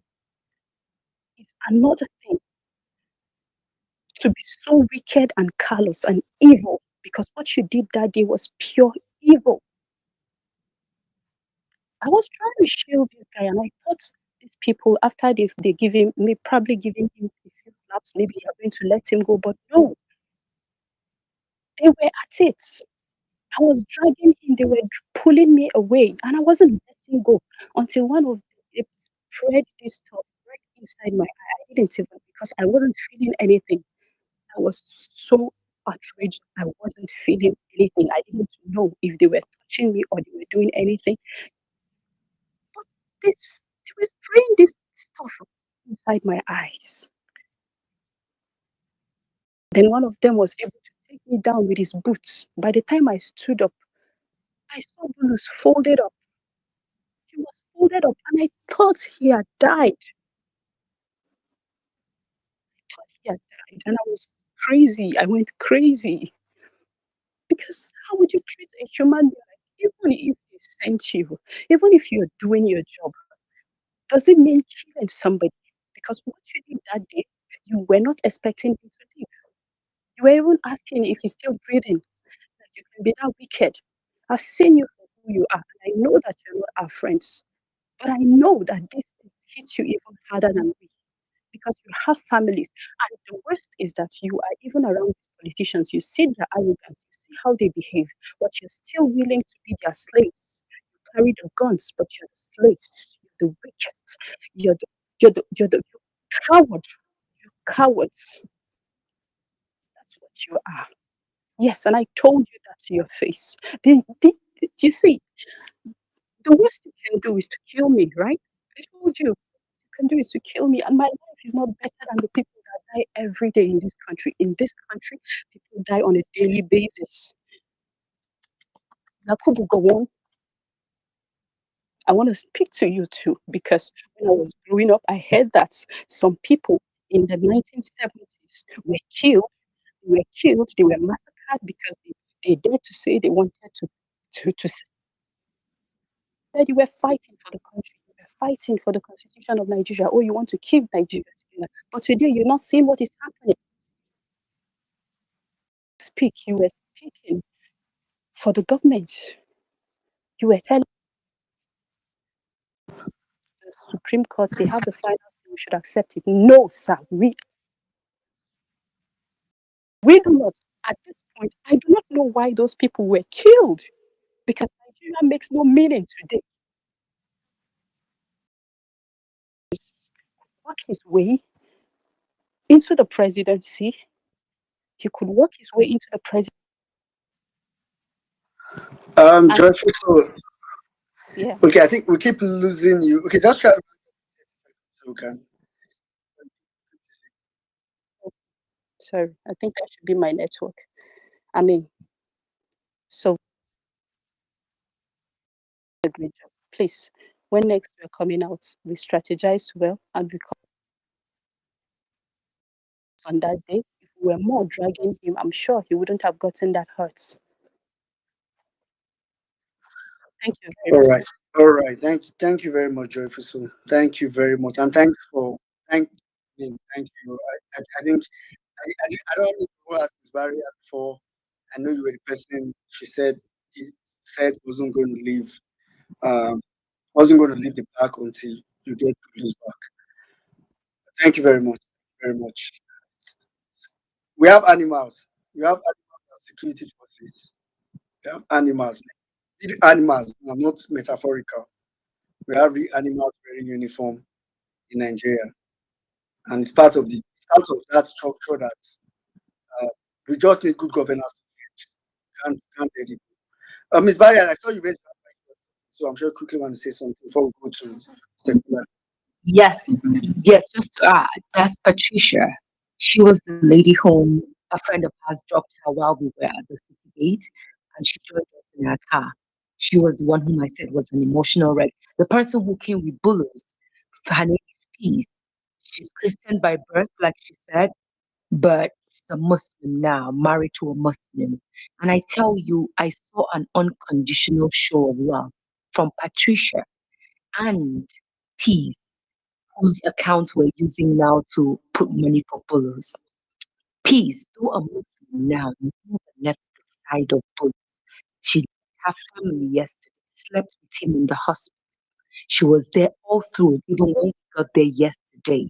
She was still there. There was nowhere they were taking bullets to that Peace wasn't there. That's the as she was leaving her house, like she said, she just stopped over at his place and she told him she was coming out for the protest. And Bulu said, count me in, Nigeria must work. But she was rare. She fought so hard. You know, the women in this movement, I just have to give it up to them. If you see happiness, happiness is like the side of me or Sarah. But the trouble she brought to those guys. And my last words, hearing Patricia speak, you know, I'm conflicted really around the Nigerian security. I really don't know how to feel about them. In one breath, you want to feel sorry for them. In another breath, you just want the worst to happen to each and every one of them. But in the midst of the horrors that comes with wearing that uniform that they also met out of citizens, you find a few ones that are good. But for those of them who are constantly sending all of us PMs to speak on their behalf, if you are here listening to us, like we told you guys on Sunday, the time has come for you guys to honestly fucking draw a line. Whether you're going to continuously be antagonistic and evil and wicked towards peaceful protesters, or when you are sent to come kill us, you would actually bring out your guns to shoot us. Draw a line so we know that when we come out, it is a fight for all. Let's not think that you are there to protect us, meanwhile you are sent to kill us. Because it's I am angry, you know, because that Sunday, I honestly was conflicted. Like, I'm like, what the fuck? So, for all of you who come here and also tell us, please, this is what the Nigerian, somebody sent you a DM, a Nigerian military. I don't know whether to say, fuck all of them. I don't know whether to say, to hell with each and every one of them. There was another young man who recognized his one of his neighbors in a uniform of a security outfit. When I was inside after my sister left to go drop Patricia where she would get a vehicle to leave, I was still at the park. They came back for me afterwards. I was with the lady who came with bullets. And when he sighted me, he walked over to me. And we also dropped him off before we left. And he said, Miss Cabrick, you won't believe whom I saw here. I saw one of mine. He recognized me. I didn't even see him. He was the one who pushed me away. When he saw me, he was weak. That's the guy saying the guy recognized him. He was weak. He was weak. Because here he was sent to come and kill, to brutalize, and he saw a little young man who happens to be his neighbor. And there he was, gun all out, ready to kill. If you're listening, Nigerian police, Nigerian military, Nigerian Air Force, NSCDC, the fucking DSS, most especially that DSS or SSS, it is time you guys understand that there is anger in the land. And someday, the lines will be drawn and the gods will no longer be. Please, I yield. Thank you. Love you, Patricia. Well done. God bless you for what you do. Bullets. Your strength failed you, but do not be in any way feel defeated because we're coming out again. And this time around in our numbers, and we will defeat evil for good. Thank you. Yeah, thank you very much. Sorry. I was just about saying that, I mean, for people in Abuja, and it's crazy because the funny thing is, everybody that came out that day, from them I keep hearing coming out again. I mean, they came out, they saw, and of course that's very much peculiar to Abuja because of the kind of sensitive place Abuja is. Like I think it's Barry has said it earlier. Because if you saw what happened, let's say maybe in Edo or a couple of other places, it's relatively minimal. But I just want people to tap on that trend. And because of what Sarah said earlier, because I thought Ms. Maxwell was going to speak and probably talk about it. As a matter of fact, you don't need any police permit or anything to go out for anything. I mean, it's even just courtesy for you to inform them. Courtesy, as in just being cautious to inform the police. Principle 6 of the Nigerian Police Code of Conduct says it clearly. Nigerian Police Code of Conduct says one of their rules to maintain, and I quote, maintain a neutral position with regards to the merit of any labor dispute, political protest, and other public demonstration by acting in an official capacity, nor make endorsement of political candidates while on duty or in official uniform. Maintain neutral position. That's what they are supposed to do. So even the police don't know their laws. The things we need to fix in Nigeria, some people don't know how to fix it. We hear some of us shout and then. Some of us have seen some of these things. But it's all right. Mr. Kolari, go ahead, after which will come to God and it came in. Brother, thank you so much. Emir Saddam, I salute. Oga Jimmy, I hail you, sir. Oh, to everybody out there. Oga Rahim, I greet everybody. Miss Barrier, God bless you real good. God bless you. So, God bless you. And everybody who came out, bless all of you. We sincerely appreciate you. And in this struggle, all of us together, we shall see the end of it and we shall achieve our goal for all this struggle together. Okay, let me just be. I just came up when I heard people saying this. Look, we need to understand one thing. We went to court and we were asking for different things. Several times, well meaning has analyzed this to us. We didn't just go to court to ask for one thing. We're going to court. If they choose to say that, oh, the election did not go by the guidelines, they did not follow their guidelines, my election is going to be nullified. Don't let us, that is reality. We should face it once and for all. It's going to be nullified and we are going to have election and another election. But one thing is certain, Tinubu must be disqualified in anything they want to say. It's one of our prayers that this man profited this amount of money, so therefore for narcotics dealing, for drug dealing, cocaine, heroin, and coke dealing. Profited this one, the constitution is against that, so therefore is not allowed to run for that position. That's one of our prayers. So they must answer all these prayers for us. And if they're so come to come and say, oh, the INEC, we didn't see this thing, that there's no substantial the evidence to say that they didn't comply, they complied. Come and tell us they complied, then they are obligated to now count those 18,000 results in our favor. That is when we are going to win outrightly. So please, obedience, we need to learn to like around these things and to our own advantage. Let us amplify how it's really affects us. That is what they don't want us to see. It's as simple as say this thing. If they now come to now say, oh, you know what, I did everything, they followed their this thing, they didn't see whatever, so the election should stand. if it's going to stand, then they need to count those results in our own favor because they did not contradict it to say it belongs to them. But we took it to court to say, look, this result affected us. That is what I say. I should just come out and come and say, I'm not a lawyer, but I have common sense. And I use my common sense. The justices should just know this and we'll be waiting for them. Thank you so much, my people. God bless you. Thank you very much, Mr. Kolade. I think that's very, I like it. And to the justice, so that they will know that Nigerians, Mr. Kolade is an IT, a full-blown fledged IT person. So, oh God, you guys don't know what's coming. Really do not know. All right. Okay. Thank you so much, well-meaning. Good evening, everyone on the space. Emia, I greet you. I greet Jimmy. I greet everyone, Harriet, Oma, everyone who went out to the rally, especially the ladies there. Please receive your truckload of flowers. God bless you for all you do.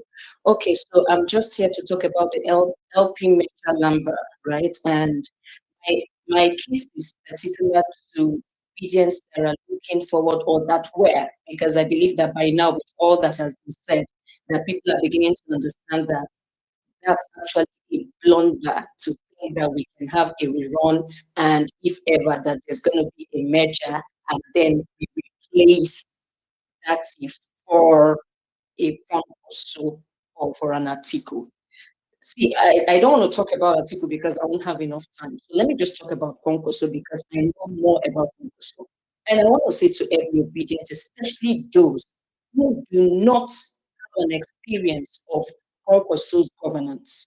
Because the reason why some people would come up and say or suggest that Concoso should be the person that will now be the vice or the deputy to Peter is because all you know about Concoso is he attended town hall meetings, he wore suits, and he spoke English. That's all you know about him. What else do you know? Wait. What else do you know about Concoso? Apart from you heard him come out during town hall meetings and said the things he said. What else do you know? Nothing. Now we wait there for Kanu will tell on us big Concoso governance. Now we go tell on whether he will stand next to Peter. Now we go tell on whether he will anything on that. No go now. We just they hear town hall mangana. Now come here they tell us say make him start, make him come with start. To start with education. Because in the north they'll say Concoso promoted education, he built schools. The schools that Concoso built, his children cannot go to them. The schools he built, even an average, someone who lives on the average, a middle class person will not send his children there. But the schools that built, for goodness sakes, you know how far. That is the person you want to bring down that. Wait, that is the person some people are comparing that for. And you see, another reason why some people want to suggest a conversia for a Peter Obi is because you know all this narrative of if we have Concoso, we get the north. Please let me shut that down for you because I live in the north and I know what went down, especially in Kano State during the elections. If you all don't know, the figures you saw in Kano or for Kano State during the elections was not Kano's result for LP. See, it was NMPP, the same Concoso that rigged us to the mud in Kano. Why? They wanted to make sure we do not change or we do not change that narrative that an evil man can be accepted in the north. They wanted to change, they wanted to insist on pushing that narrative that a Christian cannot be accepted in the north. If the real result of the north, especially that of Kano, should come out, it will daze a lot of people. When they saw the votes coming in on was the 18th of February, let me tell you, they were scared to their bones that their people could afford to vote for a Peter Obi. So they had to rig it massively to make sure that they come out so that that narrative is not changed. So please don't tell me a Concoso because that man rigged us to the mud. For someone to come up here and say that the people that are coming, they are not corrupt. Who said Concoso is not corrupt? If you were not corrupt, the 8 years he did in Kano State, what did he invest in his people apart from the flyovers he built? What else? Flyover said Nagandu definition. Did he invest in his people? Did the poverty level of his people go down when he was governor? You're coming to say he's not corrupt, so he can merge. Una mind una sef. Abeg, I no wan para for this place, abeg. May I yield the mic there, but just to say, please, we cannot have the merger with Congress. I beg. All right, thank you very much. Again. Thank God. Truth be told, and for this place here today, now the year say okay, some people they do comparison, they can't they do poll and all those kinds of things. That's what I'm not saying. That's and Nigeria, and the course of this can still finish. AGK, man, please go ahead. Yes, thank you very much, my good brother in Nigeria, Saddam, Jimmy. These bastards have been, messing up with my network. But we die here. We're not going anywhere because the criminal drug baron Bola Ahmed is gone like subsidy. We're only just waiting for the due date to stamp him out, to exterminate, to annihilate, to bury APC forever. Well, I am starting my conversation tonight. Well, there's no need talking about this measure because constitutionally and electorally it is not possible. So anybody that is propagating this level of fake news, I really do not understand how they want to, make it happen. Um, Everything happened in this particular movement and in this particular electoral season for good, and God's hand was in it. Every day I thank God that Kwankwaso, God somehow put too much pride in him, and in that putting pride, God wanted us to see somebody in that team, and we have seen that. We have seen, the level of credibility. Just like the last speaker just said, if the real results of Kano State actually comes out, we will be shocked. Just like Atiku is shocked in Adamawa eventually when the results came out. So basically, there's nothing, on this major Lamba. Nothing. It's just some criminal elements like the criminal drug baron himself, Bola Ahmed Tinubu. You know, we have obedience. You people have to be very, very proud of yourselves. You have dismantled an age-long media machinery, media propaganda that was packaged for years for this movement. And you people just dismantled it like a broom. And burnt it down. You people burnt it down completely. Burnt the whole media machinery totally to the ground. So you people should be very proud. I've never seen this kind of movement. Some of them, especially from the SPV party, the PDP, are already acknowledging what the obedience have done. That is what, for me, gives me joy. Any other thing is nonsense. At this level, at the 11th hour, and you are talking about merger with who?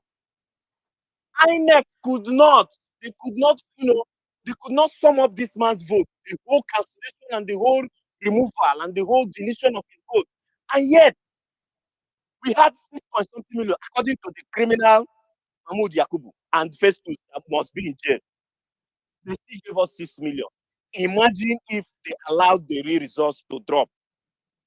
We shouldn't have been here, but let us see it from the aspect that God wanted all these things to happen because God wanted to expose the whole system. However, Mr. Jimmy, tomorrow we start another marathon where the criminal drug baron Bola Ahmed Tinubu will be unveiled as the first hermaphrodite in Nigeria. The first man that has a penis and a vagina in Nigeria, in Aso Rock. That is Bola Ahmed Tinubu, the criminal drug baron and hermaphrodite. From tomorrow, it will start happening in court. We are here to anchor it and to amplify it. Bola Ahmed Tinubu must be disqualified. Any other thing, Samani and the other 4 judges. Well, I hope they know also that CNN, BBC, and of course all other world news will be in their court premises to see them disgrace their family lineage forever or to uphold it. Anything that is not the disqualification, outright disqualification of Bola Ahmed Tinubu, the criminal drug baron, APC, and their likes from this particular electoral process will be suspending the Nigerian constitution, period. Any other thing is not acceptable. That is what obedience must always remember to carry on and to champion it and to amplify it. That's what I have come here to say today. Any other thing not acceptable. Thank you very much. I yield the mic. All right, thank you very much, Ejikeme. I think that's a very perfect place to leave it.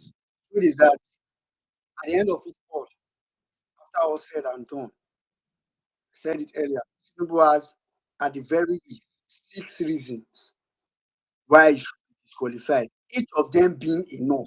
Each of them on their own being enough.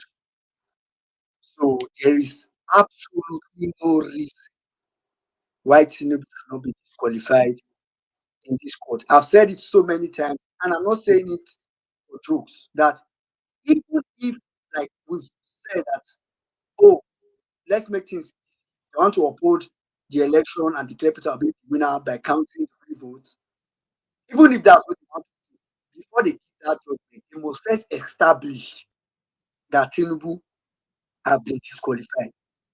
That is needed for the growth of Nigeria as a country. And that's the narrative I think everybody should stand. Tinubu must qualify.